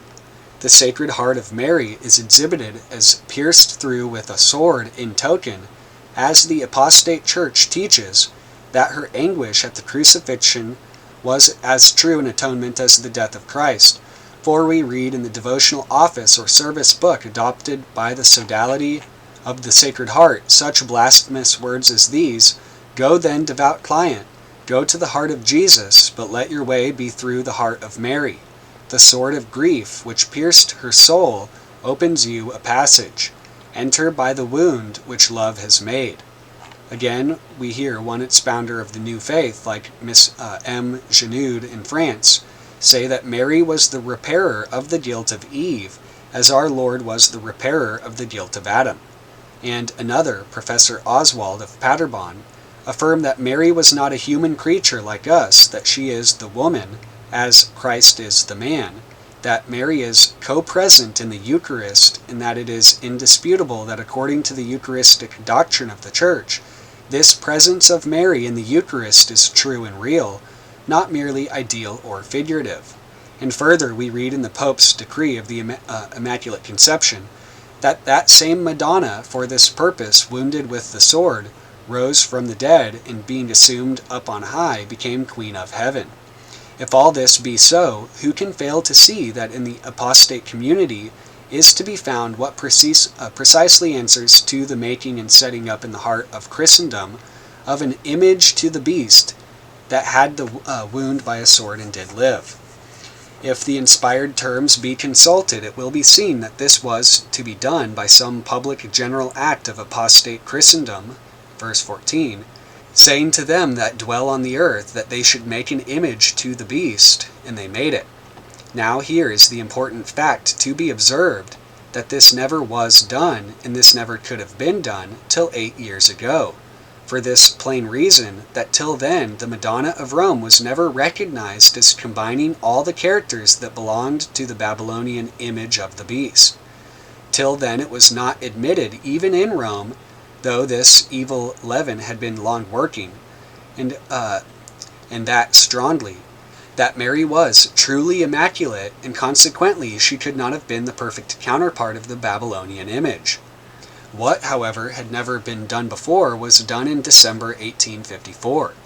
Then bishops from all parts of Christendom and representatives from the ends of the earth met in Rome, and with only 4 dissentient voices, it was decreed that Mary, the Mother of God, who died, rose from the dead, and ascended into heaven, should henceforth be worshipped as the Immaculate Virgin, conceived and born without sin. This was the formal setting up of the image of the beast, and that by the general consent of the men that dwell upon the earth. Now this beast being set up, it is said that the beast from the earth gives life and speech to the image, implying first that it has neither life nor voice in itself, but that nevertheless through means of the beast from the earth, it is to have both life and voice, and to be an effective agent of the papal clergy, who will make it speak exactly as they please. Since the image has been set up, its voice has been everywhere heard throughout the papacy. Formerly decrees ran less or more in the name of Christ. Now all things are preeminently done in the name of the Immaculate Virgin. Her voice is everywhere heard. Her voice is supreme. But, be it observed, when that voice is heard, it is not the voice of mercy and love. It is the voice of cruelty and terror.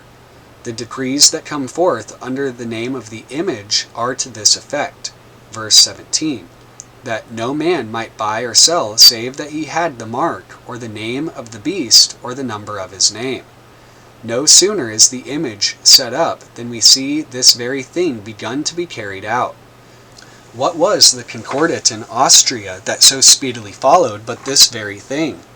That Concordat, through the force of unexpected events that have arisen, has not yet been carried into effect, but if it were, the results would be just what is predicted, that no man in the Austrian dominions should buy or sell without the mark in some shape or other. And the very fact of such an intolerant Concordat coming so speedily on the back of the decree of the Immaculate Conception shows what is the natural fruit of that decree. The events that soon thereafter took place in Spain showed the powerful working of the same persecuting spirit there also. During the last few years, the tide of spiritual despotism might have seemed to be effectually arrested, and many no doubt have indulged the persuasion that, crippled as the temporal sovereignty of the papacy is, and tottering as it seems to be, that power or its subordinates could never persecute more. But there is an amazing vitality in the mystery of iniquity, and no one can ever tell beforehand what apparent impossibilities it may accomplish in the way of arresting the progress of truth and liberty, however promising the aspect of things may be. Whatever may become of the temporal sovereignty of the Roman states, it is by no means so evident this day, as to many it seemed only a short while ago, that the overthrow of the spiritual power of the papacy is imminent, and that its power to persecute is finally gone. I doubt not but that many, constrained by the love and mercy of God, will yet obey the heavenly voice, and flee out of the doomed communion before the vials of divine wrath descend upon it. But if I have been right in the interpretation of this passage, then it follows that it must yet become more persecuting than ever it has been, and that intolerance which immediately after the setting up of the image began to display itself in Austria and Spain shall yet spread over all Europe. For it is not said that the image of the beast should merely decree, but should cause that as many as would not worship the image of the beast should be killed. Verse 15. When this takes place, that evidently is the time when the language of verse 8 is fulfilled. And all that dwell on the earth shall worship the beast whose names are not written in the book of life, of the Lamb slain from the foundation of the world. It is impossible to get quit of this by saying, this refers to the Dark Ages, this was fulfilled before Luther. I ask, had the men who dwelt on the earth set up the image of the beast before Luther's days? Plainly not. The decree of the Immaculate Conception was the deed of yesterday. The prophecy then refers to our own times, to the period of which the Church is now entering. In other words, the slaying of the witnesses, the grand trial of the saints, is still to come. Section 5. The name of the beast, the number of his name, and the invisible head of the papacy. Dagon and the Pope being now identified, this brings us naturally and easily to the long-sought name and number of the beast, and confirms by entirely new evidence the old Protestant view of the subject. The name Latinos has been generally accepted by Protestant writers as having many elements of probability to recommend it. But yet there has been always found a certain deficiency, and it has been felt that something was wanting to put it beyond all possibility of doubt. Now, looking at the subject from the Babylonian point of view, we shall find both the name and number of the beast brought home to us in such a way as leaves nothing to be desired on the point of evidence. Osiris, or Nimrod, whom the Pope represents, was called by many different names, and therefore, as Wilkinson remarks, he was much in the same position as his wife, who was called Mirionymus, the goddess with 10,000 names. Among these innumerable names, how shall we ascertain the name at which the Spirit of God points in the enigmatical language that speaks of the name of the beast, and the number of his name?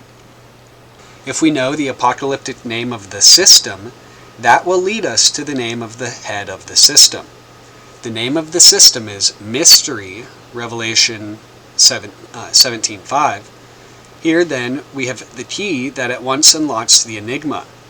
We have now only to inquire what was the name by which Nimrod was known as the god of the Chaldean mysteries. That name, as we have seen, was Saturn. Saturn and mystery are both Chaldean words, and they are correlative terms. As mystery signifies the hidden system, so Saturn signifies the hidden god. To those who were initiated, the god was revealed. To all else, he was hidden. Now, the name Saturn in Chaldee is pronounced Satur, but as every Chaldee scholar knows, consists only of 4 letters, thus Satur, or stir. This name contains exactly the apocalyptic number 666, Samek 60, Tau 400, Vav 6, and Resh 200. Here he says, in the litany of the Mass, the worshippers are taught thus to pray, God hidden, and my Savior, have mercy upon us. McGavin's Protestant, Volume 2, page 79. Whence can this invocation of the God hidden have come, but from the ancient worship of Saturn, the hidden god? As the papacy has canonized the Babylonian god by the name of Saint Dionysus and Saint Bacchus, the martyr, so by this very name of Satyr is he also enrolled in the calendar, for March 29th is the festival of Saint Satyr, the martyr. Chambers' Book of Days, page 435. If the Pope is, as we have seen, the legitimate representative of Saturn, the number of the Pope as head of the mystery of iniquity is just 666. But still further, it turns out, as shown above, that the original name of Rome itself was Saturnia, the city of Saturn. This is vouched alike by Ovid, by Pliny, and by Aurelius Victor. Thus, then, the Pope has a double claim to the name and number of the beast. He is the only legitimate representative of the original Saturn at this day in existence, and he reigns in the very city of the Seven Hills where the Roman Saturn formerly reigned, and from his residence in which the whole of Italy was long after called by his name, being commonly called the Saturnian land. But what bearing, it has been said, has this upon the name Latinos, which is commonly believed to be the name of the beast? Much. It proves that the common opinion is thoroughly well founded. Saturn and Latinos are just synonymous, having precisely the same meaning and belonging equally to the same god. The reader cannot have forgotten the lines of Virgil which showed that Latinos, to whom the Romans or Latin race traced back their lineage, was represented with a glory around his head, to show that he was a child of the sun. Thus, then, it is evident that in popular opinion the original Latinos had occupied the very same position as Saturn did in the Mysteries, who was equally worshipped as the offspring of the sun. Moreover, it is evident that the Romans knew that the name Latinos signified the hidden one, for their antiquarians invariably affirmed that Latium received its name from Saturn, lying hid there. On etymological grounds, then, even on the testimony of the Romans, Latinos is equivalent to the hidden one, that is, to Saturn, the god of mystery. Here it says Latium Latinus, the Roman form of the Greek Latinos, and Lateo, to lie hid, all alike come from the Chaldee Lot, which has the same meaning. The name Lot, Lat, or the hidden one, had evidently been given as well as Saturn to the great Babylonian god. This is evident from the name of the fish Latus, which was worshipped along with the Egyptian Minerva in the city of Letopolis in Egypt, now Esna. Wilkinson, Volume 4, page 284, and Volume 5, page 253. That fish, Latus, evidently just being another name for the fish god Dagon. We have seen that Ichthys, or the fish, was one of the names of Bacchus, and the Assyrian goddess Atergatis, or Atergatis, with her son Ichthys, is said to have been cast into the lake of Ascalon.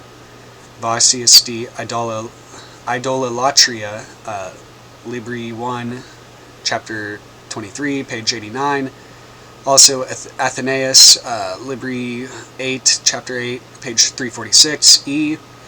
That the sun god Apollo had been known under the name of Lot may be inferred from the Greek name of his mother wife, Leto, or in Doric, Lato, which is just the feminine of Lot. The Roman name Latona confirms this, for it signifies the lamenter of Lot, as Bellona signifies the lamenter of Bel. The Indian god Shiva, who, as we have seen, is sometimes represented as a child at the breast of its mother, and has the same bloody character as Moloch, or the Roman Saturn, is called by this very name, as may be seen from the following verse made in reference to the image found in his celebrated temple at Somnath. This image grim, whose name was Lot, behold, Mahmud found when he took Samnat. Barrow's Gypsies in Spain, or Zincali, Volume 2, page 113. While Saturn, therefore, is the name of the beast and contains the mystic number, Latinos, which contains the same number, is just as peculiar and distinctive an appellation of the same beast. The Pope, then, as the head of the beast, is equally Latinos, or Saturn, that is, the head of the Babylonian mystery. When, therefore, the Pope requires all his services to be performed in the Latin tongue, that is as much as to say that they must be performed in the language of mystery, when he calls the Church the Latin Church, that is equivalent to the declaration that it is the Church of Mystery. Thus, by this very name of the Pope's own choosing, he has with his own hands written upon the very forehead of his apostate communion its divine apocalyptic designation, Mystery Babylon the Great. Thus, also, by a process of the purest induction, we have been led on from step to step till we find the mystic number 666 unmistakably and indelibly marked on his own forehead, and that he who has seat on the 7 hills of Rome has exclusive and indefeasible claims to be regarded as the visible head of the beast. The reader, however, who has carefully considered the language that speaks of the name and number of the apocalyptic beast, must have observed that in the terms that describe that name and number, there is still an enigma that ought not to be overlooked. The words are these: "Let him that hath understanding count the number of the beast, for it is the number of a man." Revelation 13:18. What means the saying that the number of the beast is the number of a man? Does it merely mean that he has been called by a name that has been borne by some individual man before? This is the sense in which the words have been generally understood, but surely this would be nothing very distinctive, nothing that might not equally apply to innumerable names. But view this language in connection with the ascertained facts of the case, and what a divine light at once beams from the expression. Saturn, the hidden god, the god of the mysteries, whom the Pope represents, whose secrets were revealed only to the initiated, was identical with Janus, who was publicly known to all Rome, to the uninitiated and initiated alike, as the grand mediator, the opener and the shutter, who had the key of the invisible world. Now, what means the name Janus? That name, as Cornificius in Macrobius shows, was properly Janus. Saturnalia, Liber 1, Chapter 9, page 54g. And in ancient Chaldee, Anush signifies the man. By that very name was the Babylonian beast from the sea called when it first made its appearance. The name Anush, or the man, was applied to the Babylonian Messiah as identifying him with the promised seed of the woman. The name of the man, as applied to a god, was intended to designate him as the god-man. We have seen that in India, the Hindu Shastras bear that in order to enable the gods to overcome their enemies, it was needful that the sun, the supreme divinity, should be incarnate and born of a woman.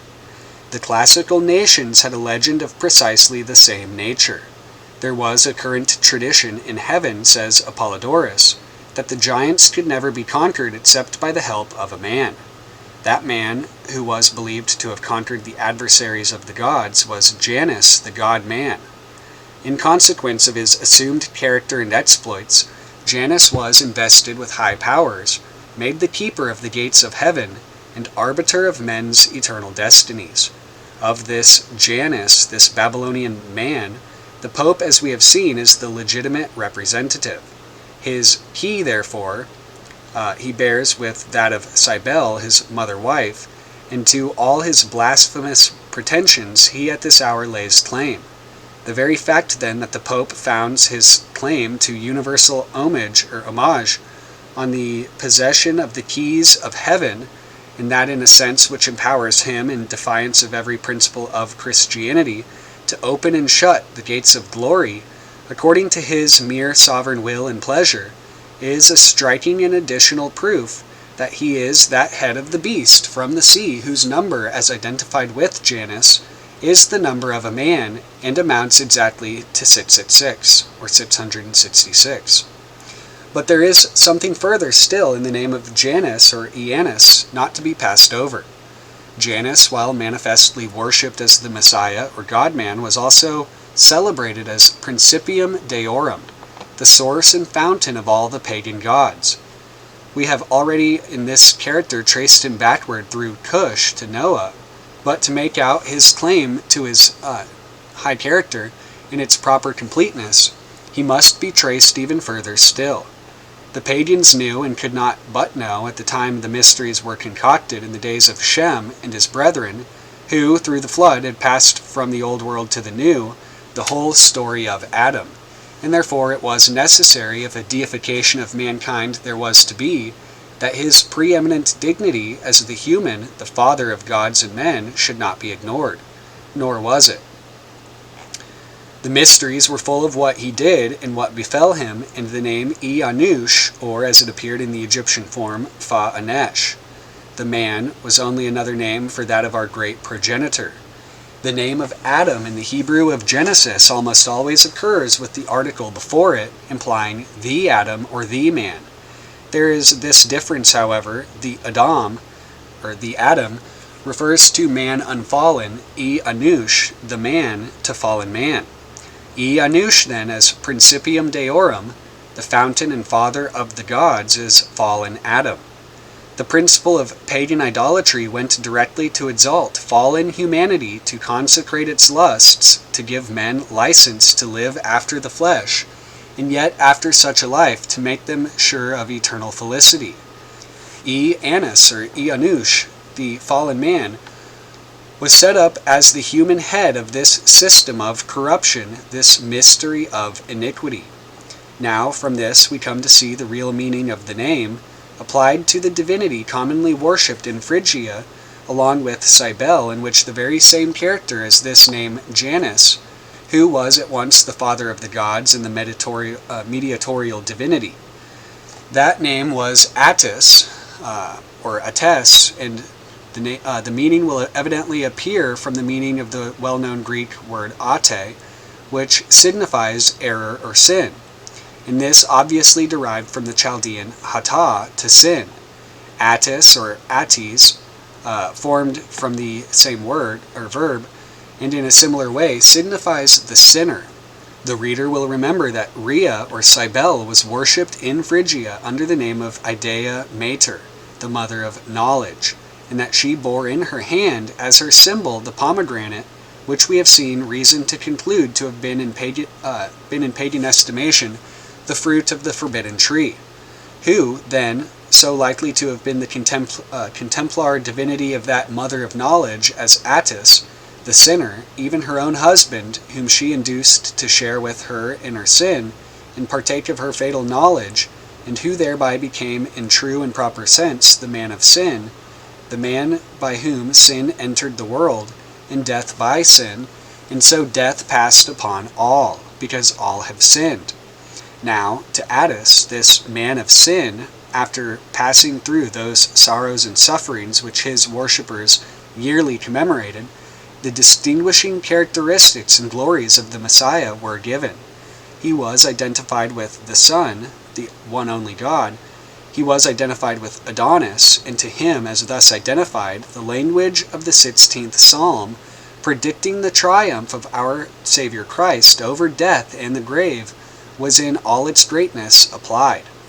Thou wilt not leave my soul in hell, nor suffer thine Holy One to see corruption. It is sufficiently known that the first part of this statement was applied to Adonis, for the annual weeping of the woman for Tammuz was speedily turned into rejoicings, on account of his fabled return from Hades or the infernal regions. But it is not so well known that paganism applied to its mediatorial god the predicted incorruption of the body of the Messiah, but that this was the fact we learn from the distinct testimony of Pausanias Agdistus, that is, Cybele says he obtained from Jupiter that no part of the body of Attis should either become putrid or waste away.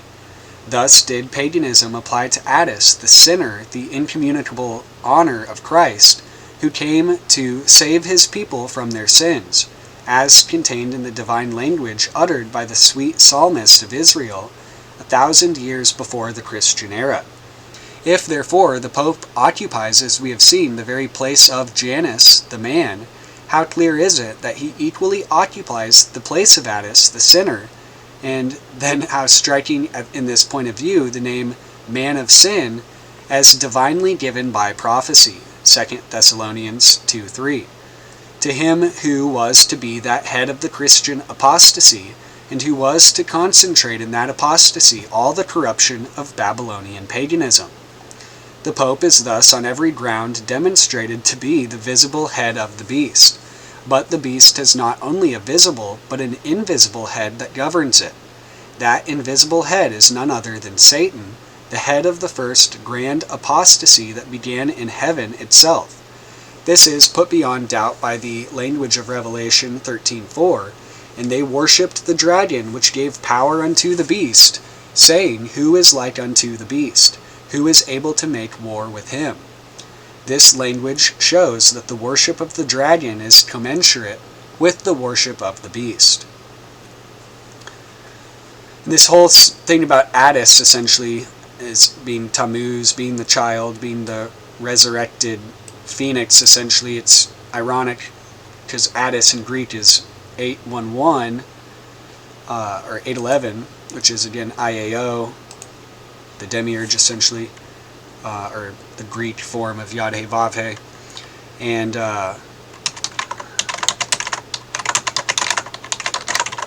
the Sun Lady with Tau and Shin for the T and the S and the and Sun, the Sun Lady.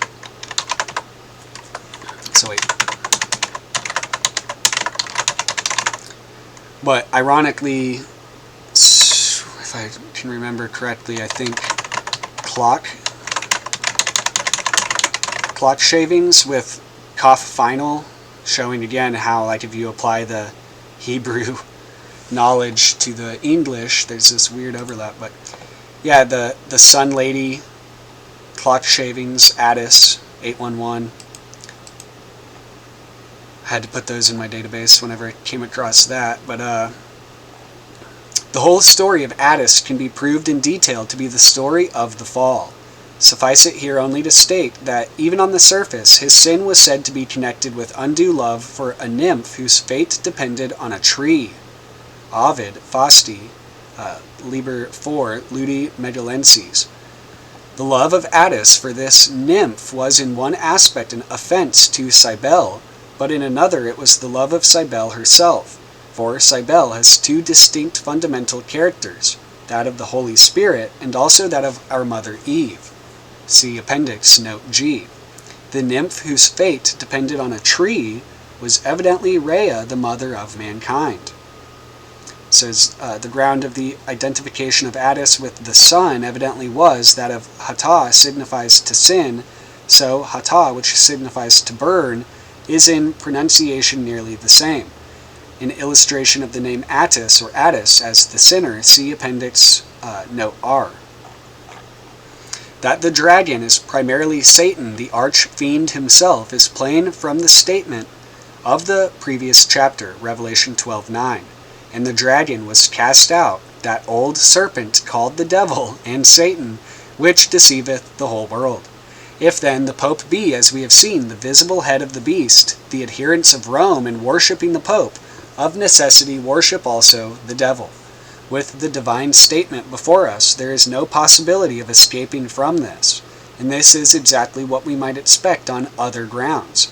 Let it be remembered that the Pope, as the head of the mystery of iniquity, is the son of perdition, Iscariot, the false apostle, the traitor. Now, it is expressly stated that before Judas committed his treason, Satan, the prince of the devils, entered into him, took complete and entire possession of him. From analogy, we may expect the same to have been the case here. Before the Pope could even conceive such a scheme of complicated treachery to the cause of his Lord, as has been proved against him, before he could be qualified for successfully carrying that treacherous scheme into effect, Satan himself must enter into him. The mystery of iniquity was to practice and prosper according to the working, i.e. literally according to the energy or mighty power of Satan. 2 Thessalonians 2:9. Therefore, Satan himself, and not any subordinate spirit of hell, must preside over the whole vast system of consecrated wickedness. He must personally take possession of him who is its visible head, that the system may be guided by his diabolical subtlety and energized by his superhuman power. Keeping this in view, we see at once how it is that when the followers of the Pope worship the beast, they worship also the dragon that gave power to the beast. Thus, altogether independent of historical evidence on this point, we are brought to the irresistible conclusion that the worship of Rome is one vast system of devil worship. If it be once admitted that the Pope is the head of the beast from the sea, we are bound on the mere testimony of God, without any other evidence whatever, to receive this as a fact that consciously or unconsciously, those who worship the Pope are actually worshiping the devil. But in truth, we have historical evidence, and that of a very remarkable kind, that the Pope, as the head of the Chaldean mysteries,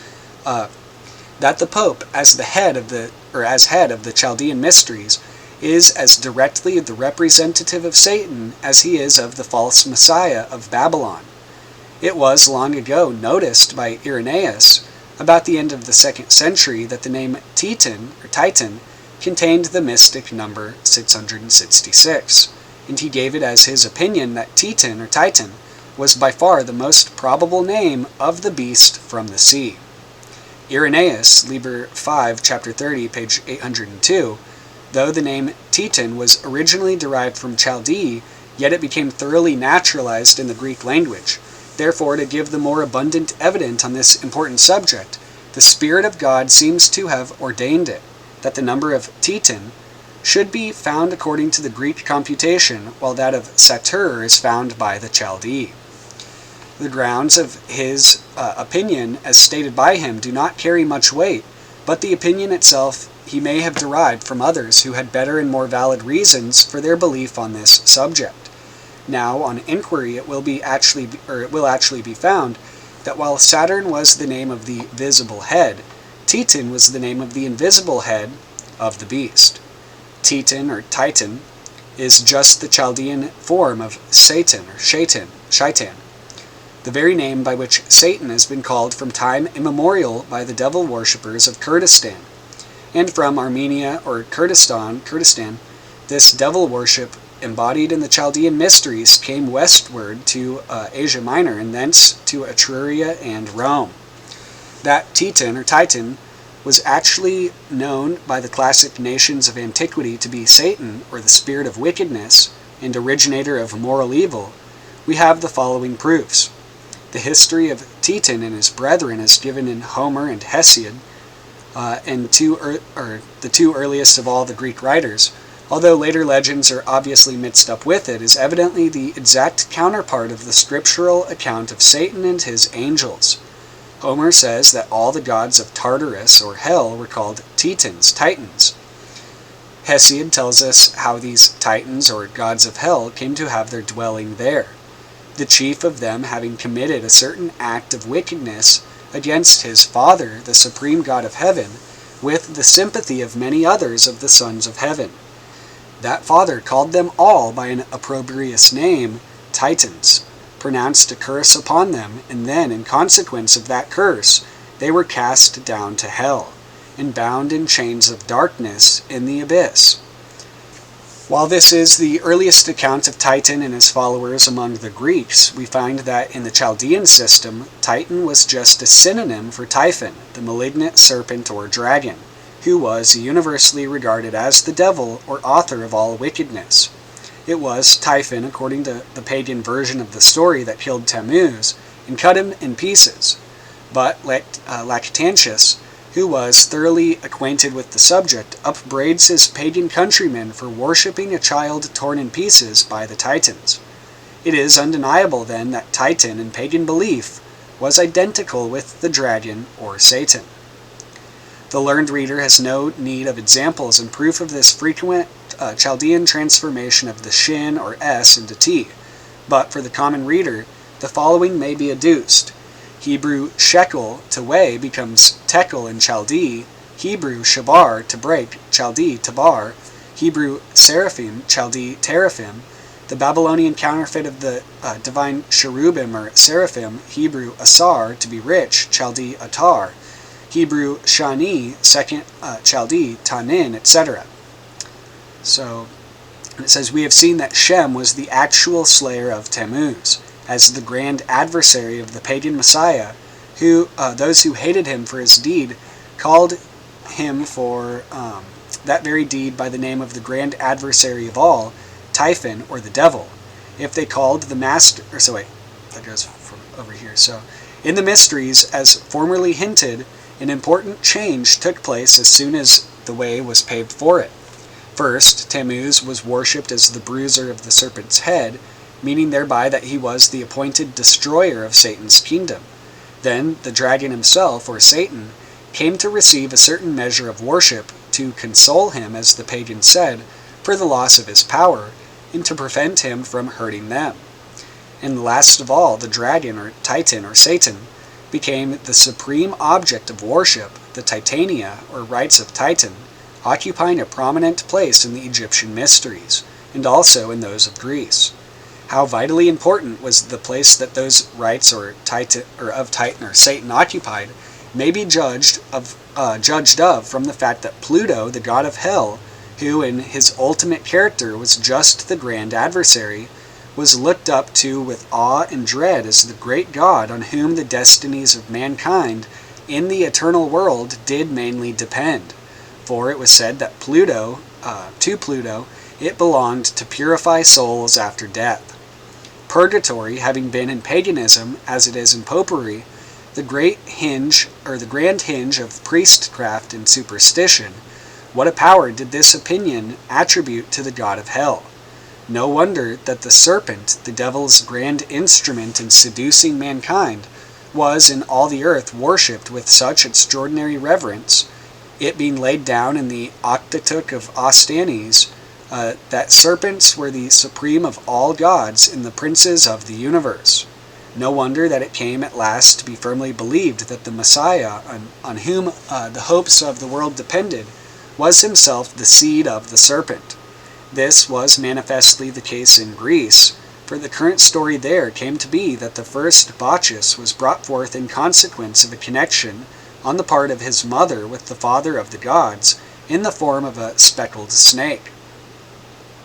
That father of the gods was manifestly the god of hell, for Persephone, the mother of Bacchus, that miraculously conceived and brought forth the wondrous child, whose rape by Pluto occupied such a place in the mysteries, was worshipped as the wife of the god of hell, as we have already seen under the name of the Holy Virgin. The story of the seduction of Eve by the serpent is plainly imported into this legend, as Julius Firmicus and the early Christian apologists did with great force cast in the teeth of the pagans of their day, but very different is the coloring given to it in the pagan legend from that which it has in the divine word. Thus the grand thimble rigger, by dexterously shifting the peas, through means of men who began with great professions of abhorrence of his character, got himself almost everywhere recognized as in very deed the god of this world. So deep and so strong was the hold that Satan had contrived to get of the ancient world in this character, that even when Christianity had been proclaimed to man, and the true light had shone from heaven, the very doctrine we have been considering raised its head among the professed disciples of Christ. Those who held this doctrine were called Ophiani or Ophites, that is, serpent worshippers. These heretics, says Tertullian, magnify the serpent to such a degree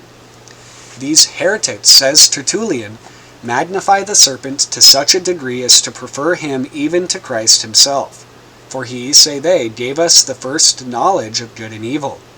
It was from a perception of his power and majesty that Moses was induced to erect the brazen serpent, to which whosoever looked was healed. Christ himself, they affirm in the gospel, imitates the sacred power of the serpent, when he says that as Moses lifted up the serpent in the wilderness, even so must the Son of Man be lifted up. They introduce it when they bless the Eucharist. These wicked heretics avowedly worshipped the old serpent, or Satan, as the grand benefactor of mankind, for revealing to them the knowledge of good and evil.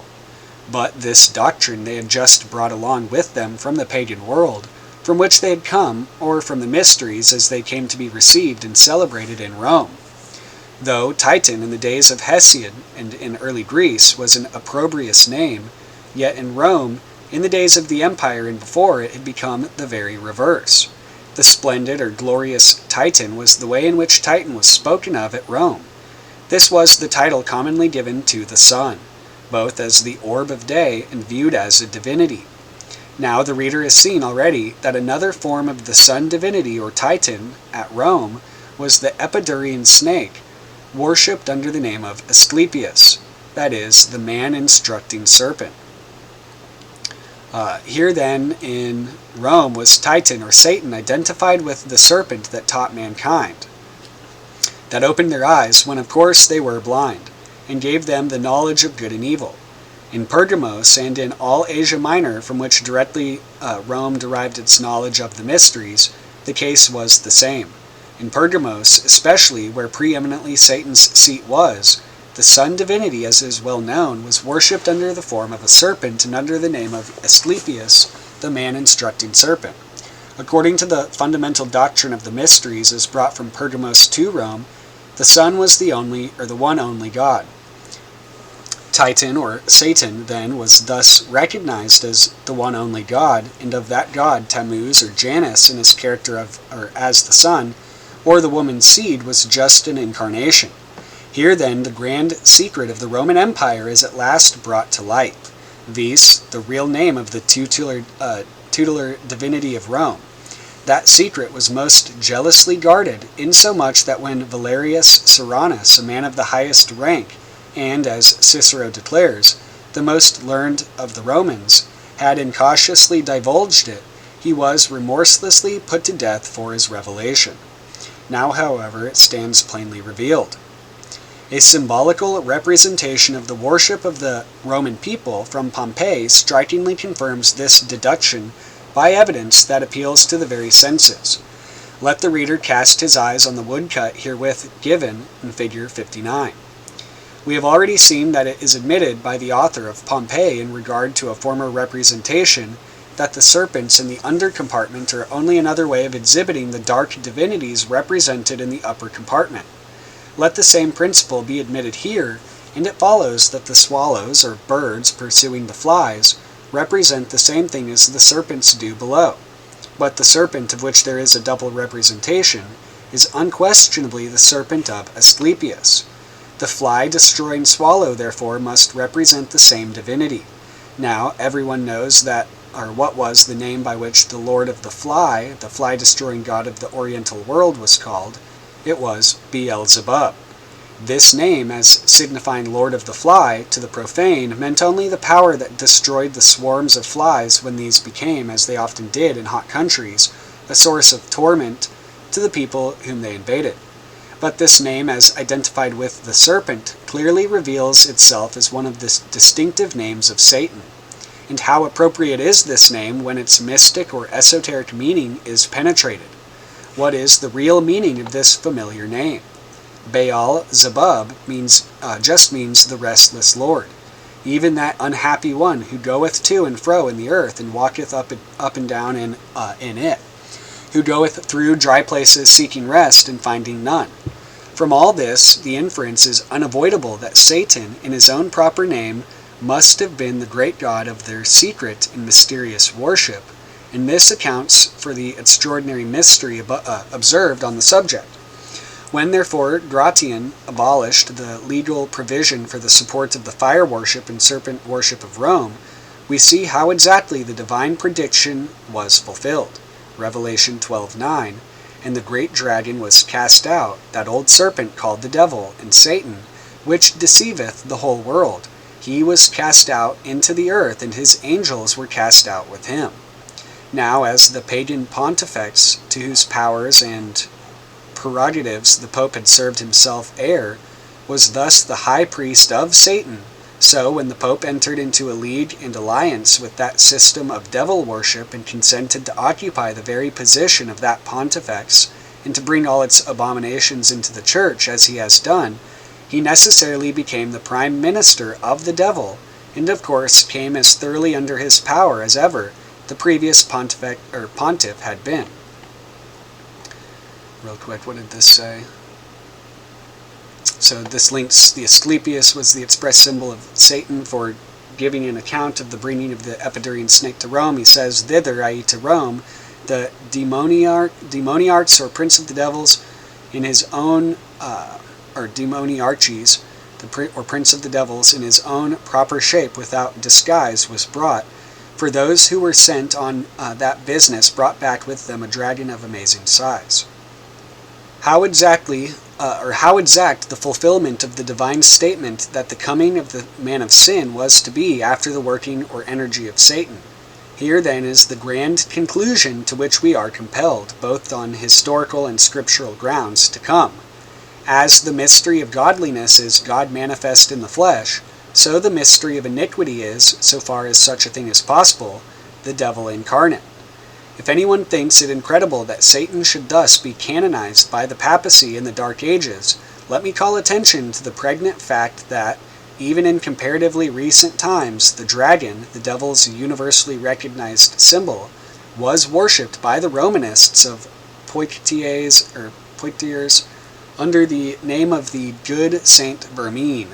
Notes on the Society of the Antiquaries of France, Volume 1, page 464, Apud Salverte, page 475.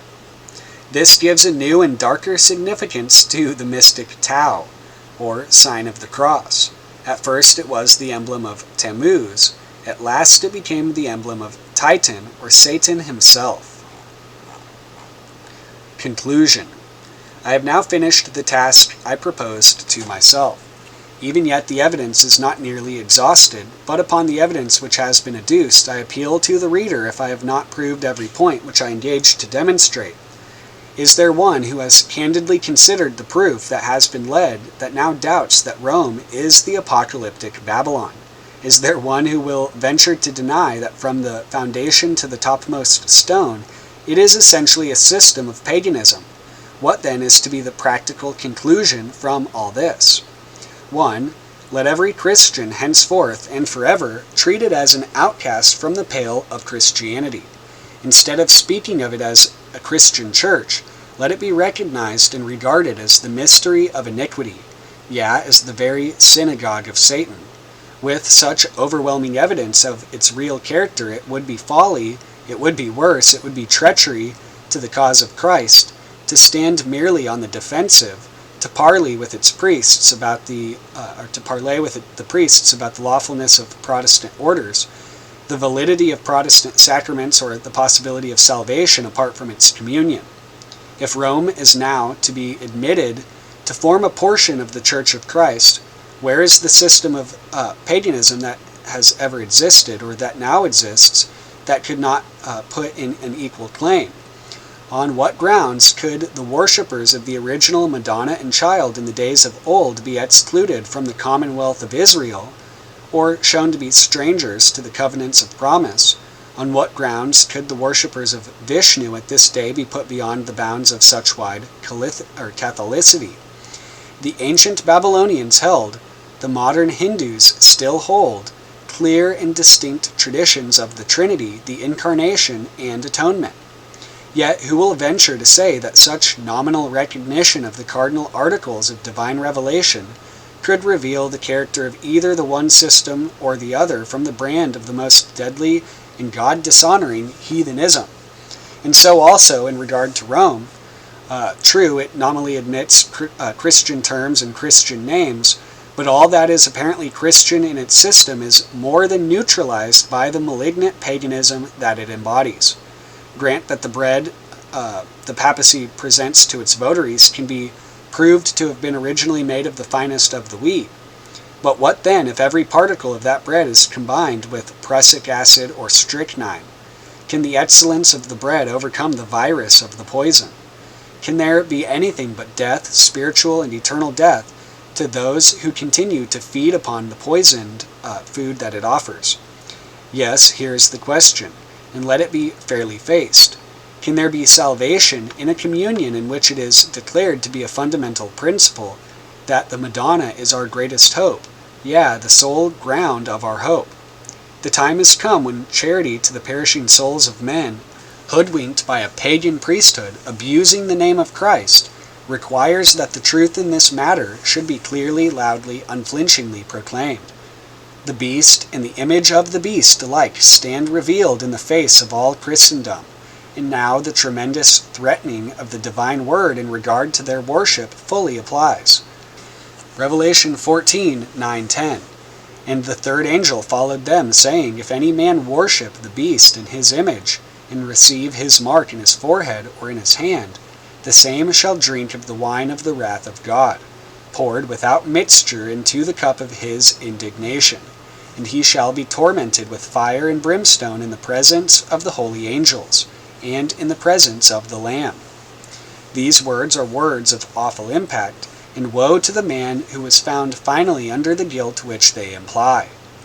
These words, as has already been admitted by Eliot, contain a chronological prophecy, a prophecy not referring to the Dark Ages, but to a period not far distant from the consummation, when the gospel should be widely diffused, and when bright light should be cast on the character and doom of the apostate Church of Rome. Verses 6-8. They come in the divine chronology of events immediately after an angel has proclaimed, Babylon is fallen, is fallen. We have, as it were, with our own ears heard this predicted fall of Babylon announced from the high places of Rome itself, when the 7 hills of the eternal city reverberated with the guns that proclaimed, not merely to the citizens of the Roman Republic, but to the wide world, that papacy had fallen, de facto and de jure, from the temporal throne of the Roman state. Now it is in the order of the prophecy after this fall of Babylon that this fearful threatening comes. Can there then be a doubt that this threatening specially and peculiarly applies to this very time? Never till now was the real nature of the papacy fully revealed. Never till now was the image of the beast set up. Till the image of the beast was erected, till the blasphemous decree of the Immaculate Conception was promulgated, no such apostasy had taken place, even in Rome, no such guilt had been contracted, as now lies at the door of the great Babylon. This, then, is a subject of infinite importance to everyone within the pale of the Church of Rome, to everyone also who is looking, as so many at present are doing, towards the city of the 7 hills. If anyone can prove that the Pope does not assume all the prerogatives and bear substantially all the blasphemous titles of that Babylonian beast that had the wound by a sword and did live, and if it can be shown that the Madonna, that has so recently with one consent been set up, is not in every essential respect the same as the Chaldean image of the beast, they may indeed afford to despise the threatening contained in these words. But if neither the one nor the other can be proved, and I challenge the strictest scrutiny in regard to both, then every one within the pale of the papacy may well tremble at such a threatening. Now then, as never before, may the voice divine, and that a voice of the tenderest love, be heard sounding from the eternal throne to every adherent of the mystic Babylon. Come out of her, my people, that ye be not partakers of her sins, and that ye receive not of her plagues. 2. But if the guilt and danger of those who adhere to the Roman Church, believing it to be the only church where salvation can be found, be so great, what must be the guilt of those who, with a Protestant profession, nevertheless uphold the doomed Babylon? The constitution of this land requires our queen to swear before the crown can be put upon her head, before she can take her seat on the throne, that she believes that the essential doctrine of Rome are idolatrous. All the churches of Britain, endowed and unendowed alike, with one voice declare the very same. They all proclaim that the system of Rome is a system of blasphemous idolatry, and yet the members of these churches can endow and uphold with Protestant money the schools, the colleges, the chaplains of that idolatrous system. If the guilt of Romanists, then, be great, the guilt of Protestants who uphold such a system must be tenfold greater. That guilt has been greatly accumulating during the last 3 or 4 years, while the King of Italy and the very states of the Church, what but lately were the Pope's own dominions, has been suppressing the monasteries, and in the space of 2 years no less than 54 were suppressed, and their property confiscated. The British government has been acting on a policy the very reverse, has not only been conniving at the erection of monasteries, which are prohibited by the law of the land, but has actually been bestowing endowment on these illegal institutions under the name of reformatories. It was only a short while ago that it was stated on authority of the Catholic Directory that in the space of 3 years, 52 new covenants were added to the monastic system of Great Britain, almost the very number that the Italians had confiscated, yet Christian men and Christian churches look on with indifference. Now, if ever there was an excuse for thinking lightly of the guilt contracted by our national support of idolatry, that excuse will no longer avail. The God of Providence in India has been demonstrating that he is the God of revelation. He has been proving to an awestruck world, by events that made every ear to tingle, that every word of wrath written 3,000 years ago against idolatry is in as full force at this day as when he desolated the covenanted people of Israel for their idols and sold them into the hands of their enemies. If men begin to see that it is a dangerous thing for professing Christians to uphold the pagan idolatry of India, they must be blinded indeed if they do not equally see that it must be as dangerous to uphold the pagan idolatry of Rome. Wherein does the paganism of Rome differ from that of Hinduism? Only in this, that the Roman paganism is the more complete, more finished, more dangerous, more insidious paganism of the two. I am afraid that after all that has been said, not a few will revolt from the above comparative estimate of popery and undisguised paganism. Let me therefore fortify my opinion by the testimonies of 2 distinguished writers, well qualified to pronounce on this subject. They will at least show that I am not singular in the estimate which I have formed. The writers to whom I refer are Sir George Sinclair of Ulster and Dr. Bonar of Kelso. Few men have studied the system of Rome more thoroughly than Sir George, and in his letters to the Protestants of Scotland, he has brought all the fertility of his genius, the curiosa felicitas of his style, and the stores of his highly cultivated mind to bear upon the elucidation of his theme. Now the testimony of Sir George is this: Romanism is a refined system of Christianized heathenism, and chiefly differs from its prototype in being more treacherous, more cruel, more dangerous, more intolerant. The mature opinion of Dr. Bonar is the very same, and that too expressed with the Cawnpore massacre particularly in view. We are doing for popery at home, says he, what we have done for idolaters abroad, and in the end the results will be the same, nay, worse. For popish cruelty and the thirst for the blood of the innocent have been the most savage and merciless that the earth has seen. Cawnpore, Delhi, and Bareilly are but dust in comparison with the demoniacal brutalities perpetrated by the Inquisition and by the armies of popish fanaticism. These are the words of truth and soberness that no man acquainted with the history of modern Europe can dispute. There is great danger of their being overlooked at this moment. It will be a fatal error if they be. Let not the pregnant fact be overlooked, that while the apocalyptic history runs down to the consummation of all things, in that divine foreshadowing all the other paganisms of the world are in a manner cast into the shade by the paganism of Papal Rome. It is against Babylon that sits on the 7 hills that the saints are forewarned. It is for worshipping the beast in his image preeminently that the vials of the wrath of God, that liveth and abideth forever, are destined to be outpoured upon the nations. Now, if the voice of God has been heard in the late Indian calamities, the Protestantism of Britain will rouse itself to sweep away at once and forever all national support alike from the idolatry of Hindustan and the still more malignant idolatry of Rome. Then indeed there would be a lengthening of our tranquility, then there would be hope that Britain would be exalted, and that its power would rest on a firm and stable foundation. But if we will not hear the voice, if we receive not correction, if we refuse to return, if we persist in maintaining, at the national charge, that image of jealousy provoking to jealousy, then after the repeated and ever-increasing strokes that the justice of God has laid on us, we have every reason to fear that the calamities that have fallen so heavily upon our countrymen in India may fall still more heavily upon ourselves, within our own borders at home. For it was when the image of jealousy was set up in Jerusalem by the elders of Judah, that the Lord said, Therefore will I also deal in fury. Mine eye shall not spare, neither will I have pity. And though they cry in mine ears with a loud voice, yet will I not hear them.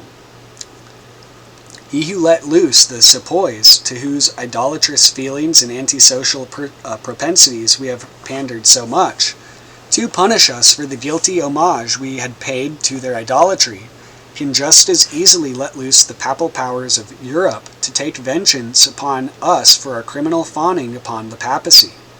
3. But further, if the views established in this work be correct, it is time that the Church of God were aroused.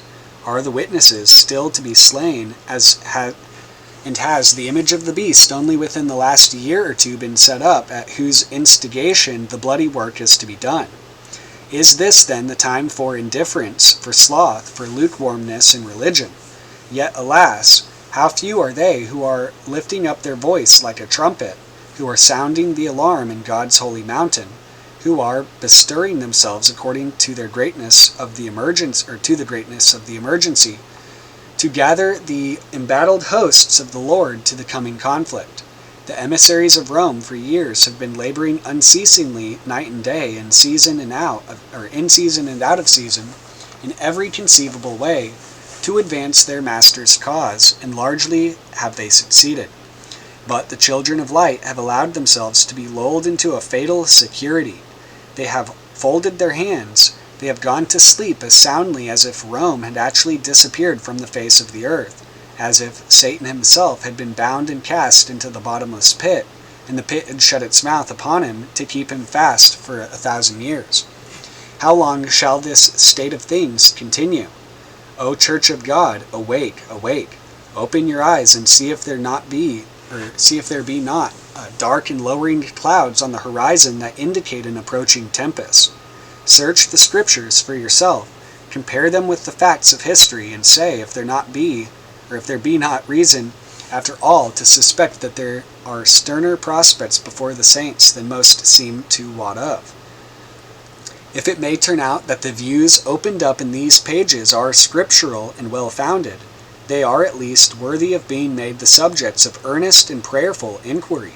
It never can tend too good to indulge in uninquiring and delusive feeling of safety, when, if they be true, the only safety is to be found in a timely knowledge of the danger and due preparation, by all activity, all zeal, all spirituality of mind, to meet it.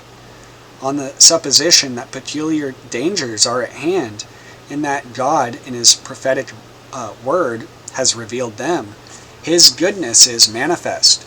He has made known the danger, that, being forewarned, we may be forearmed, that, knowing our own weakness, we may cast ourselves on His almighty grace, that we may feel the necessity of a fresh baptism of the Holy Ghost, that the joy of the Lord being our strength, we may be thorough and decided for the Lord, and for the Lord alone, that we may work, every one of his own sphere, with increased energy and diligence in the Lord's vineyard, and save all the souls we can, while yet opportunity lasts, and the dark predicted night has not come, wherein no man can work. Though there be dark prospects before us, there is no room for despondency, no ground for anyone to say that with such prospects effort is vain. The Lord can bless and prosper to His own glory the efforts of those who truly gird themselves to fight His battles in the most hopeless circumstances, and at the very time when the enemy cometh in like a flood, He can by His Spirit lift up a standard against him. Nay, not only is this a possible thing, there is a reason from the prophetic word to believe that so it shall actually be, that the last triumph of the man of sin shall not be achieved without a glorious struggle first on the part of those who are leal-hearted to Zion's king. But if we would really wish to do anything effectual in this warfare, it is indispensable that we know and continually keep before our eyes the stupendous character of that mystery of iniquity embodied in the papacy that we have to grapple with. Popery boasts of being the old religion, and truly from what we have seen it appears that it is ancient indeed. It can trace its lineage far beyond the era of Christianity, back over 4,000 years, to near the period of the flood and the building of the Tower of Babel. During all that period, its essential elements have been nearly the same, and these elements have a peculiar adaptation to the corruption of human nature. Most seem to think that popery is a system merely to be scouted and laughed at, but the Spirit of God everywhere characterizes it in quite a different way. Every statement in the Scripture shows that it was truly described when it was characterized as Satan's masterpiece, the perfection of his policy for deluding and ensnaring the world. It is not the statecraft of politicians, the wisdom of philosophers, or the resources of human science that can cope with the wiles and subtleties of the papacy. Satan, who inspires it, has triumphed over all these again and again. Why the various nations where the worship of the Queen of Heaven, with all its attendant abominations, has flourished most in all ages, have been precisely the most civilized, the most polished, the most distinguished for arts and sciences. Babylon, where it took its rise, was the cradle of astronomy. Egypt, that nursed it in its bosom, was the mother of all the arts. The Greek cities of Asia Minor, where it found a refuge when it expelled from Chaldea, were famed for their poets and philosophers, among the former Homer himself being numbered, and the nations of the European continent, where literature has long been cultivated, are now prostrate before it.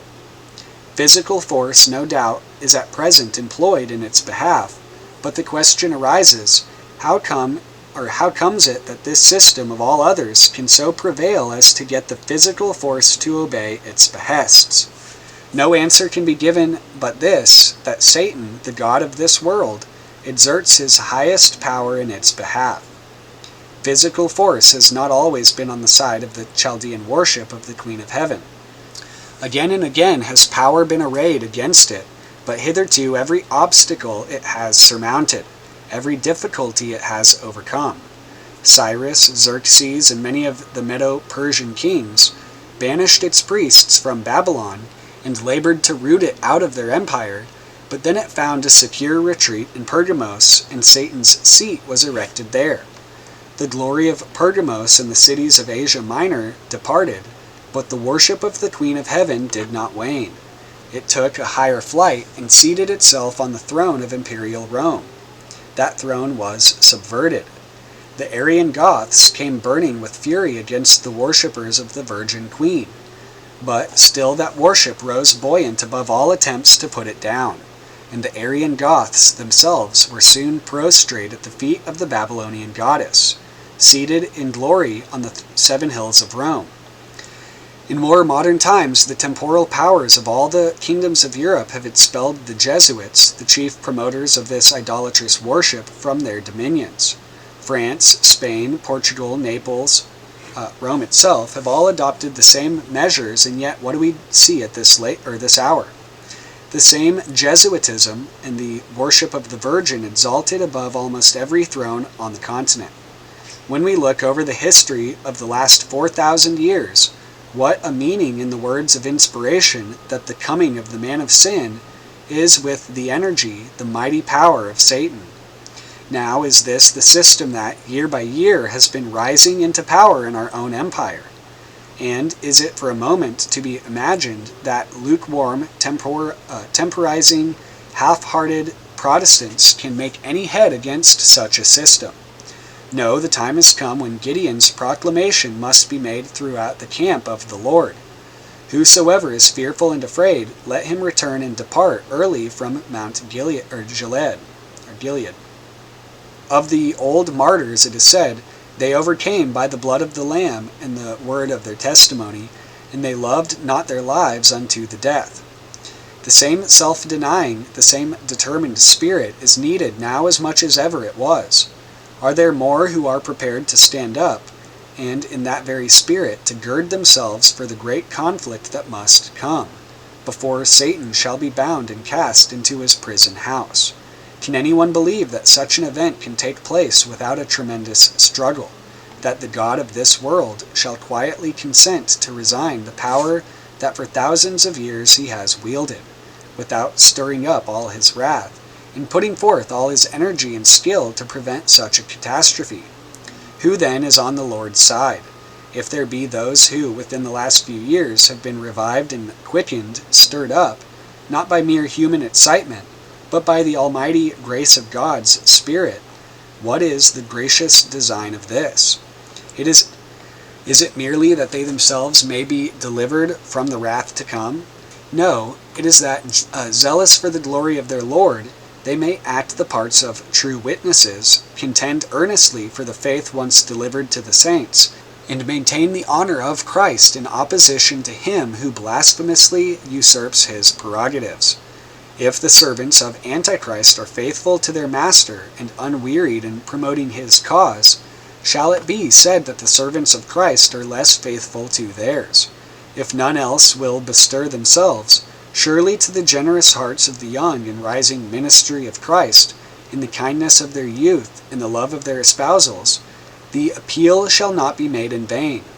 When the appeal is made in the name of him whom their souls love, that in this grand crisis of the church and of the world, they should come to the help of the Lord against the mighty, that they should do what in them lies to strengthen the hands and encourage the hearts of those who are seeking to stem the tide of apostasy, to resist the efforts of the men who are laboring with such zeal and with so much of infatuated patronage on the part of the powers that be, to bring this land back again under the power of the man of sin.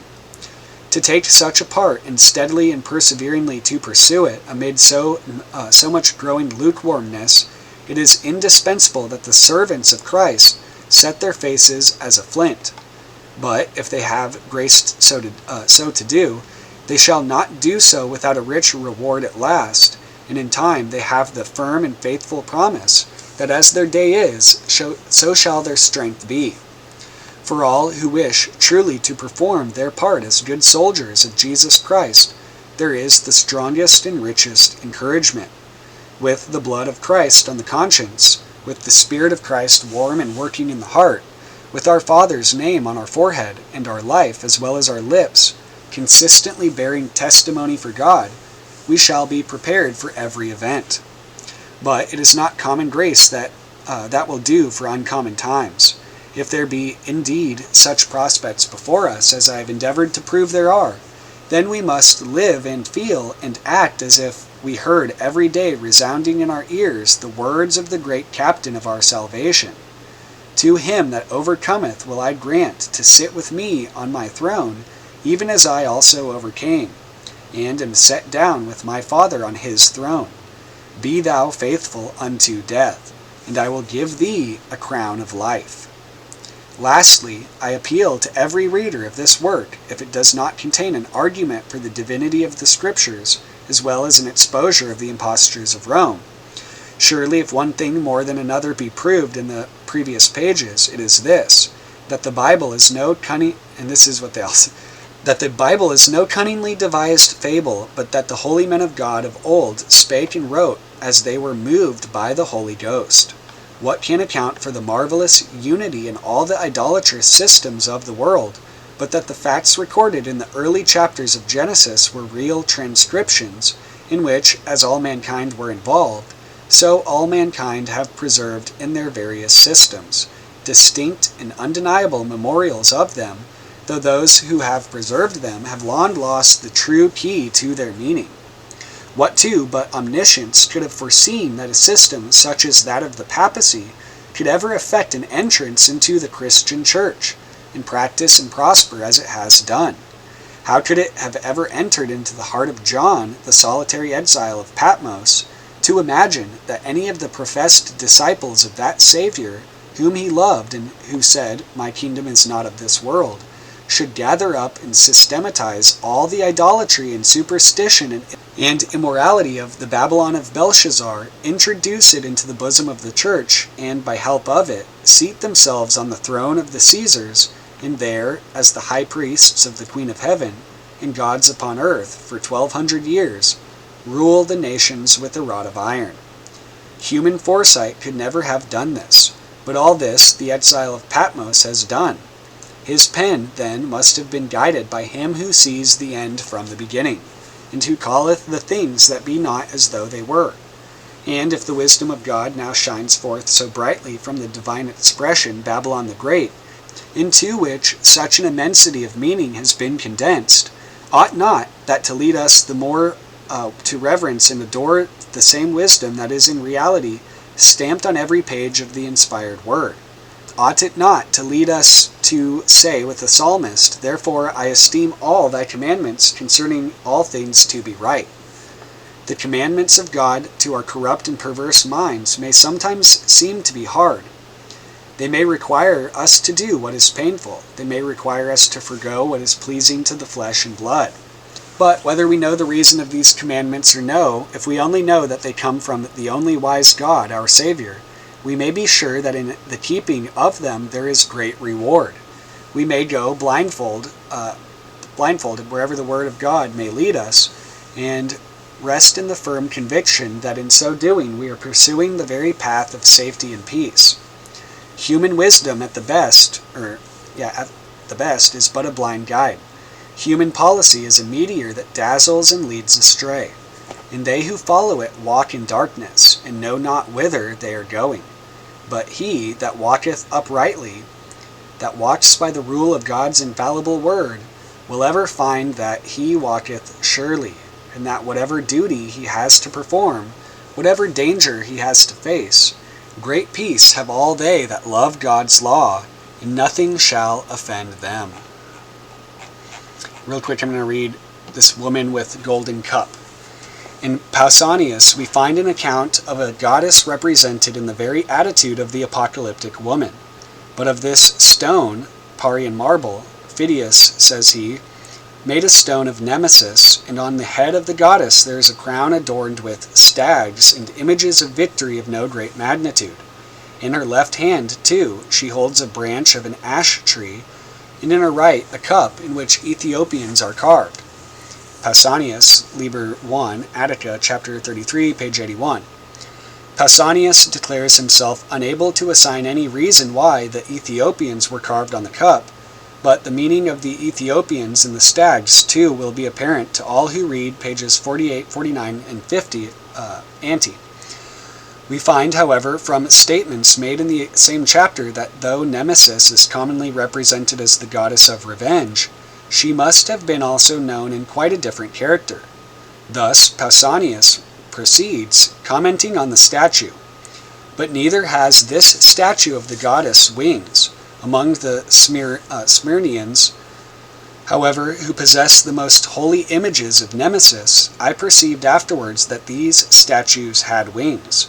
For as this goddess principally pertains to lovers, on this account they may be supposed to have given wings to Nemesis as well as to love, i.e. Cupid.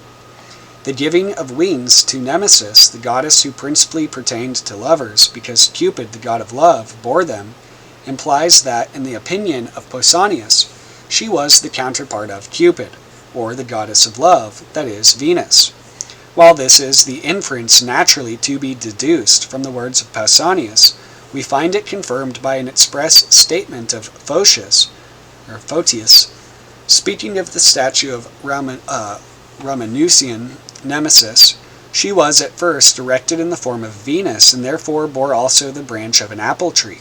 Though a goddess of love and a goddess of revenge might seem very remote in their characters from one another, yet it is not difficult to see how this must have come about. The goddess, who was revealed to the initiated in the mysteries, in the most alluring manner, was also known to be most unmerciful and unrelenting in taking vengeance upon those who revealed these mysteries, for every such one who was discovered was unsparingly put to death. Potter's Antiquities, Volume 1, Eleusinian, page 354. Thus, then, the cup-bearing goddess was at once Venus, the goddess of licentiousness, and Nemesis, the stern and unmerciful one, to all who rebelled against her authority. How remarkable a type of the woman whom John saw, described in one aspect of the mother of harlots, and in another as drunk with the blood of the saints. And the identification of Rhea or Cybele and Venus.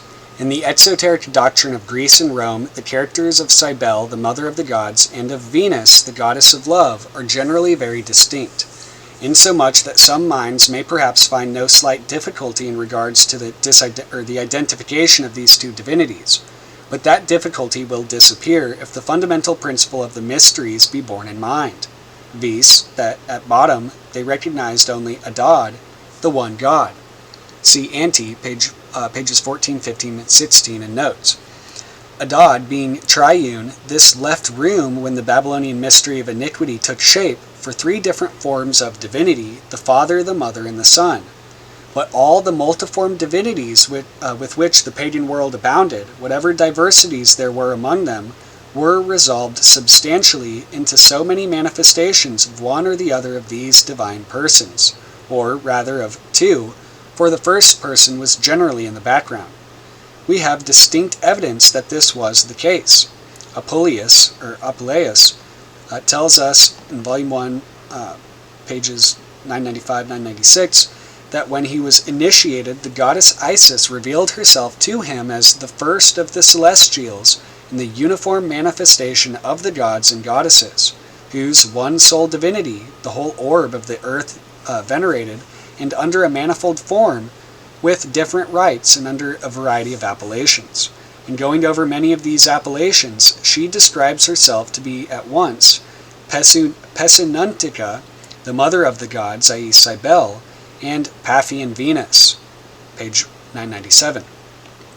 Now, as this was the case in the later ages of the mysteries, so it must have been the case from the very beginning, because they set out, and necessarily set out, with the doctrine of the unity of the Godhead. This, of course, would give rise to no little absurdity of the inconsistency in the very nature of the case. Both Wilkinson and Bunsen, to get rid of the inconsistencies they have met with in the Egyptian system, have found it necessary to have recourse to substantially the same explanation as I have done. Thus we find Wilkinson saying, "I have stated that Amun-Re and other gods took the form of different deities which, though it appears at first sight to present some difficulty, may readily be accounted for when we consider that each of those whose figures or emblems were adopted was only an emanation or deified attribute of the same great being, to whom they ascribed various characters according to the several offices he was supposed to perform." Wilkinson, Volume 4, page 245. The statement of Bunsen is to the same effect, and it is this: upon these premises, we think ourselves justified in concluding that the two series of gods were originally identical, and that in the great pair of gods, all these attributes were concentrated, from the development of which, in various personifications, that mythological system sprung up which we have been already considering. Bunsen, Volume 1, page 418. The bearing of all this upon the question of the identification of Cybele and Astarte or Venus is important. Fundamentally, there was but one goddess, the Holy Spirit, represented as female, when the distinction of sex was wickedly ascribed to the Godhead, through a perversion of the great Scripture idea that all the children of God are at once begotten of the Father and born of the Spirit, and under this idea the Spirit of God as mother was represented under the form of a dove, in memory of the fact that spirit, at the creation, fluttered, for so, as I have observed, is the exact meaning of the term in Genesis 1:2 on the face of the waters. This goddess then was called Ops, the flutterer, or Juno, the dove, or Cybele, the binder with cords, which last title had reference to the bands of love, the cords of a man, called in Hosea 11:4, Kubali Adam, with which not only does God continually, by his providential goodness, draw men unto himself, but with which our first parent Adam, through the Spirit's indwelling, while the covenant of Eden was unbroken, was sweetly bound to God. This theme is minutely dwelt on in pagan story, and the evidence is very abundant, but I cannot enter upon it here. Let this only be noticed, however, that the Romans joined the two terms Juno and Cybele, or, as it is commonly pronounced, Cybele, together, and on certain occasions invoked their supreme goddess under the name of Juno Covella. See Stanley's Philosophy, page 1055. That is, the dove that binds with cords. In Statius, Liber 5, Silv 1, verse 222, Apud Bryant, volume 3, page 325, the name of the great goddess occurs as Cybele. Italo gemitus almone Cybele, ponit et ideos jam non reminiscitur omnes. If the reader looks in Layard at the triune emblem of the supreme Assyrian divinity, he will see this very idea visibly embodied. There, the wings and tail of the dove have two bonds associated with them instead of feet. Layard's Nineveh and its Remains, volume 2, page 418, see also accompanying woodcut, figure 61, from Bryant, volume 2, page 216, and Kiddo's Biblical Cyclopedia, volume 1, page 425. In reference to events after the fall, Cybele got a new idea attached to her name. Cabel signifies not only to bind with cords, but also to travail in birth, and therefore Cybele appeared as the mother of the gods, by whom all God's children must be born anew or regenerated. But for this purpose it was held indispensable that there should be a union in the first instance with Rhea, the gazer, the human mother of gods and men, that the ruin she had introduced might be remedied. Hence the identification of Cybele and Rhea, which in all the pantheons are declared to be only two different names of the same goddess. See Lemprier's Classical Dictionary. Though, as we have seen, these goddesses were in reality entirely distinct. This same principle was applied to all the other deified mothers. They were deified only through the supposed miraculous identification with them of Juno or Cybele, in other words, of the Holy Spirit of God. Each of these mothers had their own legend and had special worship suited thereto.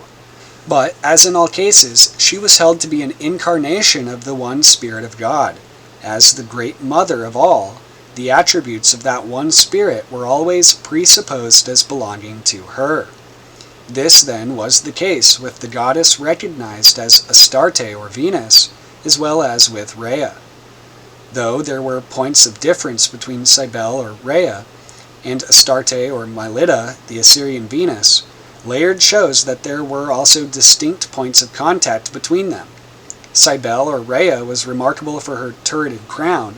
Mylitta or Astarte was represented with a similar crown. Layard's Nineveh, volume 2, page 456. Cybele or Rhea was drawn by lions. Mylitta or Astarte was represented as standing on a lion. The worship of Mylitta or Astarte was a mass of moral pollution.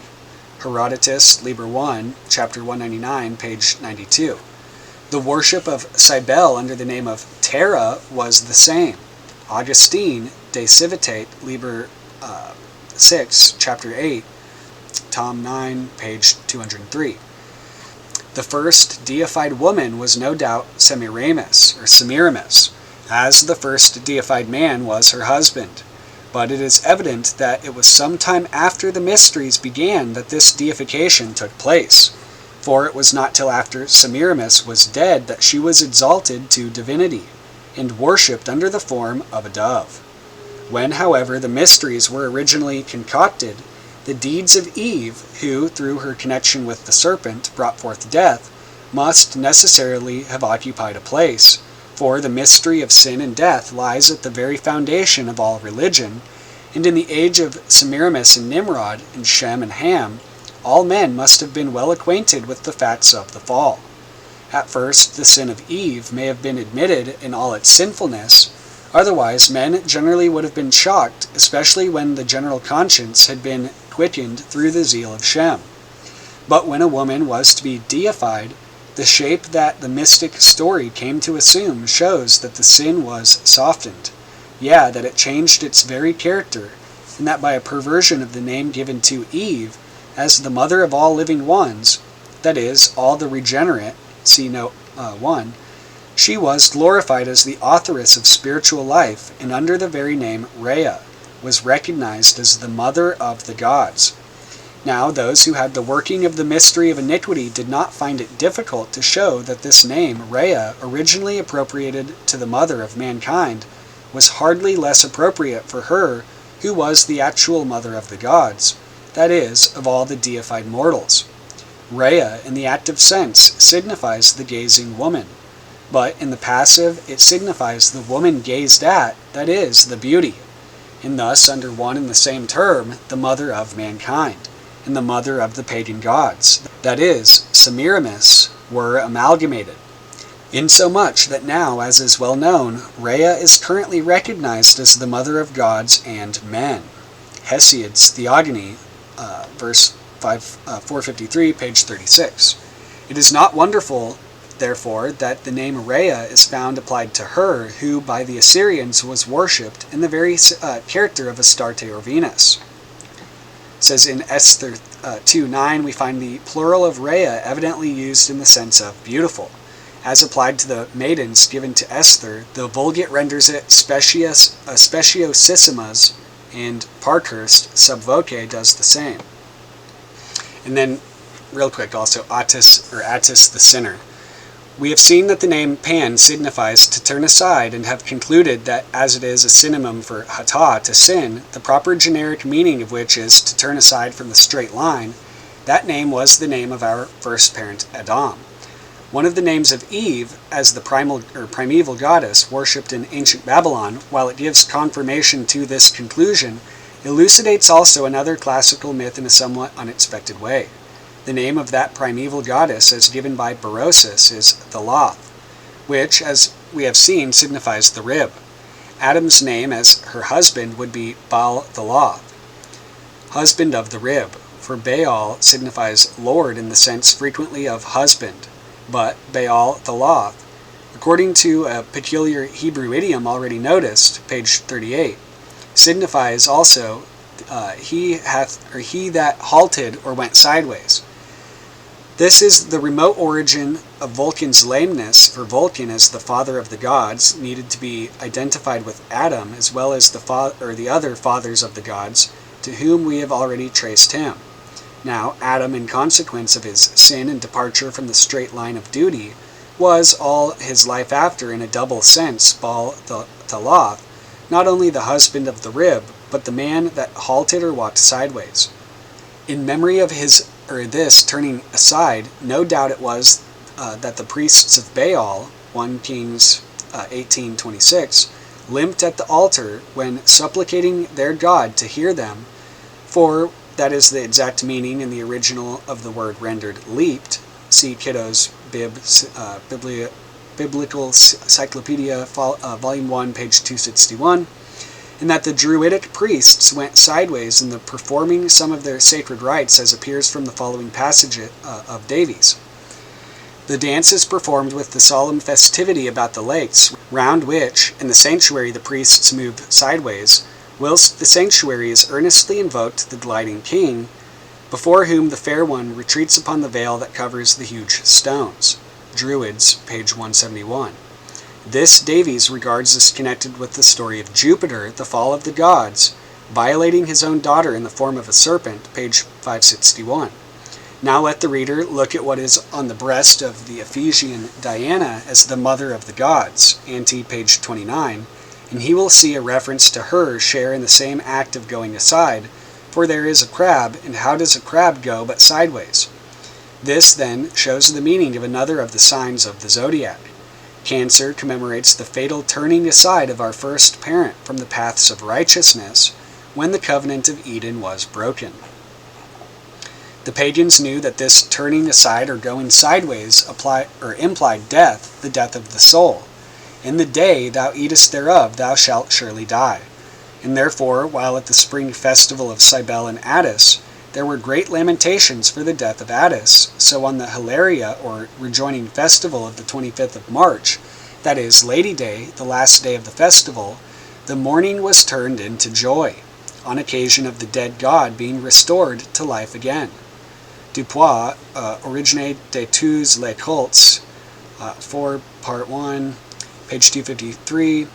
If Attis was he that by his turning aside brought sin and death into the world, what could the life be to which he was so speedily restored, but just that new and divine life which enters every soul when it is born again, and so passes from death unto life? When the promise was given that the seed of the woman should bruise the serpent's head, and Adam grasped it by faith, that there can be no doubt was evidence that the divine life was restored and that he was born again.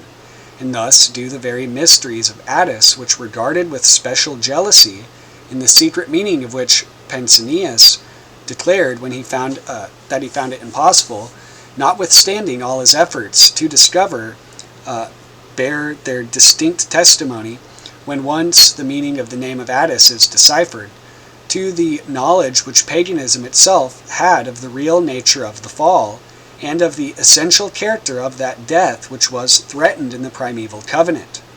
This new birth of Attis laid the foundation for his being represented a little child, or as a little child, and so being identified with Adonis, who, though he died a full-grown man, was represented in that very way.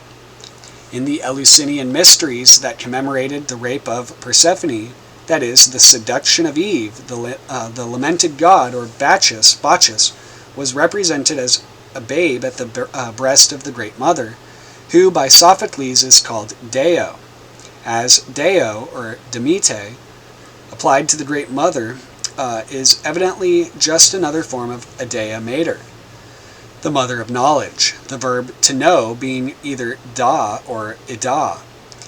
This little child, in one of his aspects, was no doubt the same as Attis, and thus also Dioius, as his name is given.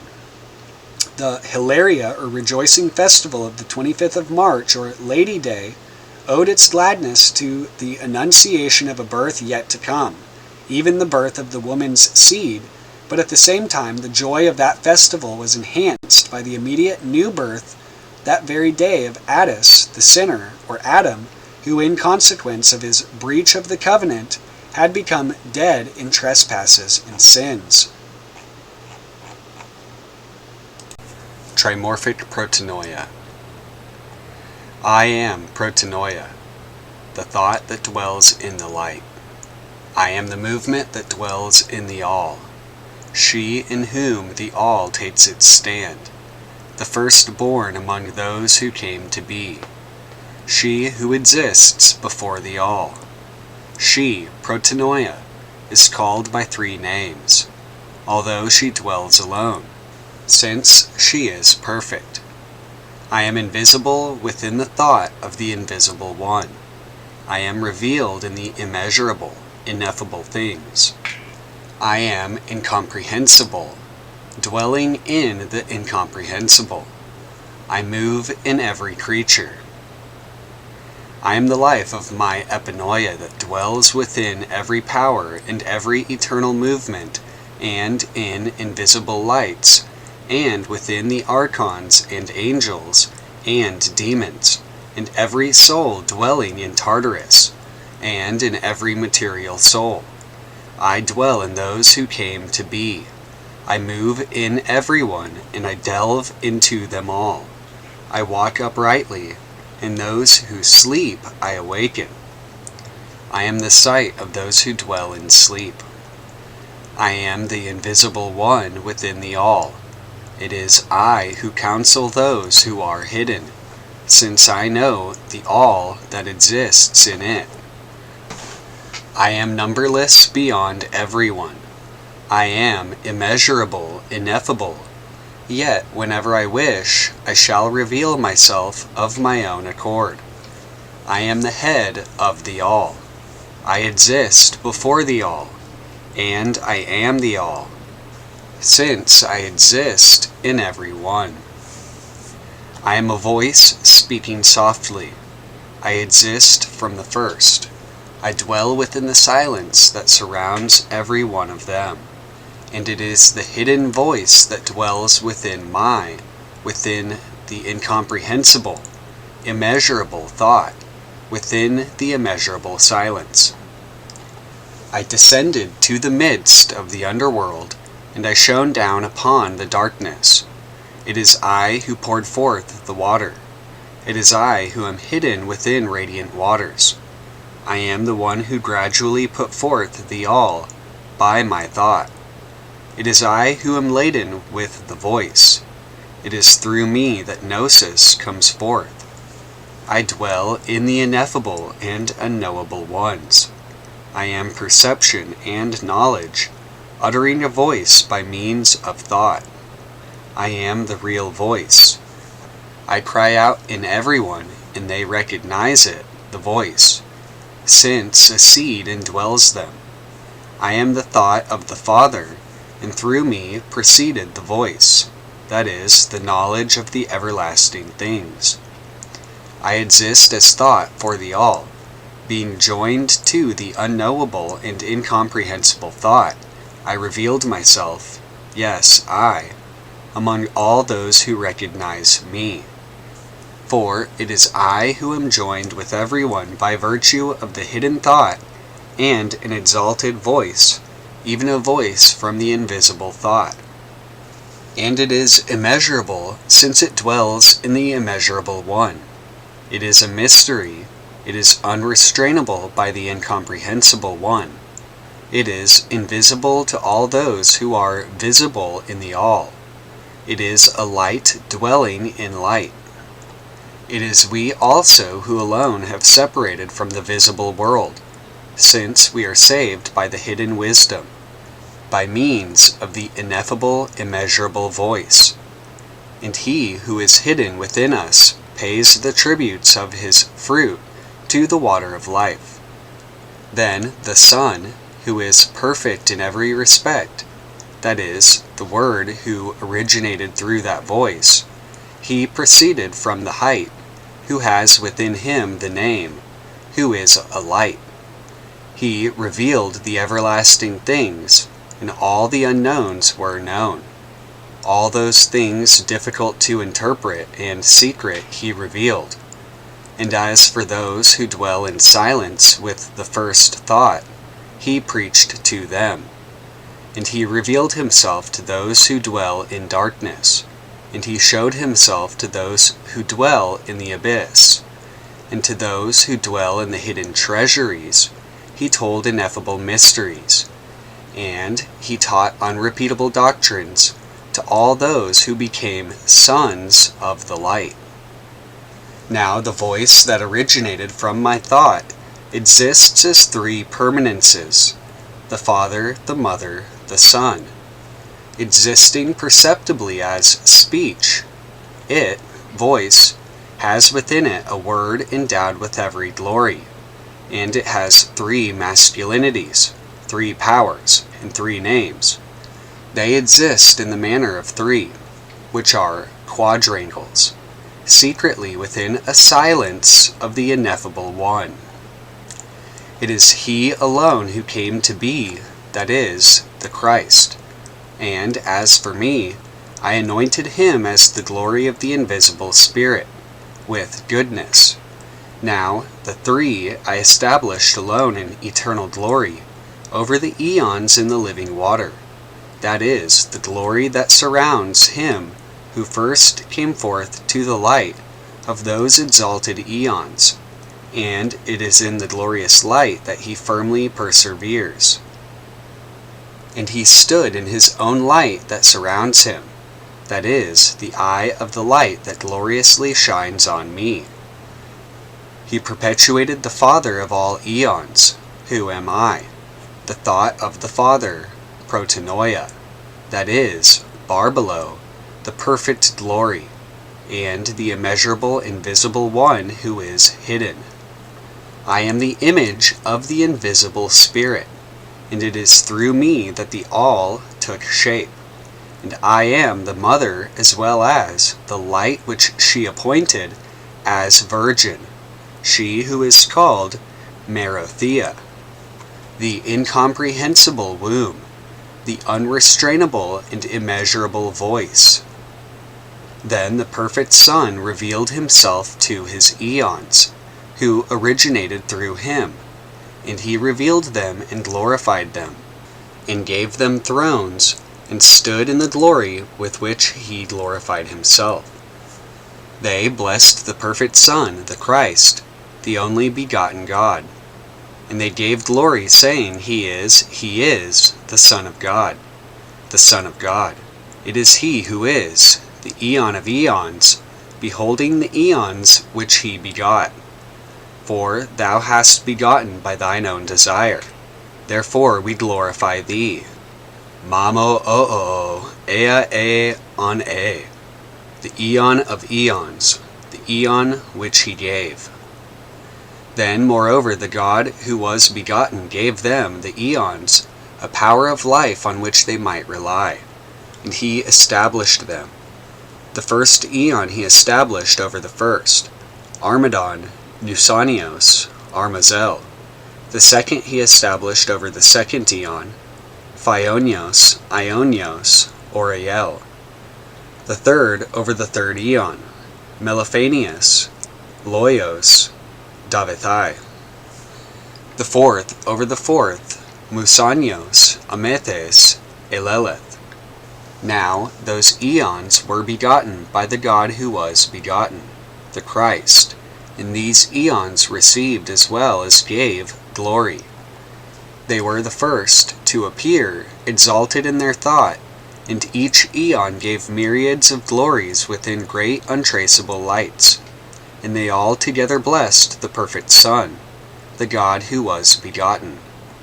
Then there came forth a word from the great light Eleleth, and said, I am King. Who belongs to chaos, and who belongs to the underworld? And at that instant his light appeared, radiant, endowed with the epinoia. The powers of the powers did not entreat him, and likewise immediately there appeared the great demon who rules over the lowest part of the underworld, and chaos. He has neither form nor perfection, but, on the contrary, possesses the form of the glory of those begotten in the darkness.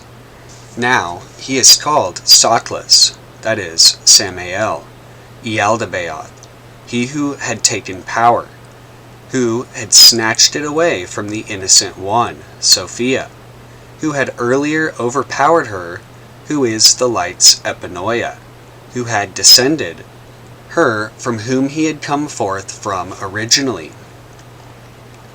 Now when the epinoia of the light realized that he, Ealdabaoth, had begged him, the light, for another order, even though he was lower than she said, Give me another order, so that you may become for me a dwelling place, lest I dwell in disorder forever. And the order of the entire house of glory was agreed upon her word. A blessing was brought for her, and the higher order released it to her.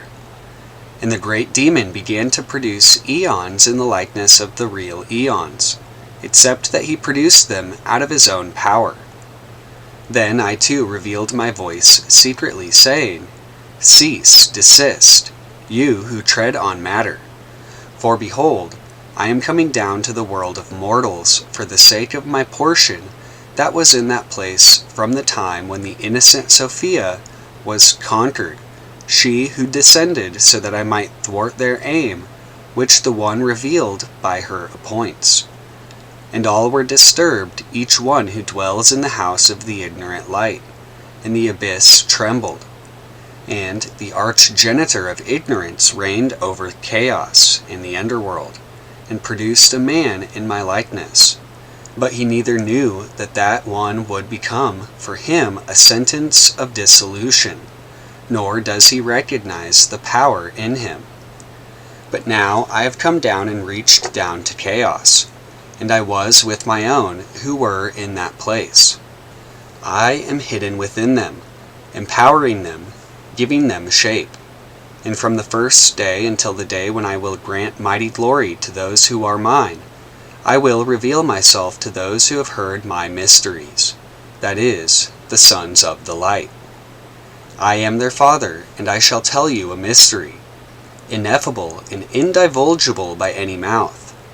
Every bond I loosed from you, and the chains of the demons of the underworld I broke, these things which are bound on my members, restraining them, and the high walls of darkness I overthrow, and the secure gates of those pitiless ones I broke, and I smashed their bars.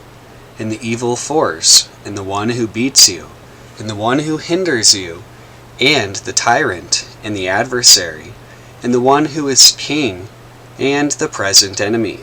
Indeed, all these I explained to those who are mine, who are the sons of the light, in order that they might nullify them all, and be saved from all those bonds, and enter into the place where they were at first.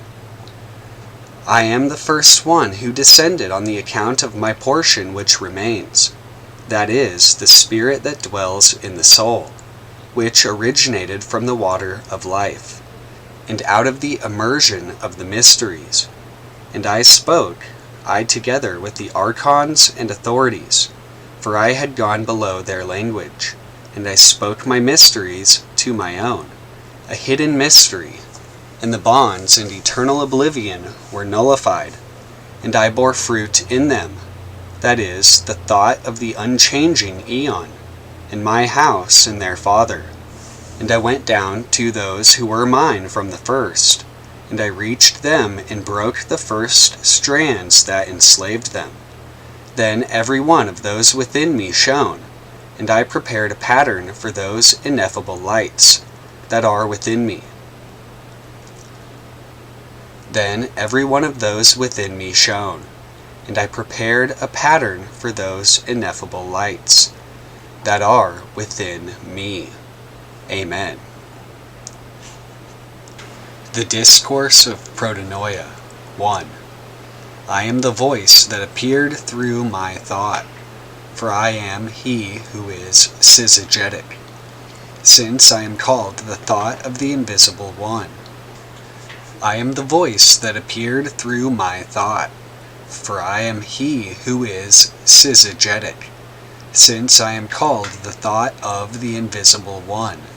Since I am called the unchanging speech, I am called she who is syzygetic. I am a single one, since I am undefiled. I am the mother of the voice, speaking in many ways, completing the all. It is in me that knowledge dwells, the knowledge of things everlasting. It is I who speak within every creature, and I was known by the all. It is I who lift up the speech of the voice to the ears of those who have known me, that is, the sons of light. It is I who lift up the speech of the voice to the ears of those who have known me, that is, the sons of the light. Now I have come the second time in the likeness of a female, and have spoken with them. And I shall tell them of the coming end of the Aeon, and teach them of the beginning of the Aeon to come, the one without change, the one in which our appearance will be changed. We shall be purified within those eons from which I revealed myself, in the thought of the likeness of my masculinity. I settled among those who are worthy in the thought of my changeless Aeon. For I shall tell you a mystery of this particular Aeon, and tell you about the forces that are in it. The birth beckons, hour begets hour, day begets day. The months made known the month. Time has gone round succeeding time. This particular Aeon was completed in this fashion, and it was estimated, and it was short, for it was a finger that released a finger, and a joint that was separated from a joint. Then, when the great authorities knew that the time of fulfillment had appeared, just as in the pangs of the parturient, the time has drawn near, so also had the destruction approached. Altogether the elements trembled, and the foundation of the underworld and the ceilings of chaos shook, and a great fire shone within their midst, and the rocks and the earth were shaken like a reed shaken by the wind. And the lots of fate and those who apportioned the domiciles were greatly disturbed over a great thunder. And the thrones of the powers were disturbed, since they were overturned, and their king was afraid. And those who pursue fate paid their allotment of visits to the path, and they said to the powers, "What is this disturbance and this shaking that has come upon us through a voice belonging to the exalted speech? And our entire habitation has been shaken, and the entire circuit of the path of ascent has met with destruction, and the path upon which we go, which takes us up to the arch-genitor of our birth, has ceased to be established for us." Then the powers answered, saying, "We too are at a loss about it, since we did not know what was responsible for it. But arise, let us go up to the arch-genitor and ask him." And the powers all gathered and went up to the arch-genitor. They said to him, "Where is your boasting in which you boast? Did we not hear you say, 'I am God, and I am your Father, and it is I who begot you, and there is none beside me'? Now behold, there has appeared a voice belonging to that invisible speech of the aeon which we know not, and we ourselves did not recognize to whom we belong, for that voice which we listened to is foreign to us, and we did not recognize it. We did not know whence it was. It came and put fear in our midst, and weakening in the members of our arms. So now let us weep and mourn most bitterly. As for the future, let us make our entire flight before we are imprisoned perforce, and taken down to the bosom of the underworld. For already the slackening of our bondage has approached, and the times are cut short, and the days have shortened, and our time has been fulfilled, and the weeping of our destruction has approached us, so that we may be taken to the place we recognize. For as for our tree from which we grew, a fruit of ignorance is what it has, and also its leaves. It is death that dwells in them, and darkness dwells under the shadow of its boughs. And it was in deceit and lust that we harvested it, this tree through which ignorant chaos became for us a dwelling place. For behold, even he, the arch-genitor of our birth, about whom we boast, even he did not know this speech.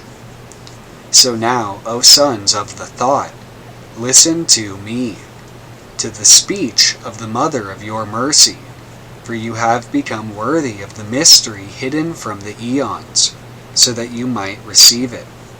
And the consummation of this particular eon and of the evil life has approached, and there dawns the beginning of the eon to come, which has no change forever. I am androgynous, I am mother and I am father, since I copulate with myself. I copulated with myself and with those who love me, and it is through me alone that the all stands firm. I am the womb that gives shape to the all, by giving birth to the light that shines in splendor.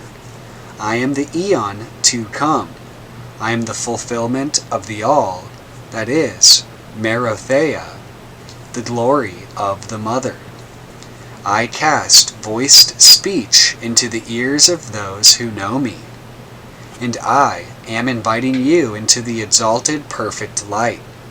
Moreover, as for this light, when you enter it, you will be glorified by those who give glory, and those who enthrone will enthrone you. You will accept robes from those who give robes, and the baptizers will baptize you, and you will become gloriously glorious, the way you first were when you were light. And I hid myself in everyone and revealed myself within them, and every mind seeking me longed for me, for it is I who gave shape to the all when it had no form. And I transformed their forms into other forms, until the time when a form will be given to the all. It is through me that the voice originated, and it is I who put the breath within my own.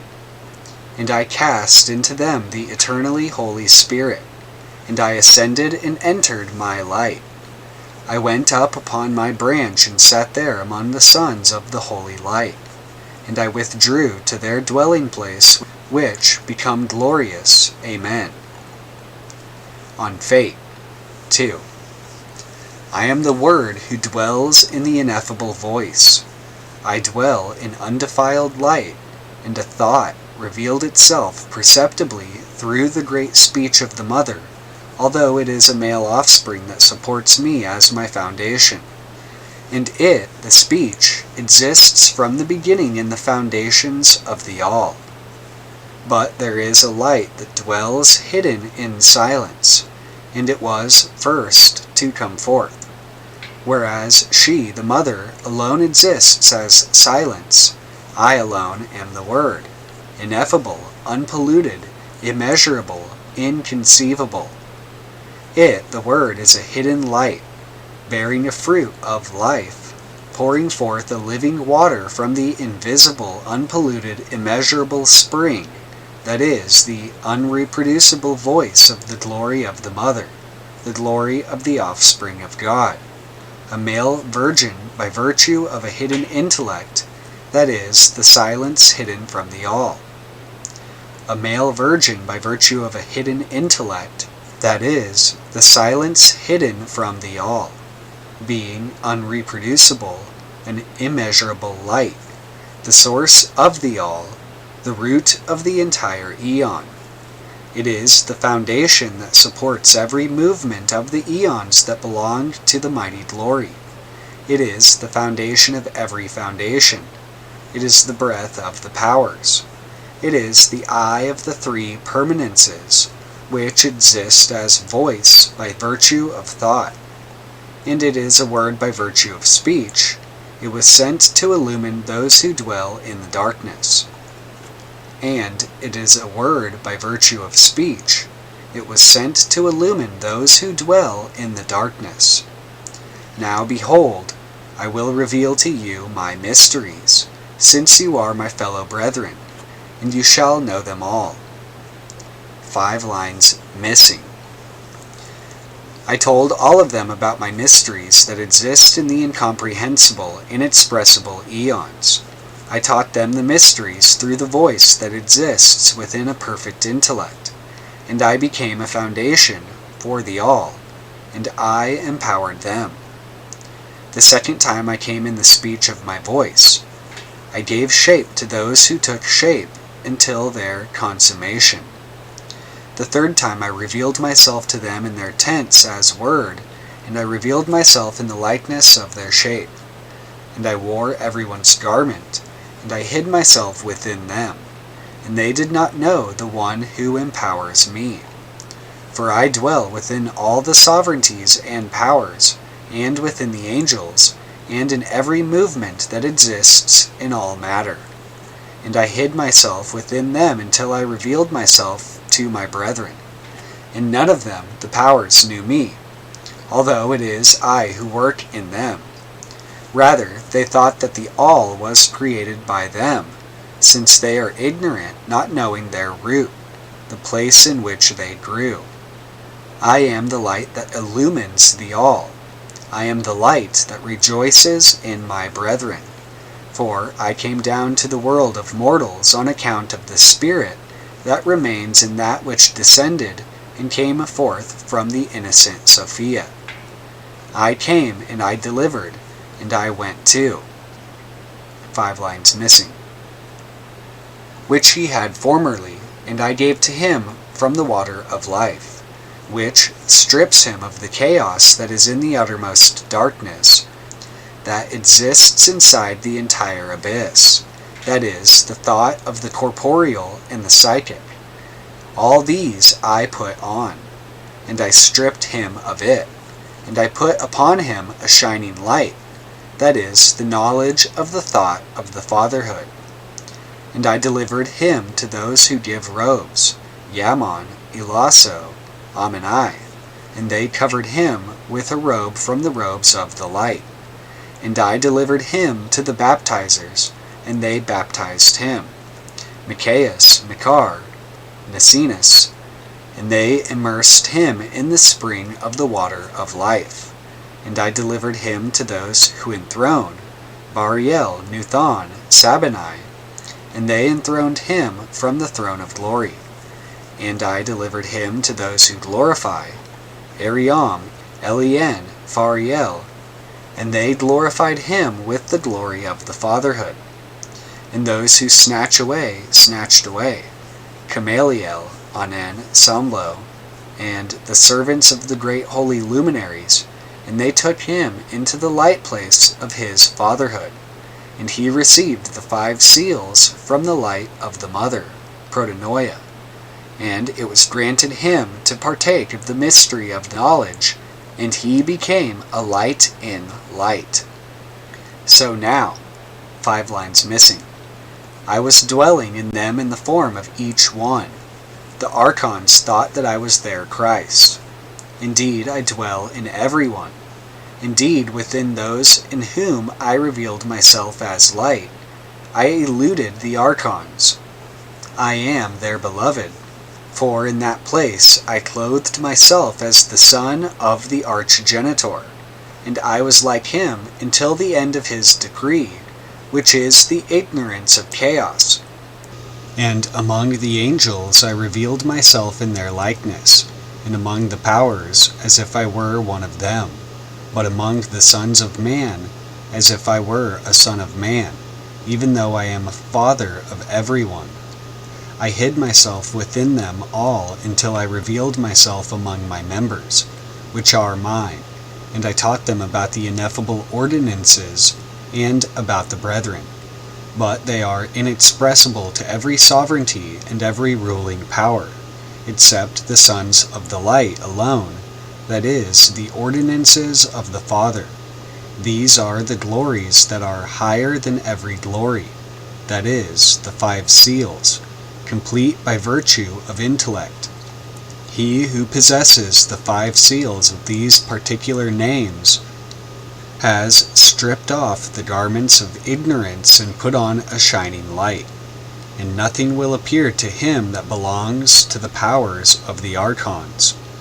Within those of this sort, darkness will dissolve and ignorance will die, and the thought of the creature which is scattered will present a single appearance, and dark chaos will dissolve, and 6 lines fragmentary, until I reveal myself to all my fellow brethren, and until I gather together all my fellow brethren within my eternal kingdom. And I proclaimed to them the ineffable 5 seals, in order that I might abide in them, and they also might abide in me. As for me, I put on Jesus. I bore him from the cursed wood, and established him in the dwelling places of his Father. And those who watch over their dwelling places did not recognize me. For I am unrestrainable, together with my seed. And my seed, which is mine, I shall place into the holy light within an incomprehensible silence. Amen. The Discourse of the Appearance, 3. Trimorphic Protonoia in 3 parts. A sacred scripture written by the Father with perfect knowledge.